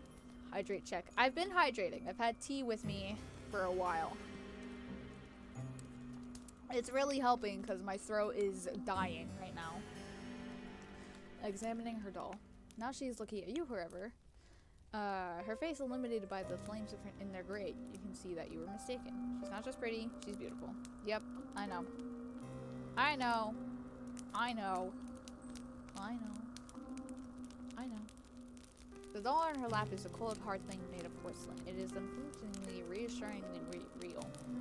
If she were a mirage, surely she would not be able to handle physical objects such as this. It is strange, though. The doll, though immaculately made, looks oddly imperfect when compared to the girl who is holding it. She's so startlingly beautiful, she even puts man-made representations of feminine charms to shame. The sight of her makes you feel rather weak. You have always had a fondness for fair maidens, haven't you? Didn't you? No bet? Mm-hmm. You are kind of helpless when it comes to them. Even worse than a knight errant of a courtly legend. Jesus Christ, dude. You watching back the stream, you're gonna see me actively lose brain cells from talking and reading for so long. Your aesthetic appreciation is not particularly ladylike, but, well, it's not every day a girl encounters an elegant beauty like this, attired in red, illuminated by the firelight. I suppose I could forgive you for this rudeness, as too can the girl. She does not seem to be the type to hold a grudge. Oh, The girl says, in a voice that's surprisingly enough far less refined than her appearance. it is good to see you. I've been waiting. Dude, I was just watching a Sucker for Love playthrough. This is just Esther. And so far, Esther pulls it off way better. Has she? There's news to you. I'm just gonna do Esther's voice. You blink, perplexed, a response on the tip of your tongue, but you are unable to expel it into the ether. The girl is setting her doll aside. Bless you. Then she stands, the hem of her dress swishing about her legs. Nimbly, like a ballerina, she canvasses the space between you. Her room is so very large, there's quite a lot of space. That's Zesty. If she does an Ocho-sama laugh, I'm just gonna do Esther's. Then takes your hands into her own. You must, The girl says. Her eyes aglow with excitement. be my new lady's maid. It's been a while, but it's such a relief that you finally arrived. I knew that you would. Well, turns out I'm the maid. I thought I'd find a maid, but I'm gonna be one myself. You never leave me alone. Not when you knew how long I was waiting. Oh, I'm so happy. You must answer to my every order in whim. Without question. Okay, please don't voice actor. I'm going to voice actor. I'm gonna put my mic a little further away because that's probably very loud. Okay. The girl's good mood is contagious. So much so you find yourself being swept away in it. Enslaved to Gigi's. You're tempted to accept any identity she might press onto you. You've never been a maid before, but you might not be this girl's maid. She does not seem like a poor mistress to serve. Not if she's always this kind. Really? Okay. You cannot mask the confusion, however, which flickers across your face. You're not a good enough actress. Yeah, no, I'm not. In any case, this is all happening too quickly. Why, you barely know this girl. Why is she being so very familiar? It is with blank, bobbin eyes that you examine the girl. Your befuddlement is pronounced enough that, okay. Wait. Okay. Your befuddlement is pronounced enough that even the girl, despite her good mood, notices it. She frowns. Then she says, her fingers sliding away from your own. Or am I mistaken? Are you not my new lady's maid after all? The disappointment in the girl's face is abundant, so much so your heart clenches. You do not know her if she's still a stranger, but you are struck all of a sudden with the intense desire to appease her. You don't want to let her down. Oh, my nose is getting stuffy. That's probably making the voice acting worse. I'm gonna go blow my nose. I'll be back in a second.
Hopefully my voice acting is a tad better now. The thought is devastating. You were not aware, you tell her that you would apply to be her maid, But if that is what she wills, you would not be opposed to it. Oh. You pray that she forgives you, though, for your discombobulation. I don't think I've ever seen that word spelled out. My goodness. You come from a distant country and you've traveled for many miles. You know not where you are and you do not know who she is. What? You don't know who I am? It is regrettable, you tell her, but no, you do not know her, though that is no fault of her own. Why, you have spent such a long time running, you hardly even know yourself. Ah, so you are a fugitive then, from another country. I see. I won't pry into your past then if you'd rather forget about it. This is the most down bad character I have ever seen. You haven't seen the MC from Sucker for Love yet, I'm assuming. We are going to be playing that one day. I actually already have the thumbnail ready for it, and I haven't even bought the game yet. I don't mind sharing my past with you, though. Everybody in this country knows who I am, after all. Or at least they should. Are we actually going to get your name this time? I don't want to see it, then you won't. Then you don't have to come by. Now, this is quite the impressive boast.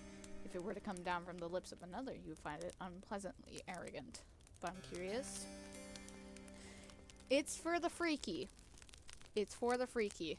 Especially the sequel, I think, perhaps. I don't know much about the sequel. But based off the main character, she has quite the personality. I did watch Mark play Sucker for Love, so I know what he does. Yeah, I actually was just watching the playthrough right now. I know a lot about I know pretty much everything about the main game, but the sequel I do not know much about. I watched Markiplier play the demo for the sequel, but that was years ago, so I don't remember like anything. So the main Sucker for Love game, that's gonna be something where like, okay, I know anything, I just want to play it myself. But with the sequel, it's gonna be like, okay, I don't know anything. You do not think, however, that this girl is trying to show off. No, she absolutely is. You get the feeling instead that she is merely telling the truth. Well, she's absolutely being a show-off and being like, I will tell you my past, just because I can. If you don't have the pleasure of knowing me, then allow me to do the honors. My father and my mother were the king and queen of this realm, and I am its princess. I've lived in this castle all my life, so I don't know much about the outside world, but I know that other countries do exist out there. I presume it is one of those foreign countries that you come from. It's very good to meet you. I've always wanted to talk to somebody from overseas. It feels like quite the opportunity. The girl giggles at this and you smile in response. You tell her unthinkingly that it is your pleasure really to meet her, or at least you mean to. You only get halfway through this remark when the full gravity of what the girl has told you sinks in. You come to a stop, then you stare. Did she just say she was a princess? Yes, that's right. I'm a princess, and one day I'll be a queen, after I've done a bit of growing up. Who orchestrates that? No one else is here. My ministers don't think I'm ready to run the country just yet, but I've been doing my best at my lessons. Holy shit!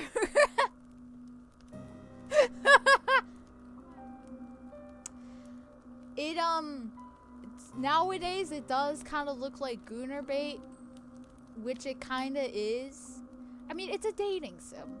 They looked up Sucker for Love. I love the game though, because it's eldritch horror too. So there's eldritch horror elements. Why do you look up Sucker? Yeah. Big boobs. One day, I'm sure I'll be the best queen there ever was. So she really is. She is a princess. That makes sense, you suppose, given she lives in a castle, but it comes as a surprise nonetheless.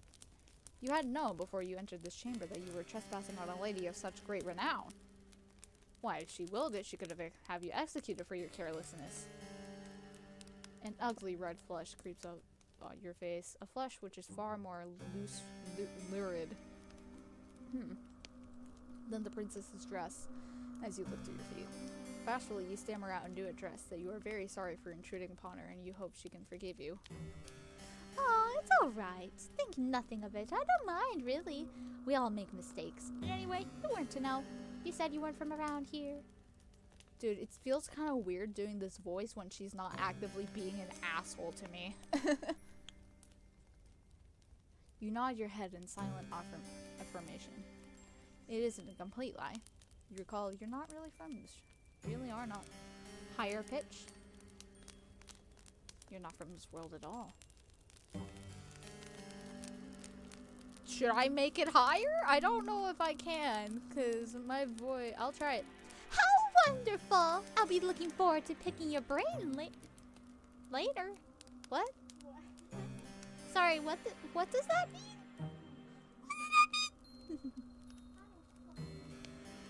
All of my servants come from the nearby village. Their tales are all the same, and so are their superstitions. I could do with a breath of fresh air. My last lady's maid told me I was too impetuous, but I don't think there's anything wrong with wanting a bit of adventure. Not that I've ever been afforded much of that. I've been shut up in here for so long, so long, I hardly ever get the chance to talk to other girls my age. My last lady's maid was older than me, and so was the one before her, and the one before her. I want Yuri. Some of the princess's fair mood seems to dissipate as she speaks, her expression turning by degrees into something rather more pensive. But I haven't seen any of my old lady's maids in a while. Or any of the other servants, from that matter. They've all disappeared. You don't realize how You don't realize how funny this is at this hour? I guess I'll have to watch this when it's 2 a.m. Now that is quite curious. How could a whole household full of servants simply disappear? The plague. That I don't know. This castle was full of servants once. My lady's maids, and my undermaids, and my scullery maids, and my housekeeper, and my cooks, and a large retinue of retainers. Ugh. They're all gone now, though. I think my ministers must have sent them away. I don't know why they would have done that, though. They didn't explain it to me. But then again, they never explain anything to me. They still treat me like a little girl. It is so tiring. She said that her ministers sent her servants away? What of her parents, the king of the queen? Would they not be the ultimate authorities in the castle's hierarchy? They would, yes, if they were still alive. But they're not. They died a long time ago. I was raised for most of my life by my servants. Always the dead parents. Oh, you answer. And then you flush. You hadn't known. It's alright. You don't need to apologize. I'm just happy that I have you now. I was getting sick and tired of only having my dolls to speak to. They aren't the best conversational partners. You can imagine so, yes. You doubt any doll, You doubt any doll, even one made by a talented artisan with an intelligent face and indistinguishable from humans, would be very good at answering back. Dude, the fire crackling is very loud in my ears. Oh, no, they aren't. They're hopeless at it, really. They're so stony-lipped. You've no idea how much of a relief it is to see you. This castle is so big, and without my servants, it feels so very empty. It gets so lonely here. I know, it's a tad. Now I'm starting to think that, like, each story is entirely different. Because so far, this one's narration feels better. I don't know why. Okay, this is obviously a different artist. She said the thing cubed. Because obviously these are different artists drawing the characters. But, maybe it is like Ebi Hime, I think is the developer name, is literally just the publisher and all of these collabs are under their name or something. I'll have to pay a bit more attention to the narration. Now that is...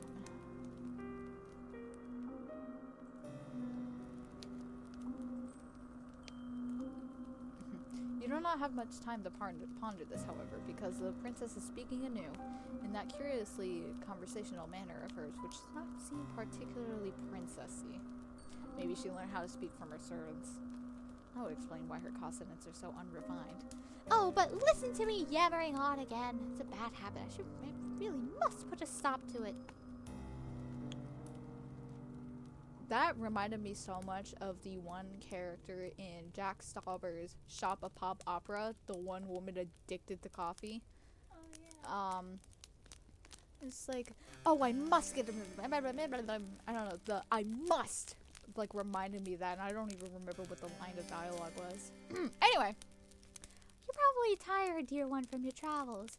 Would you like me to show you to your room? Yes! The princess announces before you can say anything in reply. I think I'll do just that. I might show you a bit around the castle first, though. It's like amazing here, and I wouldn't want you getting lost. You'll be staying here for quite some time, after all. Okay, bye. The princess then hastens you to take you on a tour of her home. Fortunately, she does not show all of the rooms in her abode, and neither does she offer overly long descriptions as to what the few rooms she does show you are used for. She does, however, pause by the kitchens, whereat she offers you some victuals. Once the growling in your belly has been satisfied, the princess then resumes her journey.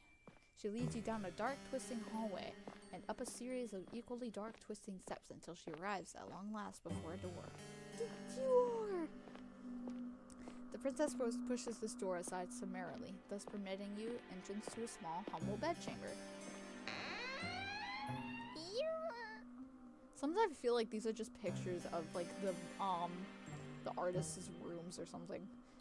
The chamber is not half so opulent as the grand bedroom in which the princess resides, with its resplendent four-poster and its richly patterned wallpaper. This reminds me of my Nana and Papa's old house a little bit. This CG. It's very nice. A little bit. Oh, that's cute. This room's ceiling is not as high, and the singular bed shoved against the wall is thin and narrow. Yuri?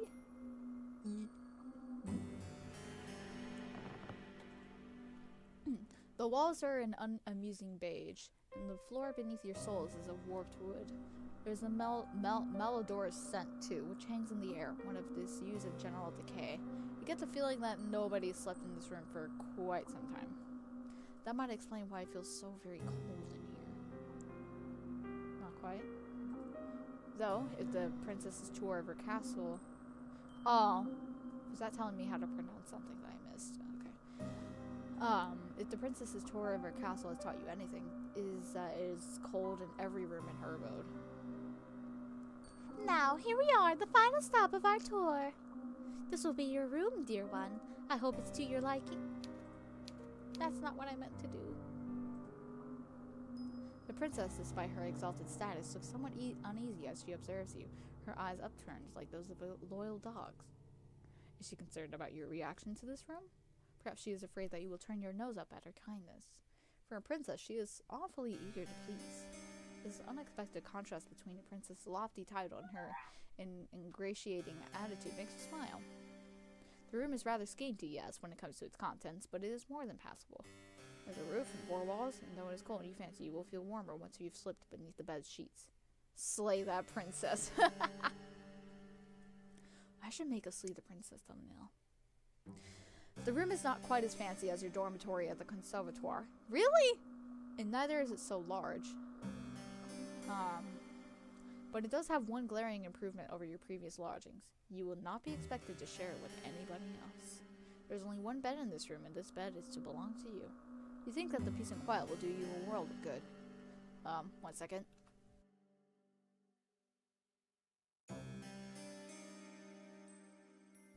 I actually remembered to mute this time whenever cracking my neck. You tell the princess as much, and she smiles. I'm almost out of tea. Shit. I might need to get another one for this. That's good! I was worried you wouldn't like it. I know it isn't much to look at, but it's one of the nicest servants' rooms we have in the castle. Most of the maids sleep beneath the roof in this teeny tiny room, which is all cramped.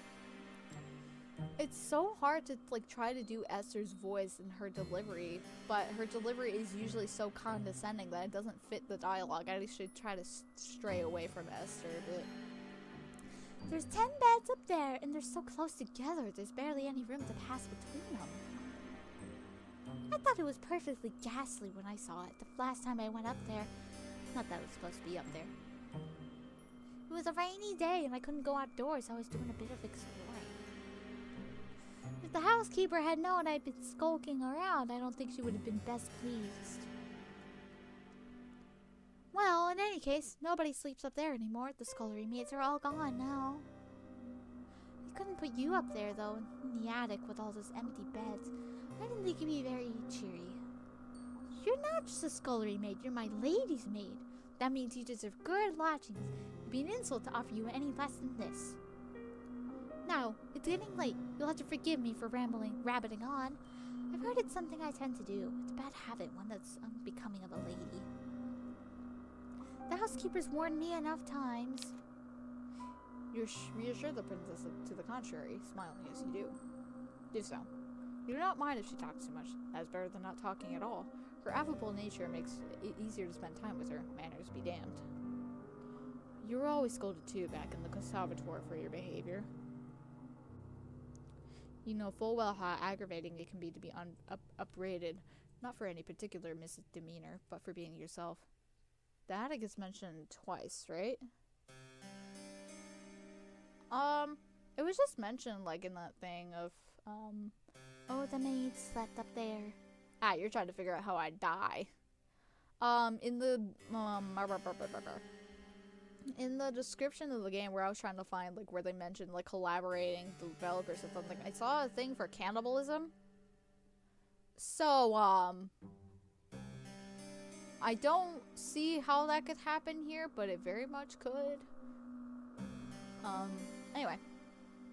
Well, I'm glad you understand. The princess answers with a giggle. I really should be off, though. It's bad manners to keep you, especially when you look so sleepy. Get some rest. We can talk more tomorrow, if you don't mind my ceaseless prattle. I'm glad you seem to appreciate it, at least. Though I'm sure you get tired of it eventually. All of my old maids did. Ah. She's like, you don't get tired of my talking, so I'm just gonna yap to you while you suffocate for the rest of your life. The princess departs, and in her absence, you take a seat upon the bed.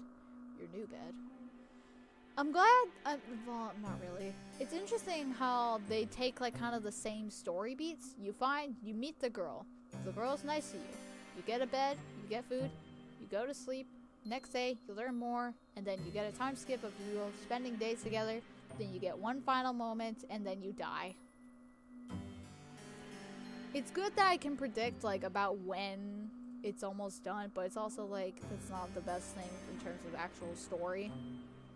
Anyway, you cannot help but think that this is all happening very quickly. It does not seem like very long ago that you were still in the forest, running for your life amongst the tall, imposing trees with their gnarled, grasping branches. The forest might as well be a distant memory now, though. You are indoors, inside a castle, no less. And you have been given a room in which to sleep, in clothes that you might wear.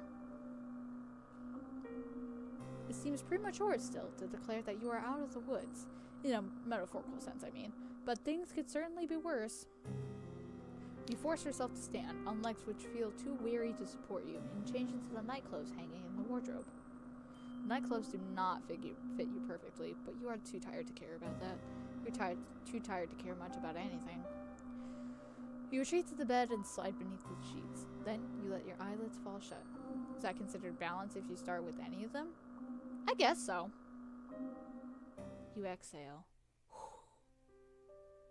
And, lulled by the breeze which blows outdoors, you fall asleep. You are so very tired.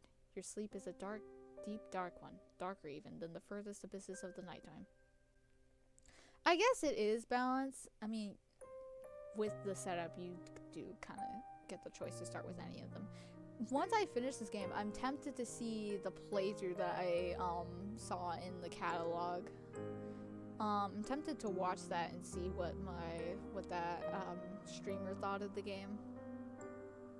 I think they played it. Yeah, I'm pretty sure he did. Like the nighttime sky, however, which shimmers with stars, your sleep is not devoid of those prismatic fragments you humans call dreams. Though in this case, I rather think your nocturnal imaginings are worth rather more than that. They are not dreams, are they? To which your slumbering mind is subjected. You know that they are not. Otherwise, your body would not be so very cold, not so clammy. The images that flicker beneath your closed eyelids, like the ghostly images in the phenakistoscope. I'm assuming that's like a different name for a kaleidoscope. Were not conjured from within your mind. They were instead taken from your memories. You are not merely dreaming. You are remembering.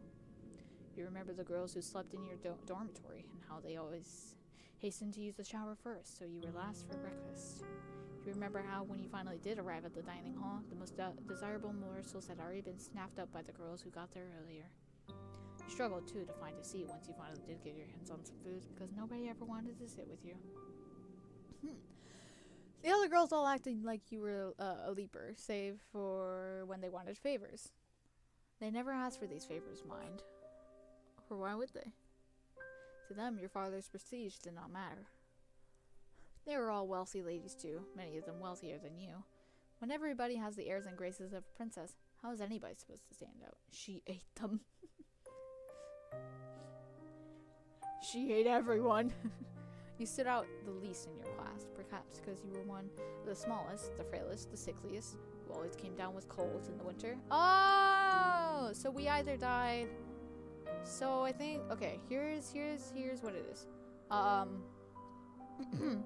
Being shoved in the fountain made us get wet and cold, and then we came down with a sickness that killed us.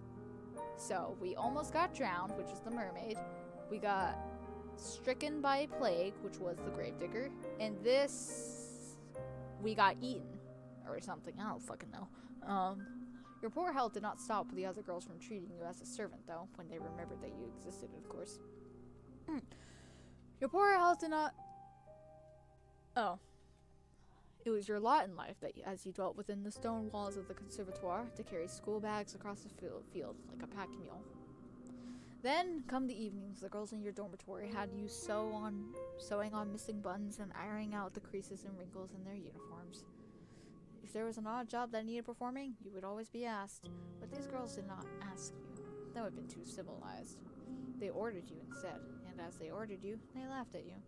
They laughed to hurt, but it hurt considerably less than the kicks did, and the slaps and the pinches. Once during an embroidery lessons, one of your classmates had an accident with their sewing scissors. Damn! She stumbled, or at least she pretended to, and before you knew it, the silvery blades of the scissors were embedded in your left palm. This happened quite some time ago, when you were even littler than you are now. You can still remember it. It hurt a lot. What the fuck? The scissors were sharp, and they perforated her skin. Not all the way down to the bone, but enough to bleed. Your wound bled bright red like strawberry jam all over your embroidery. Then, when your professor saw it, she shrieked. Her face turned as pale as away, and she looked for a few moments as though she might faint, though you were the one who was in pain. Your professor looked at your face. She could not bear to look at your hand, and demanded to know why you could not be more careful. Her tone had been an accusatory one, almost as if you had stabbed yourself in the hand with the scissors to goad her. The pain in your hand hurt, but the giggles of your persecutors hurt all the more. They never were punished for that. Perhaps your professor did not care enough to punish them. Perhaps she, like everybody else, thought it was all your fault. The wound, when all was said and done, was not too deep. You did not even need any stitches. It healed well enough in time on its own, though it still left a scar. A white, raised thing, like a crescent moon. You still have that scar. You do not know how much blood you lost. It seemed like a lot back in the classroom. You could smell it in the air as sharp as iron. But it could not have been that much, evidently. If your wound had been more serious, perhaps your professor might have cared. Perhaps your classmates, too, would have felt some modicum of guilt over what they did, but this seems very unlikely. You know that your blood meant nothing to your classmates. Why should it? You've meant next to nothing, then the blood in your veins was, if such a thing was possible, even more inconsequential. Anyway, I would, oh my goodness, I would care more, ironically enough, I would care more if I literally did not just read the storyline with Saihate Station. Man, it is the tropes. I've had a kind of a bad run with the tropes of visual novels on this channel so far. Jesus. That is like almost the exact same storyline with Haru in Saihate Station. It is kind of funny, but also kind of sad how similar that is. Anyway, you feel disoriented when you awake at long last with the rising of the sun. You do not remember what you dreamt, but you do not think that your dreams were of a particularly pleasant nature. If they were, your heart would not be hammering, so ill at ease, you glance around. You are lying in a narrow bed in an unremarkable room, one with dull beige walls and a warped wooden floor. Where exactly are you? This does not look like your dormitory in the conservatoire. Not unless it has shrunk threefold overnight. Your brows furrow as you attempt to recall the events of the night prior, until with a gasp, it all clicks into place. You remember now. You were running through the woods trying to escape from... You shudder. You do not want to think of what it is you were trying to escape from. Told you they're the same.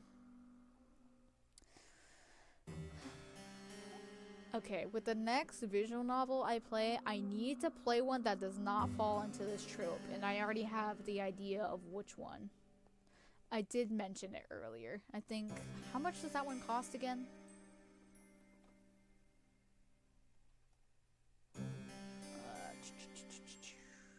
Okay, $15. I should start making a thumbnail for that. Oh, I can also play these ones. Anyway, sorry, keep getting distracted. You presume that you must have given your hunter the slip, though, because you are still in one piece, awake and alert enough to face the dawning of a new morning. Still have all your limbs, and your faithful features appear to be in the correct configuration. There's more than enough to be getting along with. You look to the foot of your bed, then blink, bemused at your discovery. You can see lying upon the sheets a garment, two garments actually, black and white, folded into a neat white square. What could that be? A maid's outfit? So, it would not be too surprising. You can now recall your visit with the princess the night prior, and her assertions that you must be her lady's maid. Well, if that is the role she wants you to assume, you have no qualms with it. It's actually far preferable to the other role you played last night, that of a starred quarry, running from its pursuer. You press your fingers against the humble maid's attire. It feels surprisingly soft to the touch, not coarse, like you expected. These clothes are rather fine. Did the princess put them here? If so, that is all the more reason to wear them. You're not churlish enough to deny her hospitality. You rise from your new bed, then undress yourself, buttoning the front of your plain white nightgown and setting it aside. This task accomplished, you then clad yourself in your new attire, black, white, and eminently sensible. You feel very far away from the girl that you once were. Your face might be the same as always, but something within you seems to have changed. You are no longer a student, not as long as you mean to reside within the princess's castle. You would far rather be her servant. Just remembered something funny. What is it? Assured by your newfound identity, you retreat to from your chamber, then make your way to the mistress's bedroom. The castle is a large one with many, many rooms and many, many hallways to connect them, and for a brief while you find yourself horrendously lost. You cannot remember where the princess's bedroom is. Never really told what happened in the end of that game. I didn't! Oh god, where did we leave off with that? Shit, it has been so long. So the end of that game, basically, Shion confronts the kind of fake Haru kind of thing. And basically he like kind of forgives himself for everything that happened, like forgives himself, forgives everyone else kind of thing. And I think he dies, he like fully dies in order to like repay his sins. And then Haru gets to live his life normally, not ever remembering what happened. From what I can remember, there's a lot of like achievements that I saw that I ended up missing, and there's some other endings, but I have not gotten around to doing those yet. But it was such a long time ago. That is kind of all I remember, and I don't remember if that's even correct. So there you have it. I'll have to like look back on the recording that I ended up doing and seeing what happened. You're beginning to feel rather disoriented when, to your relief, your eyes snag upon a stairwell which looks rather familiar. Could this be the way? You ascend these steps, your footfalls cushioned by the plush carpet which lines them, then find your way down to the very same hall you traversed the night prior. If your memory does not fail you, then the princess's bedroom ought to be... Yes, it is here. You rap upon the door, but receive nothing in the way of a response. Is the princess still abed? You wonder briefly whether you ought wait until she has risen of her own accord. But no. The sun is high in the sky, and it would seem a shame to let the princess sleep through the day. Nice! It's been quite a while, so I do not recall much. But I do think I still kind of remember my opinions on it. I do think the subtlety is slightly lost with the whole "I hate women" thing that is just blatantly said. Like, I think some of the subtlety with the themes is lost, although Saihata Station was never too subtle. I guess visual novels can't be too subtle because the whole thing is through dialogue and they need to tell you things. But I do think the subtlety and kind of the finesse of those themes are slightly lost. That is all I can remember. The sun is high in the sky, and it would be a shame to let the princess sleep through the day. You ought instead to rouse her. That seems like the sort of duty a lady's maid should attend to. You enter the princess's bedroom and glance about. The room looks much the same as you remember it from the night prior, though the ceiling seems even higher when viewed in the wan morning's light. You can see now that there are fewer shadows to impede your view. How very opulent your young mistress's abode is. Her armoire is large and imposing as is the grate in which you will be expected to keep a fire lit during the nights. The princess herself, meanwhile, is curled on her side beneath the sheets, looking rather less grandiose than her title would suggest. I'm sorry I hit the mic. She's attired in a nightgown adorned with frills, and her hair is split across her pillow like spilled gold. In her slender arms, meanwhile, held to her chest, is a doll, the very same one she was cosseting last night. You suppose this doll must be your favorite. Idly, you wonder what the doll's name is, though you do not suppose it matters all that much. It's time to wake your mistress. Okay, that bed is actually a vibe. It'd be very nice. My last sip of tea.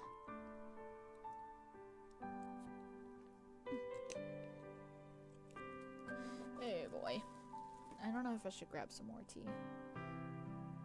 Okay, once like my throat starts getting bad. You call out to the princess, but she is largely unresponsive. Her eyelashes are still sewn tightly shut, and her lips pursed and slumber. You can purse your lips too and sigh. Well, nobody ever said your job would be easy. Once again, you call to the princess, and this time she replies. Her response is not a favorable one, however. She sighs, then turns away from you, her doll clutched to her chest. Just give me a little longer. The princess sounds so enfeebled, but you do not take pity on her. If you learned anything from the conservatoire, save for knowledge pertaining to the respiratory tracts of fish, it is that one must be cruel to be kind.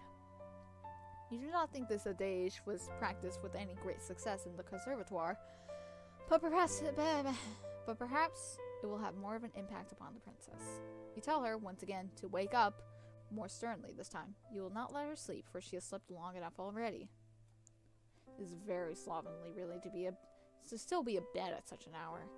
Aww, defeated the princess sighs. Alright, I can see that I can't twist you around my little finger. Aww. Why does she still have braids in, though? I'm up. You don't need to nag me. Once you have roused the princess up from her bed and you've put her doll to one side, you set upon her toilette? Toilette? I don't know. You aid the princess in the brushing of her hair, a chore to which she submits willingly, like a cat might allow its fur to be brushed. You allow yourself to ponder as you run the bristles of the princess Vesta. Learn how to fucking talk. As you run the bristles of the princess's brush through her hair, how wonderfully soft it feels against your skin. But a curious query from the princess, Are you alright, dear one? brings you back to your senses. You're rather lost in thought there. Look lively now. You wouldn't want the princess to catch wind of your salacious thoughts, would you? I thought you had learned your lesson about that already. Suitably chastened, you finish with the princess's hair, then set the brush aside. Now that the princess's tresses have been taken care of, you must start on her attire. The princess remains seated upon the edge of her bed, looking up at you askance. She does not ask you to avert your eyes, nor does she make any motion of divesting herself of her nightgown. It really does seem as though she expects you to undertake this task on your own. Is that alright? You ask the princess as much you would not wish to impinge upon her modesty, but she only laughs. Yes, that's alright. It is what you're supposed to do if you're to be my lady's maid. I'm used to being dressed and undressed. I'm not a bit squeamish about it. She might not be squeamish about it, but you are. You have never seen a naked woman before accepting yourself. Even then, however, you have always dressed and undressed furtively, not wanting to examine your body for longer than is strictly necessary. You have never much liked the way that you look. She said, dear one? She said dear one like from the start, so maybe she's already wanting to kill me. You've never much liked the way that you look. You make a few more mumbled objections, but the princess sweeps them to one side easily. It's alright. I might be a princess, but we're both people underneath all of our clothes.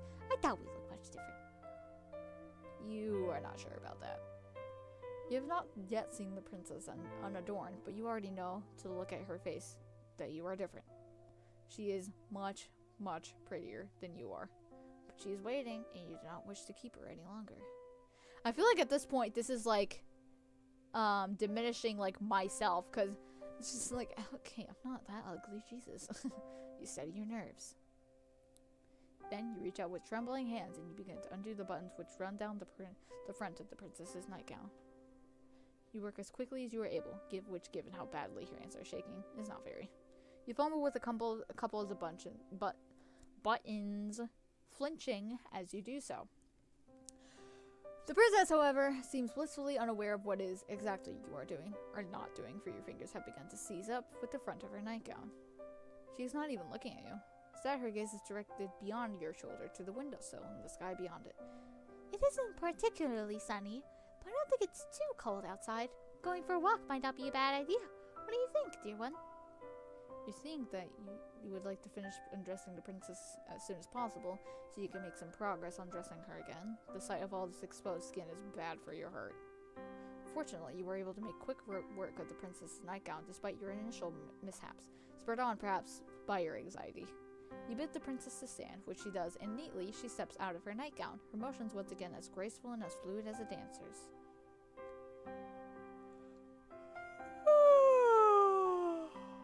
Sorry.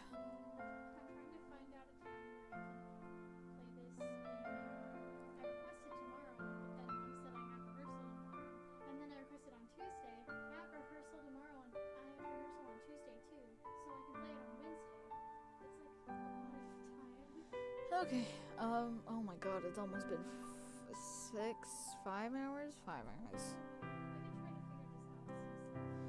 Technically, it's been 6 hours since the previous stream. This task completed, you search hurriedly, wordily for the princess's red dress. Where is it? You cannot find it. A sweet sweat begins to prickle on the back of your neck. Your palms, meanwhile, feel uncomfortably clammy. The moments pass awkwardly, uneasily as you search, the princess standing there, all the while as naked as the day she was born. Why did you not find her day dress before you stripped of her night one? What a fool you are. The princess, noting your panic, giggles and says, Are you looking for my dress? Yes, you reply, your face flushed. That is what you're doing. I thought so. I did wonder before you started undressing me why you not asked where it was. Maybe it slipped your mind. It had slipped your mind, yes, to your shame. You were too busy trying not to fixate upon the princess's bared skin to think about how best to conceal it. My dress is in my armoire, the princess says, glancing over to the aforementioned piece of furniture. I don't know what that is, but okay. The armoire of hers is intricately carved wooden structure, large enough, or so you estimate, to fit inside enough dresses to attire a whole ballroom's worth of princesses. I'd like to wear the red one. It's my favorite. Would you be a dear and fetch it for me? I don't want to rush you, but it is rather cold in here, especially while I'm still naked. So you guys figured out how she's going to kill you? I have a theory. I was going through the description of the game to see if I could find anything about like collaboration of artists, and I read that there's cannibalism. Now I don't know where this is gonna be, but considering this is the last route, unless there's more after this. If there is more after this, I'm going to lose it because I'm getting so tired. So I'm assuming that's gonna be here. She raises a good point. You turn away from the princess and make your way to her armoire. Once there, you open its wooden doors and peruse the clothes hanging within. It's just as you expected. Inside that wardrobe lies numerous dresses, all of them finely sewn and decorated with no shortage of ribbons, lace, and iridescent pearls. You find the princess's red dress soon enough, then hurry to her side. With your spoils in hand, you hurry to dress her, concealing, once again, the princess's pale skin between layers upon layers of soft red velvet. She's easier to look at now, you think, with her skin concealed. That might have been the most nerve-wracking task you've ever had to accomplish, even more so than your perilous escape through the forest. Oh shit, she's going to eat? I thought she was going to trap you in her basement or something. A secret route is going to be great for a free game. Maybe, but oh my god, there's no way I'm gonna spend more than one day doing this game. I can't even say more than one stream because we had to do 2 streams because my Wi-Fi wasn't working. Oh my god, I'm so tired. I've done so much reading. Ah. Why? It seems a small miracle you can still remember how to breathe. Ah, that's much better. Thank you, dear one, for your help. You've not been here for a full day, but I already wonder what I'd do without you. Shyly, you assure the princess that you did nothing, really nothing beyond your job. Ugh. Yeah, no. You did not do anything incredible. And in any case, being complimented by somebody so pretty is embarrassing.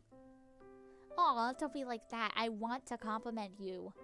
Why shouldn't I when you've been so helpful? It'd be rude not to, and anyway, I think you're very pretty too. Still think this game is not that good though. Right now, I think it's mid. It's okay. For a free game, it's mid. It's okay. If this costs money, I would be much more harsh. Oh my. Your face flushes from this more deeply than ever before. You ought to count yourself lucky, really. What with all this excessive blushing and that the princess does not seem to possess any vampiristic tendencies. Well, not the developer, actually. You are making yourself quite the easy target. Now, the princess declares, why don't we go for a walk? It's a nice enough day and I get so very bored of being cooped up inside. I do kind of wish that she was a bit more snotty. Because I get that, like, oh, they're kind, but then they turn on you. But, like, that makes their personalities kind of melt together after a while. can't think of any particular objections to raise this remark, and you think that the princess might have a point. The castle, though expansive, is somewhat stifling. The walls are so very thick they put you in mind of a crypt. With your acquiescence assured, the princess quits her chamber, her posture elegant and her gait unhurried. She seems not to walk as she navigates her way through the seemingly endless hallways of her home, but to float like a cloud.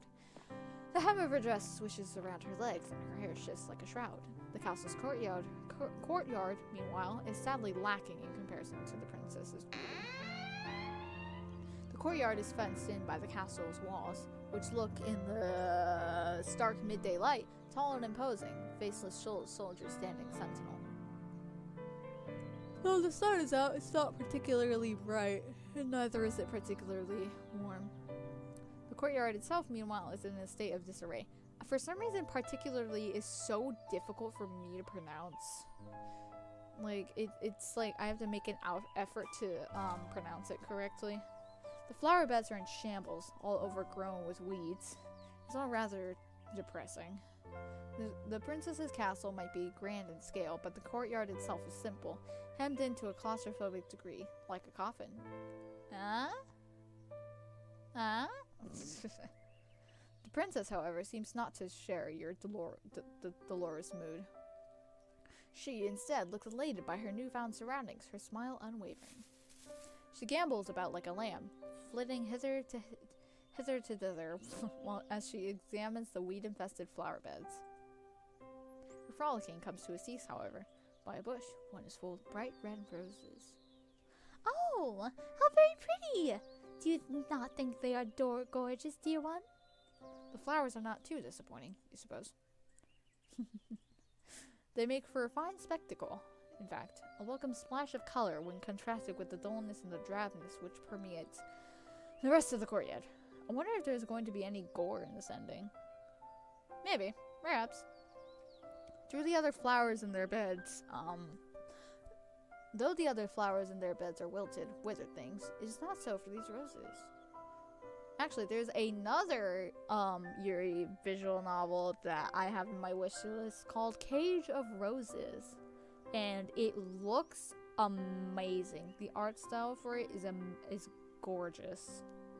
I am excited to play that one in the future. And that one looks... I think that one's Vampire Yuri? I think so. So that one will most definitely be more gory. I hope so. I really hope so. They are rich, bright red, just like blood. Their heads so full they seem almost to droop between the weight of their own engorged petals. They are pretty, in a sense, but there's something unsettling about them too. Something that is almost obscene. Okay, do you have anything that is not Yuri or Yaoi? In terms of visual novels, technically the Sucker for Love games aren't Yuri. Well, unless you self-insert yourself. In terms of visual novels, I don't know if the House in Fata Morgana is. I don't know if Cooking Companions is. Vampire Therapist might be, although it's not focused on that.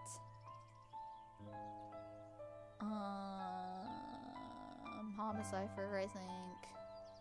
But I also just have other games besides visual novels. Protagonist should just give herself a hug for you because she's just imagining. Because she's just imagining, God knows she's miserable. But there's something unsettling about them too. Something that is almost obscene. How did those roses become so very red? Fertilizer. We got buried. What has been sustaining them? Could it be possible that these roses have been draining the life from the other flowers which are struggling to grow within this garden? Oh my god, I said that sentence so fast. Ugh.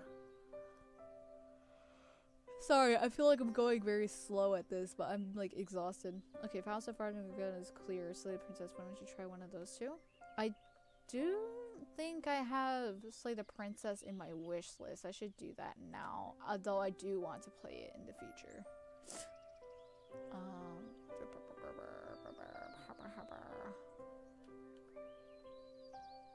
There we go. Wish list. Where's my wish list? There we go. Anyway.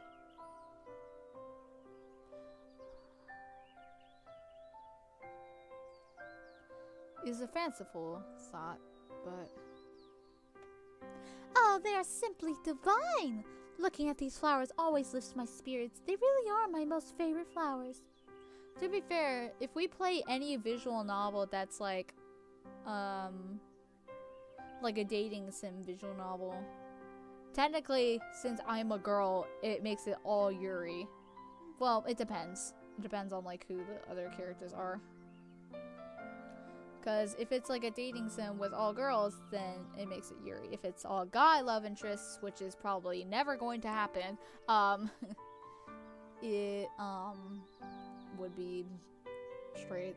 I mean, the only like kind of dating sim type game that I have in my playlist that has guy love interests is Homicipher, which I don't even know if I'm gonna play that game because it's been so long since I've been into it, and since the developer isn't even technically part of it anymore. Anyway, quit getting distracted. We need to finish this. I simply must pick some of them. Perhaps I can use them to decorate my bedchamber. Could use a bit of color. Slay the Princess is probably second best one I've played in my life. The princess reaches out so as to pluck one of the roses free from its resting place amongst its brethren. You watch her, your breath bated, anxious that this gesture might result in perforated flesh and bright red blood. But the princess is not as clumsy as you fear. Of course she's not. Who did you think she was? You? Rather than worrying about other people, you would be better served if you worried more about yourself. The princess holds her newly pilfered rose to her nose and inhales, her eyelids falling shut as the flower's sweet scent washes over her. A few moments of silence pass. Then the princess begins to toy with the petals which adorn the flower's crown. Now, let me see. I wonder what fate has in store for me. She loves me. The princess plucks a petal from the flower's overburdened head. She loves me not. The princess continues with this childish incantation, all the while stripping her rose slowly and methodically of its petals. I thought it was with sunflowers that you did this. These petals flutter about the princess like bloody snow. The princess's voice, meanwhile, echoes through the courtyard, even more melodic than the strains of pianola. She loves me not. She loves me not. The princess's fingers hover over the final petal which crowns her nearly denuded flower. Then, with a triumphant smile, she declares, She loves me! I knew it! You watch the princess, amused by her girlish good cheer. The little mantra she's been reciting is one that you are familiar with. The girls at the conservatoire are also used to engage in this little game, the younger ones at least, who believed that a fairy tale prince would whisk them away. You might have participated in this game yourself when you were a child, but you never pinned your hopes and dreams on a handsome prince. Your interest in princes has always been minimal. When it comes to fair princesses, though. Yeah, if that wasn't obvious enough. Well, that is a different matter altogether, isn't it? Pleasantly, you ask the princess whose love it is she wishes to court, a query which makes the princess giggle. Oh, dear one, who else would I be thinking of? Naturally, I was thinking of you. Naturally? That ain't how it works, my guy. You're not a guy, but that ain't okay. This is the one that's obvious, bruh. This is, okay. Obviously, that is not how any form of relationship works. Why? Whatever. Okay, whatever. We've already gone through this. She says it so easily, as though you ought to have suspected as much. And indeed, part of you did. You wanted to believe, yet part of you was afraid to. You did not want to be arrogant enough to assume that the princess might care for your affections. Save? Dear God, it has been a while. Oh my God, the last time I saved was almost 2 hours ago. You begin to blush, your cheeks almost as red as the roses, while the princess laughs. She laughs and she laughs and she laughs, her voice clear and sweet, like a nightingale's song, as though you are the funniest thing she has ever seen. You never liked being laughed at when you dwelt within the walls of the conservatoire, but it is different with her. You've not known her for all that long, but you're already entranced by her, ensnared. She has you wrapped around her little finger. Oh my! The princess's laughter tapers off into a series of giggles as, smiling, she wipes her eyes with the back of her hand. That was quite the amusing diversion, but I've just had an idea. You look at the princess curiously. What idea? You can't tell? You cannot even begin to guess. I just thought that all this watching must be boring you. The princess says, tossing the rose's stripped stem carelessly to the ground. You should give it a try. Please do. It'll be fun. The princess retrieves a second red rose from the bushes, deftly snapping it between her fingers, and offers it to you. I want to see what fate has in store for you too. You smile at the princess, touched by her enthusiasm. Indulging in childish games like this might not be the best use of your time, but the princess looks so very determined you would not wish to hurt her. What could be the harm, really, in consenting? The only real casualty of this game will be one singular rose, the rose that the princess is holding towards you. You reach out, meaning to accept the princess's offering, but... Oh no! You are clumsy, and you seize the stem of the rose with a touch too much strength. Oh, the head of the rose might be pretty, but there's more to a rose than its bright red flowers. Roses have thorns too, a fact that you are now being painfully reminded of. Pain flares through your finger and you gasp. You take a step back, the hem of your skirt swishing around your ankles. Your finger is stinging, and so are your eyes. Okay, I thought it would be this much blood, okay? You ought to have been more careful. Why were you so stupid? Okay, it wasn't that much blood. You poor dear, you're bleeding! The princess exclaims, alarmed. Then she frowns. This is all my fault. I thought I suggested this silly game. This never would have happened. Please, let me take care of you. She bit you. How is she going to do that? Perhaps she means to take a handkerchief from her pocket, or she might staunch a wound. Princesses tend to carry handkerchiefs around with them, don't they? Silken ones? How else would they give brave knights tokens of their gratitude, once these aforementioned knights have successfully slain dragons? Princesses can hardly dispense kisses as favors. It is simply not done. That is what you would always thought, but... Please, hold still. This might sting a little bit. The princess is anything but ordinary. Rather than take a handkerchief out of her pocket, she, instead, encloses her white, slender fingers around your hand. I'm gonna suck your blood or something. Carefully, as though she is handling a precious object, she raises your hand, her eyes are fixed. All the while, the beads of startlingly crimson blood which are oozing luridly from your wound. Oh my god, she might actually be a vampire. She licks her lower lip. Then she lifts her head. This is very TGCF core. Oh. Now this is the most Yuri it will probably get. She parts her mouth with a soft sigh which borders on the sensuous Jesus Christ. So clearly this artist slash writer decided to become the most Yuri with this one. I did see the screenshot, although I didn't see entirely what it was. I didn't look into it.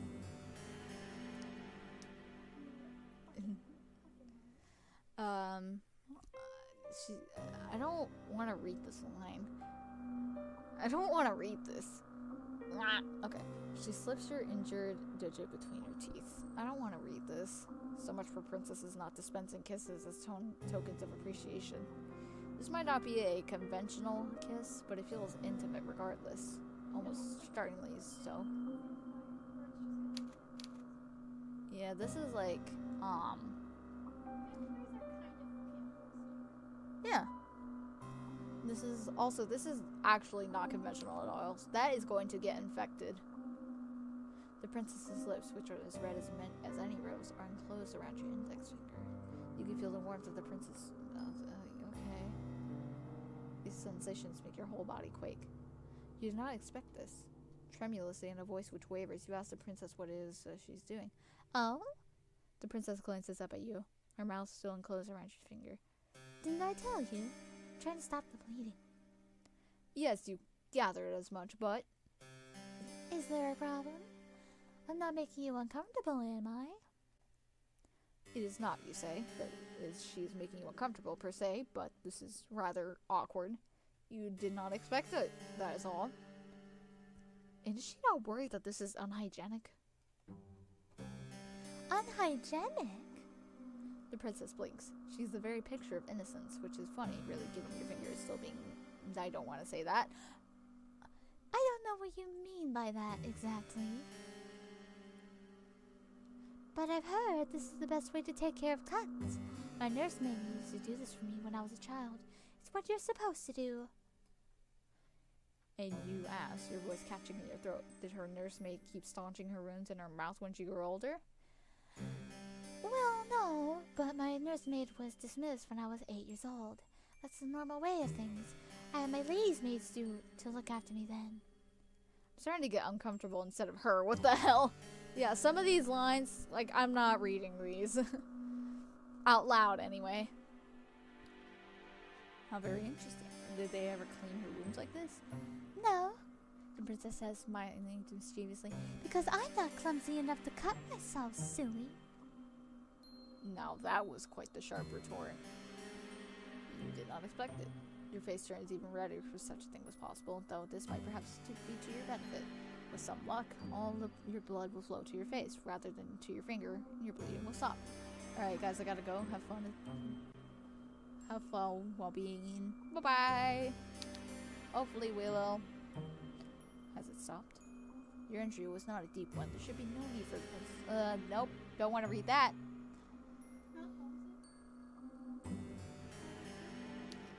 This. I don't want to read that word. Yeah, I don't like that word usually. You're not accustomed to intimacy of this nature. It's making your heart flutter. If the princess knew what her... You are sure she would not be so very familiar. You feel quietly, crushingly confident that she would scorn you for your feelings and deem them unnatural. It would not be the first time. At this point, you should be used to rejection. It still stings, though. It stings much, much more than any thorn on any rose could ever could. The days passed, following your misadventures in the rose garden in a relaxed, unhurried sort of manner. Alright. Here we go. The time skip. And then a final moment, and then we die. Your mad dash through the forest is beginning to feel like a distant memory. So much so, you can scarcely recall the raw, naked fear you once felt as you fled for your life. There's no running to be had while you were working for the princess. You would have nowhere else to run. And in any event, there is no longer any reason to run. The shadows which once tormented you have, at long last, begun to recede. You can scarcely recall, as you lay down in your bed, the petty cruelties you were subjected to by your classmates at the conservatoire. They no longer matter. Your attention is focused, not upon yourself, but upon the princess. The more time you expend with her, the more you come to care for her. You become quite besotted with her, but you are yet to realize it. Well, I never. How very ignorant can one girl be of her own feelings? The princess is not half so ignorant as you are, though, despite having spent her whole life within the palace's walls. The weight of her own feelings are not unknown to her, and during one stormy night, she chooses to make them known to you. Oh, do we actually, properly get together in this one? You were in the princess's chambers later. perhaps than you ought to be later than is strictly appropriate. It is dark outside, and there's little save the light of the moon to alleviate that and the fire which crackles in the grate. You've only just finished stoking that very fire, and now you rise. You look to the princess, who is lying in her bed, and you bid her a good night, as you have many nights past. With a neat curtsy, you turn to leave, but the princess's plaintive voice gives you pause.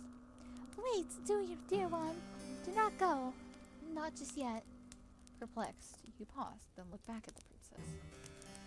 Though she is smiling, her expression is unusually wan. Is she all right? Oh, I'm sure I'll be fine. It's just nights like this, you know, which make me feel a little out of sorts. And what, you ask, does she mean by that? Only that it is very cold and very dark.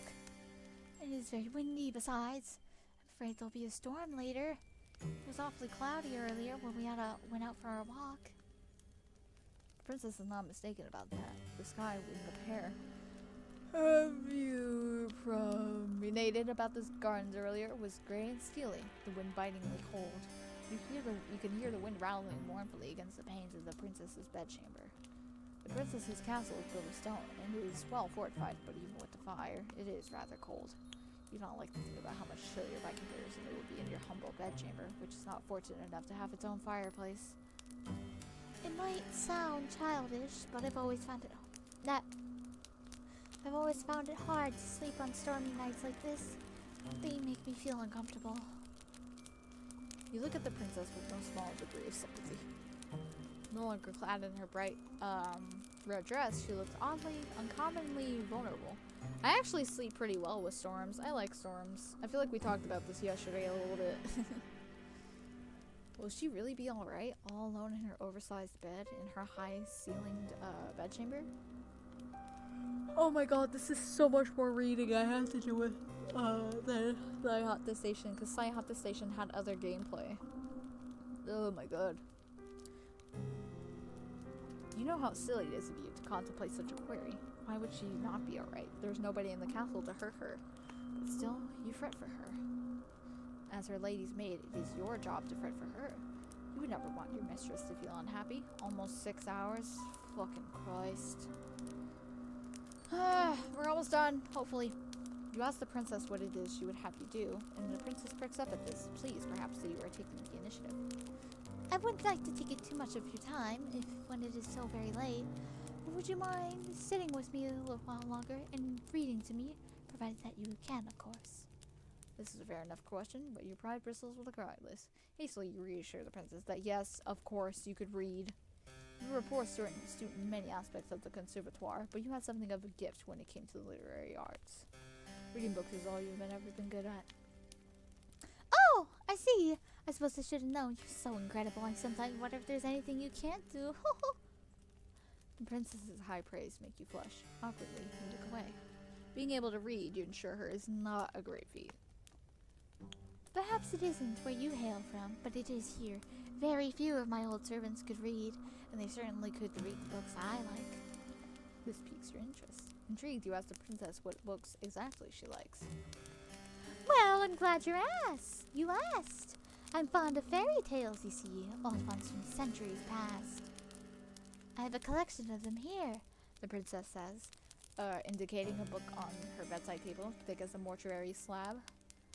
This book is old, though, and the bindings are weak. The page is brittle, the writing woefully old-fashioned. I didn't trust any of my past servants with that book, but I think you do a good job breathing life into those old stories.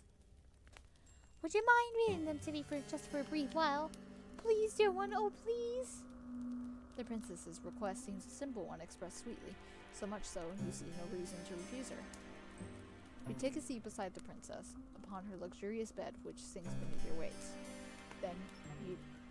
Then you retrieve the leather-bound book which is resting upon her bedside table and spread it open. The pages of the book are very brittle, like the princess said, and the bindings of the book are loose. You can feel in the heft of the book's manifold pages the weight of the ages concealed within it. How old is this book? Perhaps it is as old as the castle in which it resides. It is with a quiet voice, hesitant at first, that you begin to read to the princess a tale of courtly love which culminates in a lavish wedding ceremony. All the while, as you read, the princess listens to you, enraptured, hanging or so it seems upon your every word. Once you reach the final phrase embossed on the pages of this aged tomb, and they lived happily ever after, the princess sighs as though this tale has touched her very soul. Would that be... Would that there was a handsome prince to marry me, she says soberly. What better yet, a beautiful princess. At this point, I think I would even settle for a lowly scullery maid. Longest route so far? I'm not sure if it is. They've all felt relatively the same length. I think it's just because I'm getting through this. I think it's genuinely just taking me longer to read because I'm getting so exhausted. You blush at this audible remark and mumble softly that this would not be proper. The storm outside is still squalling, and you've never been one to raise your voice. You do not expect, therefore, that the princess will overhear you, but she does. She observes you, her head resting against her pillows, and says, "And what would be the problem with that, As my maid, shouldn't my happenings become for any silly ideas of propriety?" Well, of course, you replied before a princess to marry a scullery maid. You're still hung up about that, the princess titters. Don't pay it too much heed, I'm just talking to myself. As if anything like that would ever happen when there's no priest around who would officiate it. You think there are greater issues with the princess's plan than the lack of a priest, though she does present a good point. Do lighter impressions? I think... This impression isn't too hard to do. I'm just tired and hungry. The castle is an empty one. Even if the princess were to find somebody that she loves, there would be nobody to make such a wedding official. You cannot help but feel like you've avoided a good deal of nuisance. But by the same token, do you not feel disappointed? Well, never mind. That was a nice story, the princess says, but I'm not sleepy yet, and it's still storming outside. Won't you read me one more? You would not mind, you replied, but it is getting late. You really ought to return to your own chamber. I know, but can't you find it in your heart to read one story to me? Just one? You can choose a short one, I won't complain. You have some doubts about that, but as before, you cannot resist the princess's demands. It is not, you think, because she is a princess, though that is, of course, part of it, but because she is, well, radiant. You would not, you think, as you turn to the next story recounted in this age compendium, want to upset her. You would rather cut off your own tongue. Her tongue was cut off. You read another story to the princess, which is of a similar vein to the last. Impossible adventures culminating at their close in a happy marriage. This tale delights the princess just as much as the tale you read prior, and she begs for another and another. One bedroom story soon becomes 5. Even then, when the candles which flicker on the princess's bedside are close to guttering out, the princess is not satisfied. Like a grasping, greedy child, she has never heard of moderation. When she wants something, she seeks to collect herself with it. Her only request is that of more. If she were less comely, perhaps her inability to adhere to the word no would have been seen as a character defect.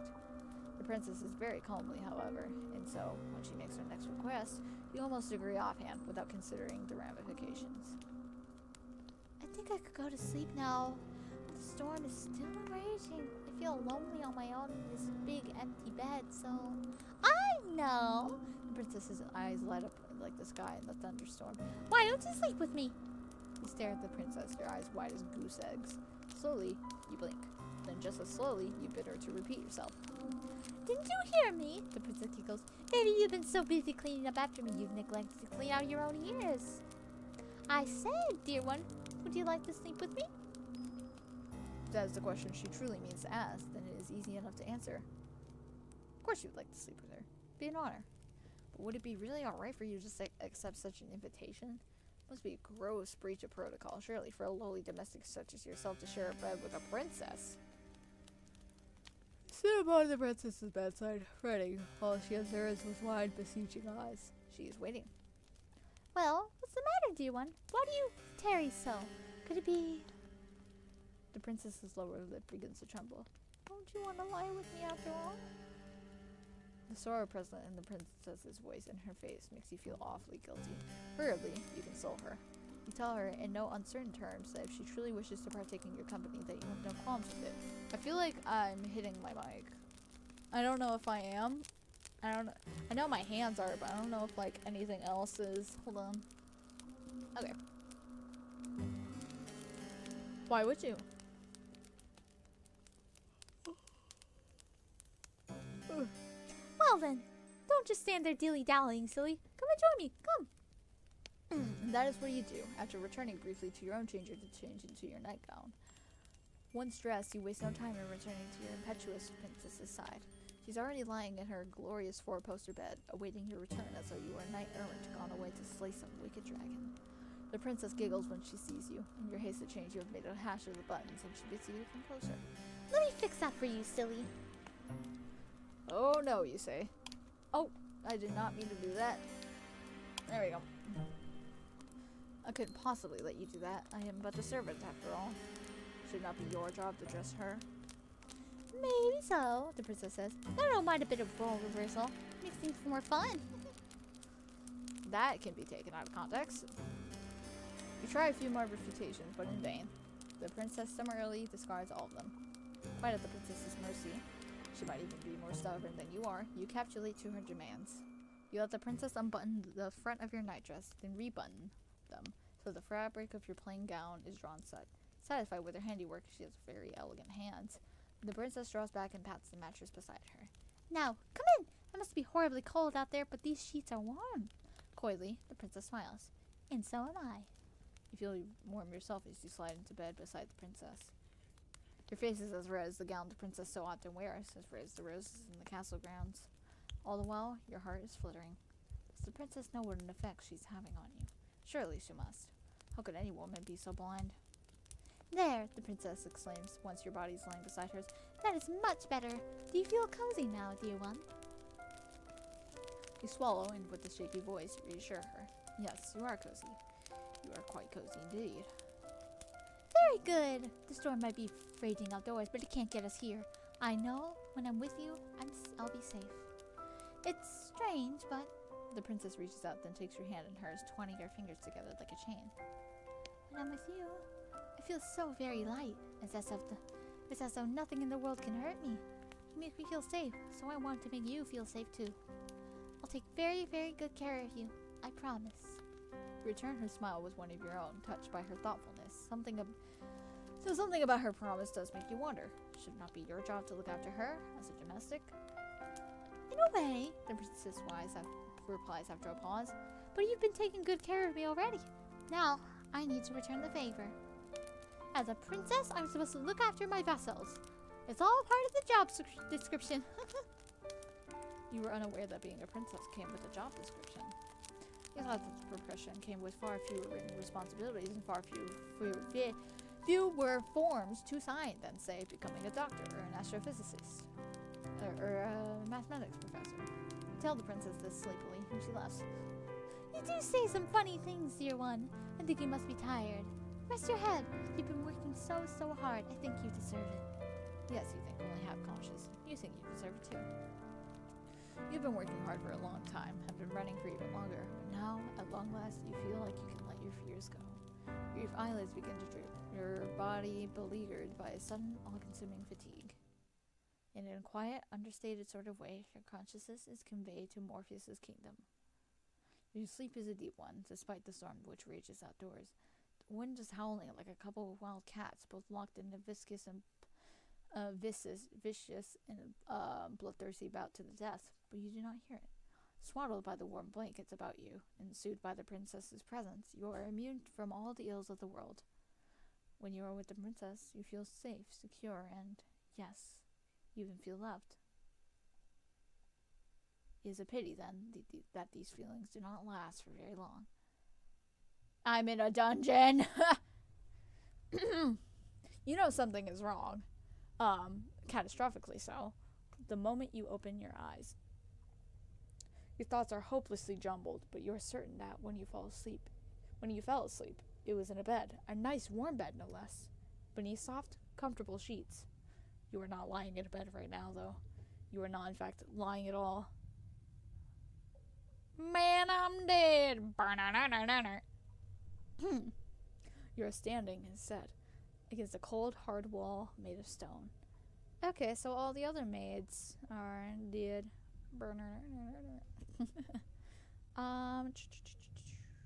Bro called it before you left. Oh no!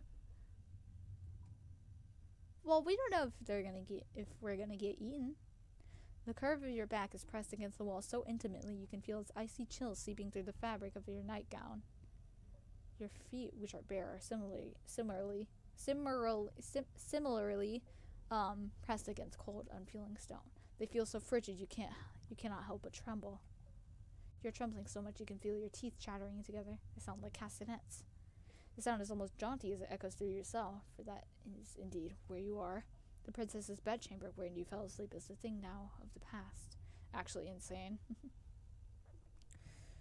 You are standing, instead, you realize, with a sharp start in the cell of some great underground dungeon. You swallow, and when you down, you can taste something bitter on your tongue. Your stomach is beginning to churn with anxiety. You feel like you're going to be sick, a feeling which wells up inside to you to a staggering degree when you catch notice of the stench.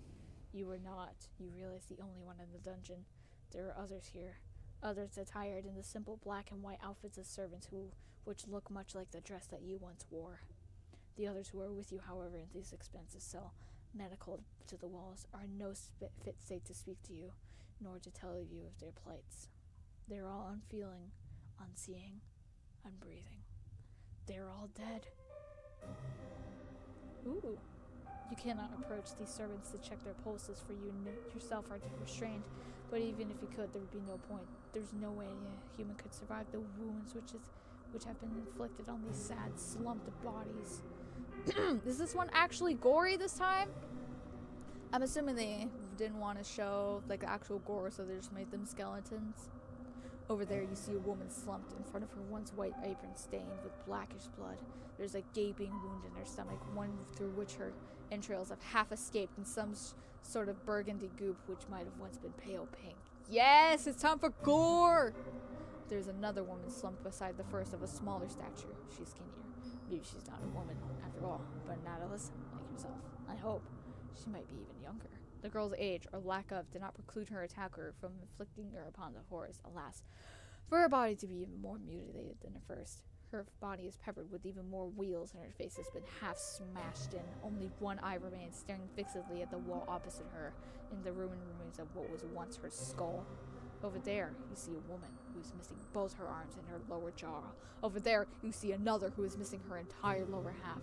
Where have her legs gone? You have no idea. The injuries inflicted upon these bodies are ghastly, but their advanced decay is enough to turn your stomach. You know not how long these carcasses have been lying down here, but they have begun to putrefy. You fear a similar fate might befall you, should you stay here. You need to escape.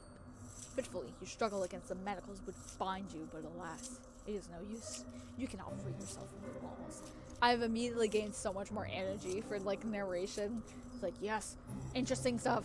Your restraints are much too strong and you are much too weak. Panic rises up in your throat, cold and icy, while terror seizes your heart. This too glacial. It is obvious that escape is impossible, but still you squirm and writhe like a rat caught in a firestorm. There is little point, however, to your struggles. You succeed in nothing, and as you attempt to free yourself, save making the steel manacles dig into your abused wrists more sharply than ever. You gasp. That hurts. Well, you have to know that would not work. The very definition of insanity is, performing a set of action over and over again, hoping for a different response.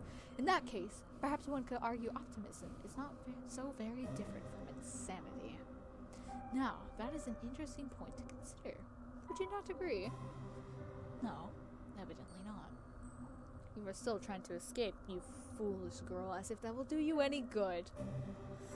The clangorous rattling of your steely restraints is rather starting to get on my nerves. They had the lock-in posture when the music kicked in. You were making enough noise to raise the dead down there in your dark, dingy cell, and all your screaming is hardly helping matters. Wish that we'd cease this infernal racket, but I know you will not. Nothing I say could ever get through to you. Not that you've ever listened to me in the first place. Perhaps you would listen to her, though. Is she not your kind, considerate mistress?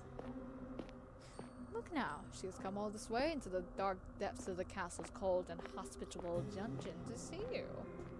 Is that not kind of her? Oh, dear one! The princess trills, entering the dungeon with a series of light, lilting steps. It seems you have finally awoken. How are you? Based on all that infernal racket you've been making, it would seem you have no shortage of energy. The Balefully, you turn your head so as to meet the eyes of the princess. She's standing but a few paces away beneath a roughly hewn stone arch which bids one entry, but rarely ever an exit to the dungeons. The dungeons are dull and drab, but the princess is wearing her favorite red dress. It's so bright and brilliant that for a few moments it hurts you to look at her. Once the red of the princess's outfit made you think of romance. Now it makes you think of violence. You must forgive me for leaving you down here for so long. That was unfair of me. I did think of waiting here with you by your side until you awoke, but... Once again, the princess giggles, a light, airy giggle, which does not at all suit the situation in which you found yourself. Oh, a dungeon is not a fit place after all for a princess. It is horribly cold down here. It's so very drab, and there's nowhere nice and soft to lay my head. I could have brought my pillows down from my bed, I suppose, and my blankets. I think they would have gotten dirty, and that would have been a disaster. I need to be more careful. I won't have anybody left to clean up after my mess soon. Not when I've dispatched of you. Once again, the princess laughs. Oh! Her laughter is light and lilting, like the chiming of a silvery bell, but it does little to alleviate your concern. If anything, it makes you feel even more alarmed. Did she say she meant to dispatch of you? Yes, that's right. Could you not tell? I thought you might have figured that out already after waking up in a dungeon, silly. Still smiling, the princess takes another step towards you. Would that you could, you would cringe away from her, but you cannot. You are completely powerless. Ooh! Okay. The princess reaches out and places a hand upon your cheek. Her skin is very white, and though her touch is cool, it is less so than the frigid air of the dungeon. Though your body is aching, the princess's touch is gentle, and you would find yourself leaning into it subconsciously. You wish she would keep holding you. You wish she would keep touching you. You luxuriate in her kindness the best you can. But though the princess's caresses are tender, your circumstances rather undermine them. How can you relax like this? Ah, you're such a good girl. The princess says in a cajoling sort of voice, as one might address a cat. You've been so lovely to me while we've been together. I really couldn't ask for a better servant. I feel as though I've been spoiled. Why? Oh, why then, you ask her, is she doing this? Improbable though it sounds, she must be the one who changed you up. There's nobody else in the castle who could have committed such a feat. Everybody else is dead. Why, yes! How very astute of you! I was the one who orchestrated all of this, naturally. Naturally, she says, as though her portrayal is a matter of course. Naturally. Why, you ask? This is so natural to her. What does she mean to do with you? Oh, only what I've done to all my other servants. I have experience with this sort of thing, so please don't worry. I'll take good care of you. And by good care of, she means... Naturally, I'll kill you. This is probably the most abrupt they've been about it. You'll receive a scathing review in the Carcosan Times, and you'll also be killed. There it is, that word, which seems grossly inappropriate given all of which has transpired naturally. There's nothing natural about this. Do you not think so? The princess examines you, her expression ponderous. It's natural to me, even if it isn't natural to other people. This just feels right. Imprisoning her servants in the dungeon and letting them die? Yes. Okay, so this is clearly the best route. This is the best route. Yes, exactly. There's a bit more to do it than that, though. Oh, no, of course there is. I like you, dear one. She's gonna kill me, the princess says in a voice which sounds uncommonly serious. You have been good to me, like I said, and kind. For that, I'll be eternally appreciative. You have been so good to me, in fact, that simply being with you is not enough. Not anymore.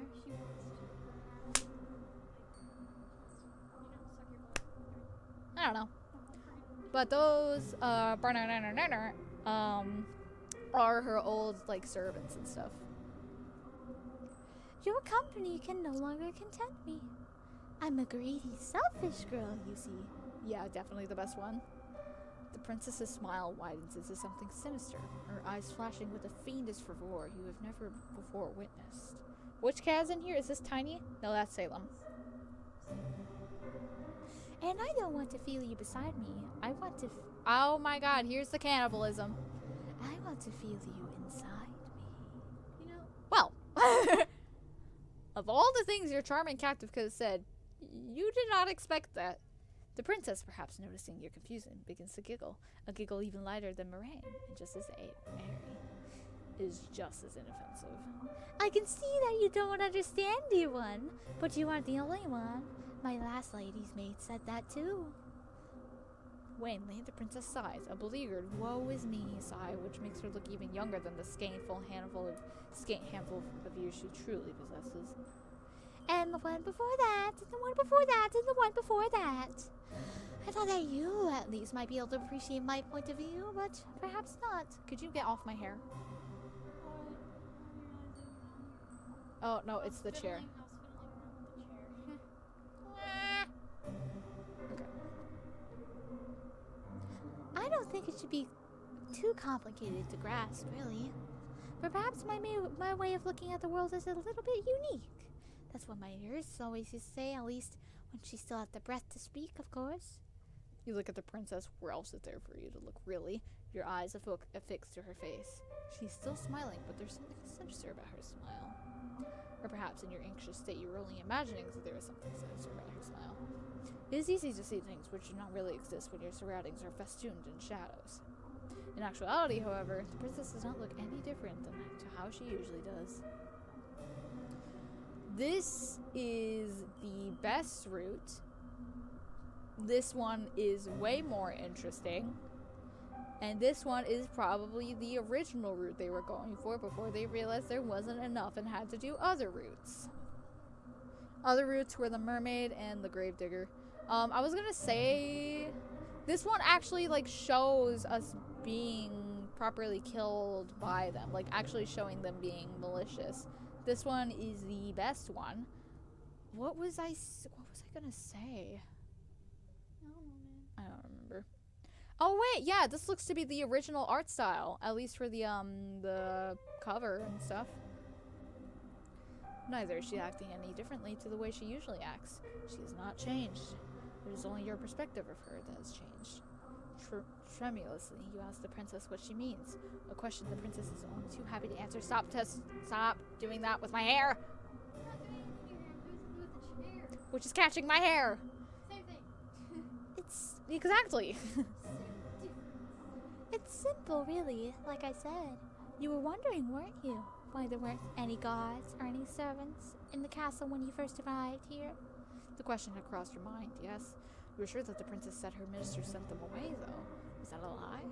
I wasn't being wholly truthful, no. I thought you'd be afraid of me if you knew what had actually happened, and I didn't want that. I wanted you to stay with me. Okay, I remember what I was gonna say. This one so far has the most clear motivation. This one makes the most sense. Even if it makes sense since this is the best art style out of the three. I like all the art styles, but this one is like clearly the main one. This is clearly the main story. My ministers didn't send anybody away because I don't have any ministers. I dispatched of them too. What? Okay, I can't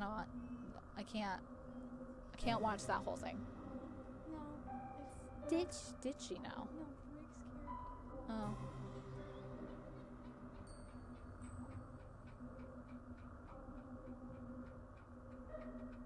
Oh. Okay. Okay, stop it. I get it. Did she now? You suppose you ought not to be surprised, but you still shudder, regardless. My ministers weren't very much fun, I'm afraid. They had a lot of ideas about what I should and shouldn't do after my parents died. The princess stares at you, her eyes wide like black holes, empty, yawning abysses. So, I killed them. I killed my servants too, though I did a lot more thorough job with them than I did my ministers. I did not care for my ministers, you see. They were all fussy old men. I did love my servants.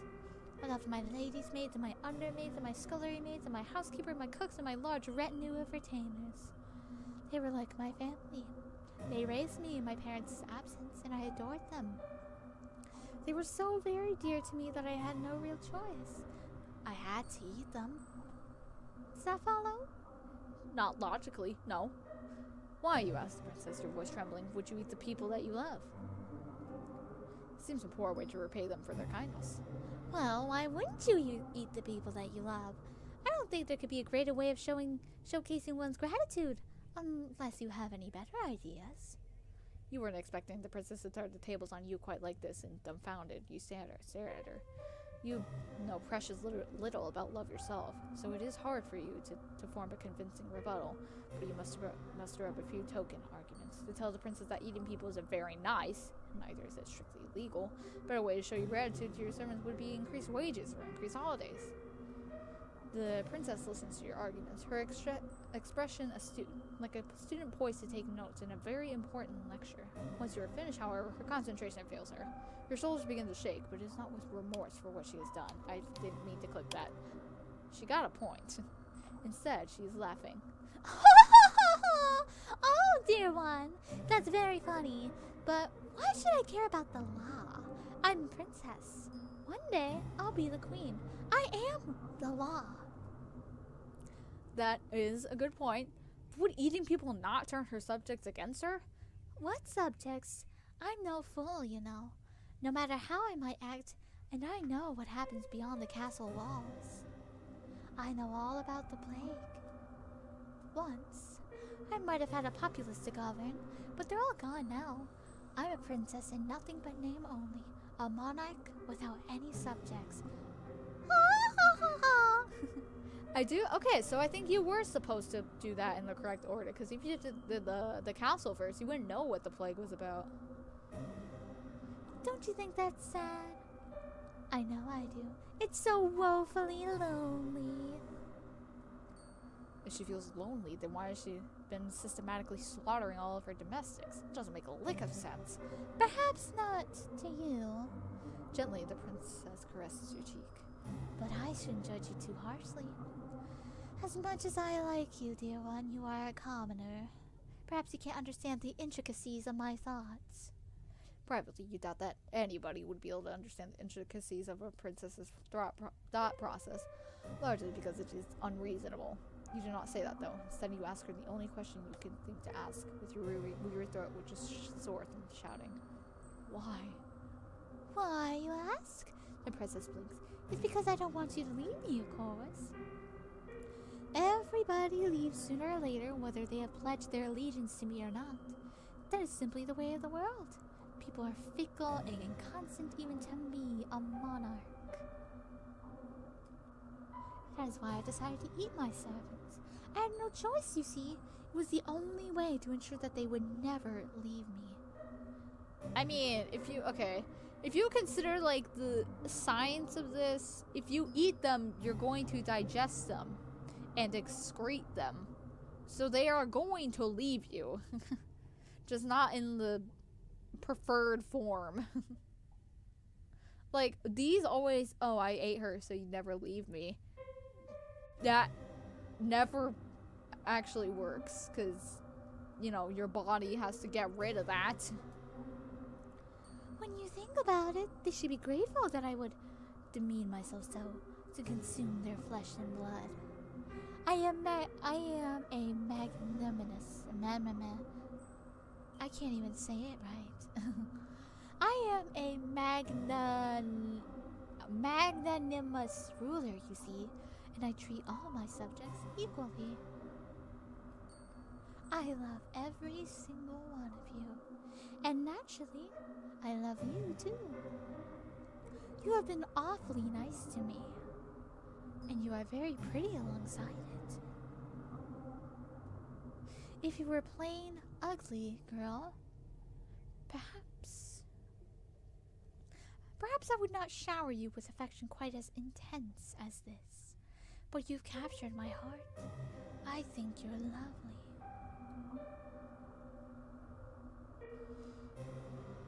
So, I'll bestow upon you the highest honor I can conceive of. I want your body to mix with mine, Then we can stay together forever and ever.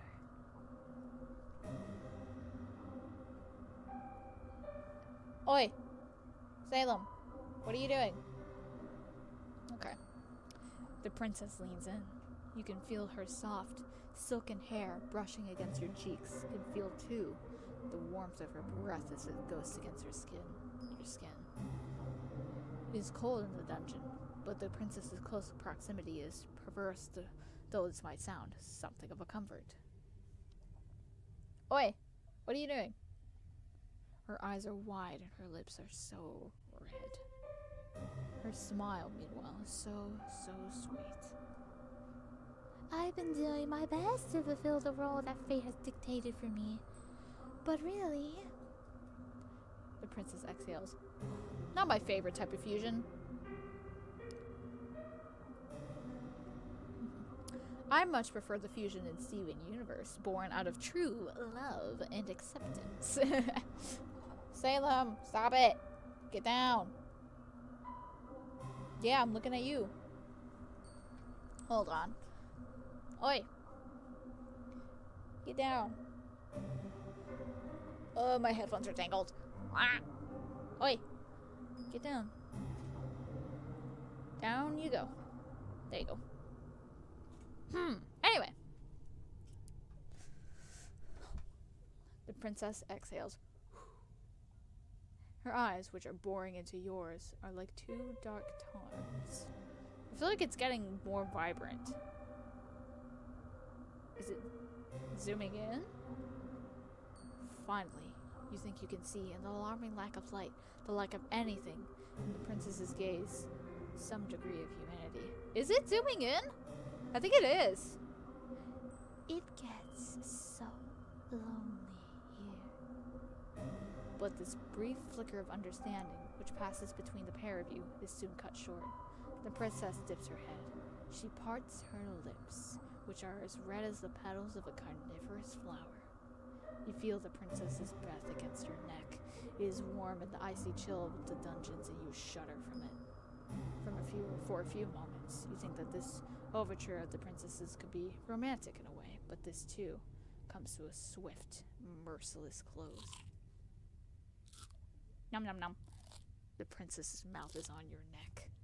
The princess's teeth, sharp as needles, are in your flesh.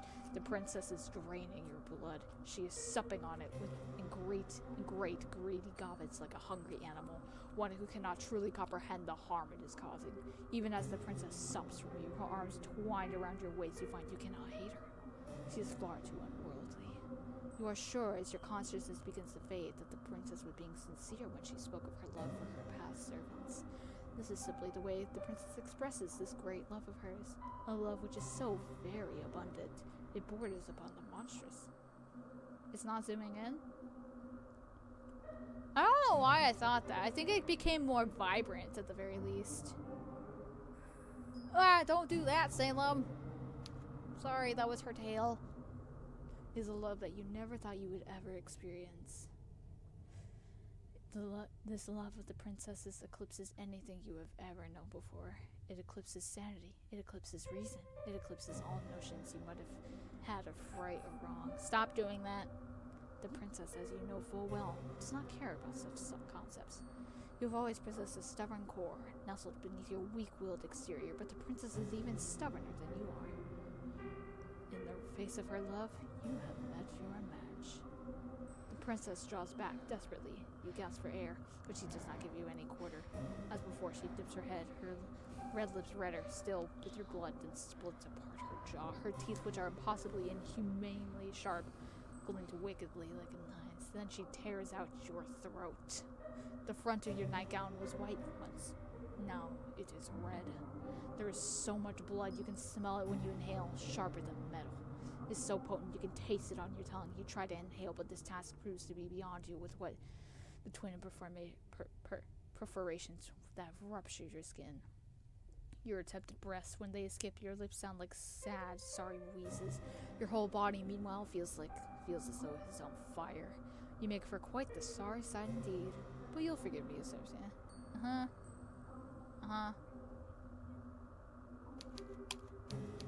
do this before I forget. Alright. What? Really? You're fine with being eaten alive in a dark, dingy dungeon, than being left to rot. This sounds like a very satisfying ending to this particular narrative, but if that's what you want, then so be it. I do not mind indulging you. That's what I've always done, after all. From the moment we first met, I have dedicated myself tirelessly to answering your wishes, and this is no different. Do not be so foolish to think, though, that you can escape me, even if your life's blood has mingled with that of the princess's. Gwah, gwah, gwah. I am not going to relinquish my hold upon you that easily. I did pledge, after all, to remain by your side, come what will, fire for flood. I will never leave you. Stop pressing that button. You will never be lonely again. I didn't even get to read that achievement. I don't know what those numbers are. Okay, so I think I might have messed something up with not saving there, because if I go back, technically in this save, I haven't done the village yet. It is a good answer. I must admit I like it. It is impressive how very defiant you can be, even in a situation as discomforting as this. Now, try not to cry. Keep your chin up. This is but a minor setback in your story. Like all fair maidens, you are deserving of your own happy ending. You need only the strength to try and seek it out. Why don't we give this another go? Just try not to ensnare the hearts of any more monarchs, particularly those with unusual appetites. You are destined for far higher purposes than being an entree, and there are vastly more enjoyable ways to be eaten in this world. Your fate is once again in your hands. Now I wonder, which path will you take? Okay, so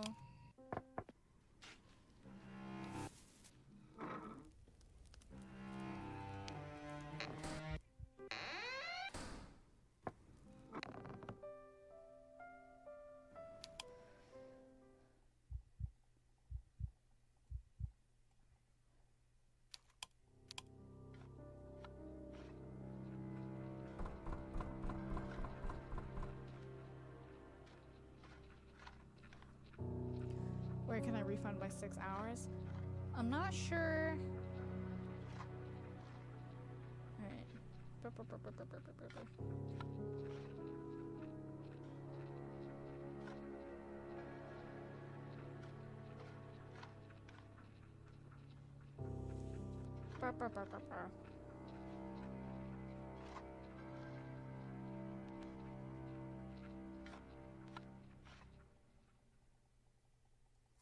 Come on.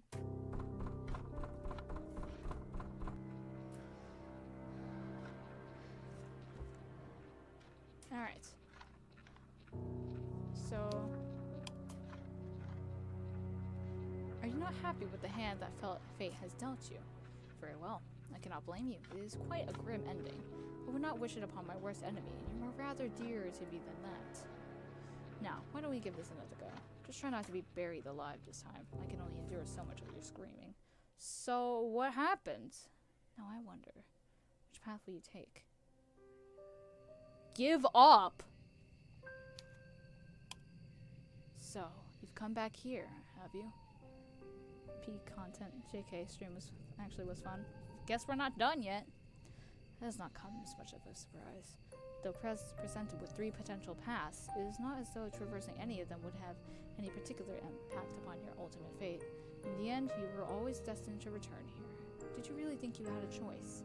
How hopelessly naive you. I thought that you were smarter than that. Your breath, which once escaped your lips in sharp, ragged gasps, is now on the verge of petering out altogether. Your lungs feel deflated, as though they have been punctured. Your blood is rushing through your temples in a heady, overwhelming surge. Your stomach, meanwhile, has twisted itself up into knots. Release me! I think we'll finally get to see who our pursuer is. Your body feels heavy. Your legs, in particular, they no longer wish to obey you. You take a stumbling step forwards and your foot gets caught in a tree root. You are certain that you passed this route once already, that you sidestepped it. And perhaps your memory is beginning to fail you, just like the rest of your body. Oh, there you go. You gasp, surprised, and pitch forwards, dull and senseless like a sack full of potatoes. This is the card on stream, the kind of stream on Steam, the title card thingy. Your arm hits the ground with a crack, which makes you cry out in pain. Tears begin to bead on your eyes, wet and salty, tears which you cannot stymie. You are not as resilient as the gravedigger, nor as carefree as the princess. If you lived underwater like the mermaid, then nobody, at the very least, would be able to tell you that you are crying. But you do not, and I can. Believe me, I can. Your arm aches dreadfully, but at least you can still feel it. Your poor feet, meanwhile, have gone quite numb. You would try to stand had you the energy, but you know, as you sit there dazed, that this would be a futile effort. You cannot stand, not any longer. It hurts too much. You really have been through a lot tonight, haven't you? I fear I've not been very kind to you, but you ought to be accustomed to hardship. Why then, are you crying? You've always been a crybaby. That's why they tease you so much. It's because they knew they would be guaranteed a reaction. You are very predictable. I guess I can move my mic back since I'm not doing the princess impression anymore. Died 6 times tonight, 1 L. Even now, after you tried to borrow my power for your own purposes, you have not changed at all. As you sit there, sobbing, you hear, or you think you hear. You can hear footsteps approaching you. There to your right is the snapping of a twig. To the left, the telltale rustle of leaves. Your every sense feels razor sharp, honed to a knife's point by anxiety. You're so panicked you feel as though you're going to be sick. If you want to vomit, then why not? There's no shame in it. There's nobody here to judge you. Nobody but me. I have always been here, you know. I will always be here, no matter how fast you try to run, or how far. Did you really think you could escape me? Poor, sweet child. Poor little fool. I did tell you, did I not? A contract with a witch is binding. No amount of physical distance between the both of us could ever sever it. I told you I would never let you be lonely, and I meant it. Oh. But I have had rather enough of these little games. It's time for me to collect my collateral. Oh! I actually like this design a lot. A soft gasp escapes your throat as you feel arms wind their way around about your back. Naturally, you know whose arms they are. I was here. They are mine. I have been watching you all night, but this is the first time I have reached out to you in so direct a manner. Did you not expect me to be so forward? I can hear your heart fluttering in your chest. It is beating very quickly, like a startled rabbit's. Your breaths are short and sharp. It is a cold night, and though I am holding you, you are still shaking. So you're the one with the not best grammar and can't talk properly. But neither can I. I wish you would not tremble so. Everybody fears the unknown, but we are not strangers. We have spoken before, have we not, when you first called me forth from the ether using that book you found in the library? You were desperate enough then to turn to the occult for help. Female Grim Reaper, you pleaded with me to use my magic for your behalf. You begged me. You implored and you entreated and you wheedled and you whined, and though I had some reservations, you forced my hand. I had no choice. Not in the face of your desperation. You did not want to be lonely anymore. You wanted to have a friend. Somebody who would always be there for you no matter what. You wanted somebody to love you. Is that not what you demanded of me? Is that not what I've given you? You might think me wicked, but I think you were being awfully cruel yourself to run from me after I made all your wishes come true. Stop that, Salem. I did think, you know, about punishing you for running away from me. I thought of poking your eyes out so that you might never see anybody other than me. I swear to Christ. We're good? Okay, my replay lagged for a second and I got really scared. I thought of poking your eyes out so that you might never see anybody other than me. I thought of cutting off your long, lovely hair so that nobody might ever think you beautiful but me.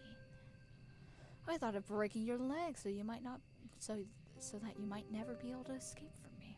I endured all these intriguing ideas over in my mind, but I am a merciful witch. Though you hurt me, I did not wish to hurt you. You asked after all that I love you, and that is what I did. I have drowned you in my love. I have buried you beneath my love. I have swallowed you with my love. You've always been a sad, lonely girl. We're still here. The one who has been starved of affection. Nobody has ever cared for you. Your life has been a barren, empty wasteland, one devoid of any fonder feelings. That's why I had to drown you, you see. That's why I had to bury you. That's why I had to swallow you. In the end, I was doing you a favor. I was doing it all for you. In that sense, you are very lucky. Do you know that? There are few people in the world who have had the privilege of being loved to the brink of insanity quite this many times in one night. There are few people in the world who can claim to have been loved by a witch. You've experienced so much love, it ought to have slaked even your unquenchable thirst. Oh, it's a witch. You know now what it feels like to be adored. I have more than upheld my end of the bargain. Now I think it is time that you do the same. From this night forth, you and I will always be together. Then I shall be able to love you endlessly. You will never be lonely again. Now we're done. Now we should be done. Maybe. Please. Please tell me we're done.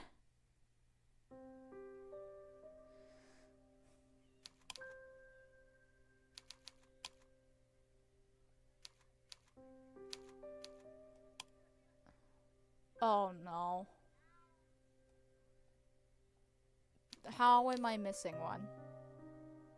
Oh, is it just the... Yeah, I think it's just the final one.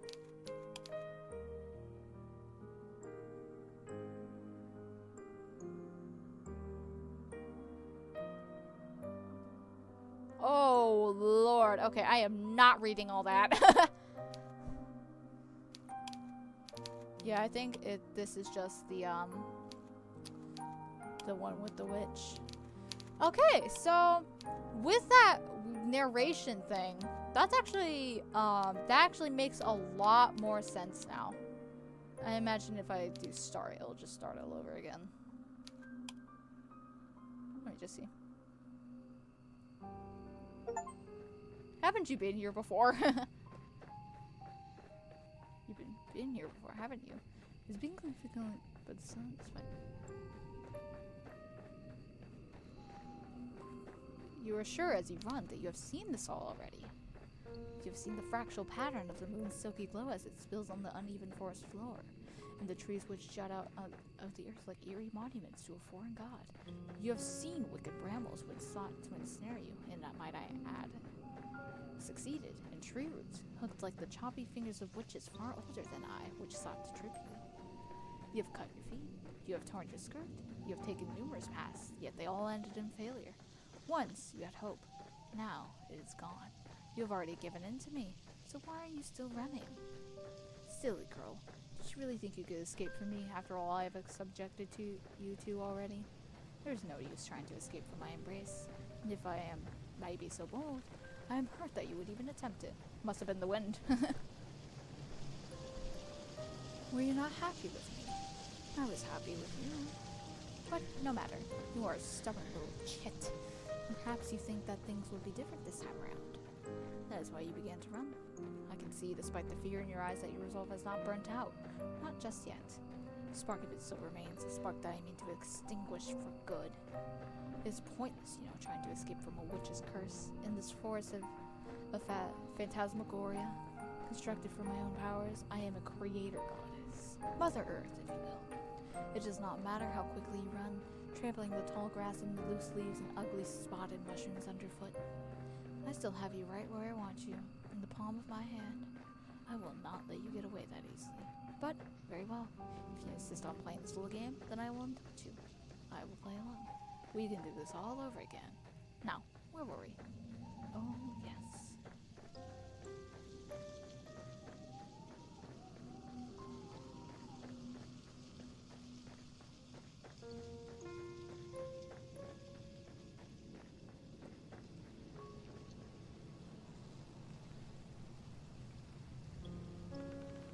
Oh, I doubt you mean to confront me. How can you when you're so very afraid? I can hear your teeth chattering, I can see your legs trembling. Your fear rolls off you in waves, more potent than any perfume. Your anxiety is truly staggering. It is a wonder, really, how you're able to keep putting one foot in front of the other. You will keep putting your feet in front of the other, though. No matter which decision you make, you will not turn back. How could you? You are far too cowardly. Now, the 3 paths are signposted. But you ought to be used to strange sights by now. You have seen the signposts before, and you know full well where each path will lead you. I would say that your fate is in your hands, but you and I know that is incorrect. Your fate is, and always has been, mine to manipulate. Must we really go through this rigmarole again? You won't discover anything you know. The mermaid, the gravedigger, and the princess will not deviate from the scripts which have already been prepared for them. I love how death is part of the story and doesn't mean the game is over. Yeah, it's very nice. With the context of the ending, that makes this game a lot better. I am much more intrigued now. With like the confirmation of what the narration is actually meant to be, it makes so much more sense. Ubisoft should take notes. I did not, in all honesty, think to furnish any further responses for them. I did not think you'd be seeing them again. But no matter. This is what you want. I shall provide it for you. Go ahead. Throw your life away again and again and again. Be drowned by love. Be buried by love. Be consumed by love. Then, when you've had enough and you can no longer stand, submit yourself once again to my embrace. And let yourself experience the love as precious few humans have ever before had the misfortune of experiencing.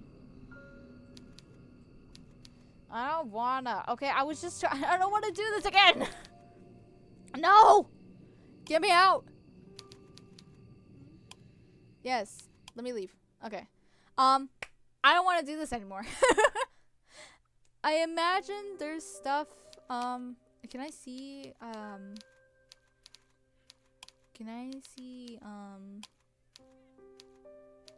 oh, I can see each track. That's cool. Oh, that's really cool.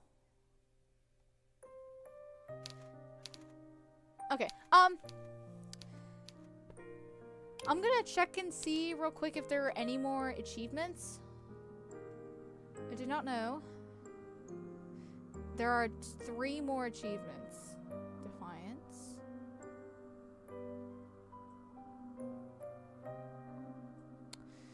It's probably doing everything again. I'm not gonna do that. I'm absolutely exhausted. If there was an episodic game, it would have been great. It's okay. I definitely like it more now. It went from mid to okay. It's okay. I like it. I like the ideas. The ending made it so much better. It made it make so much more sense. I am going to like speed through the rest of these, like speed through the rest of the stories so that I can get the rest of the achievements. But I am going to do that off stream because I am fucking exhausted.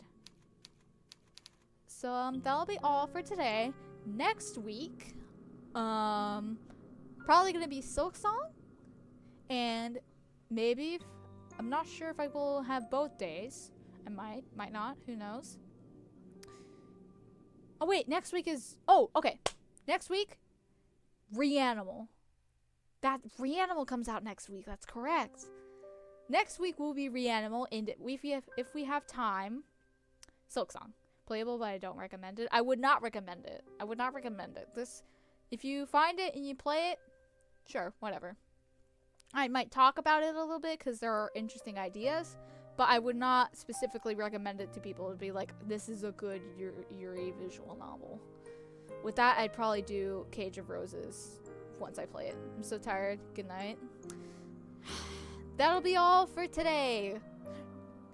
I'll see you next time. Bye-bye.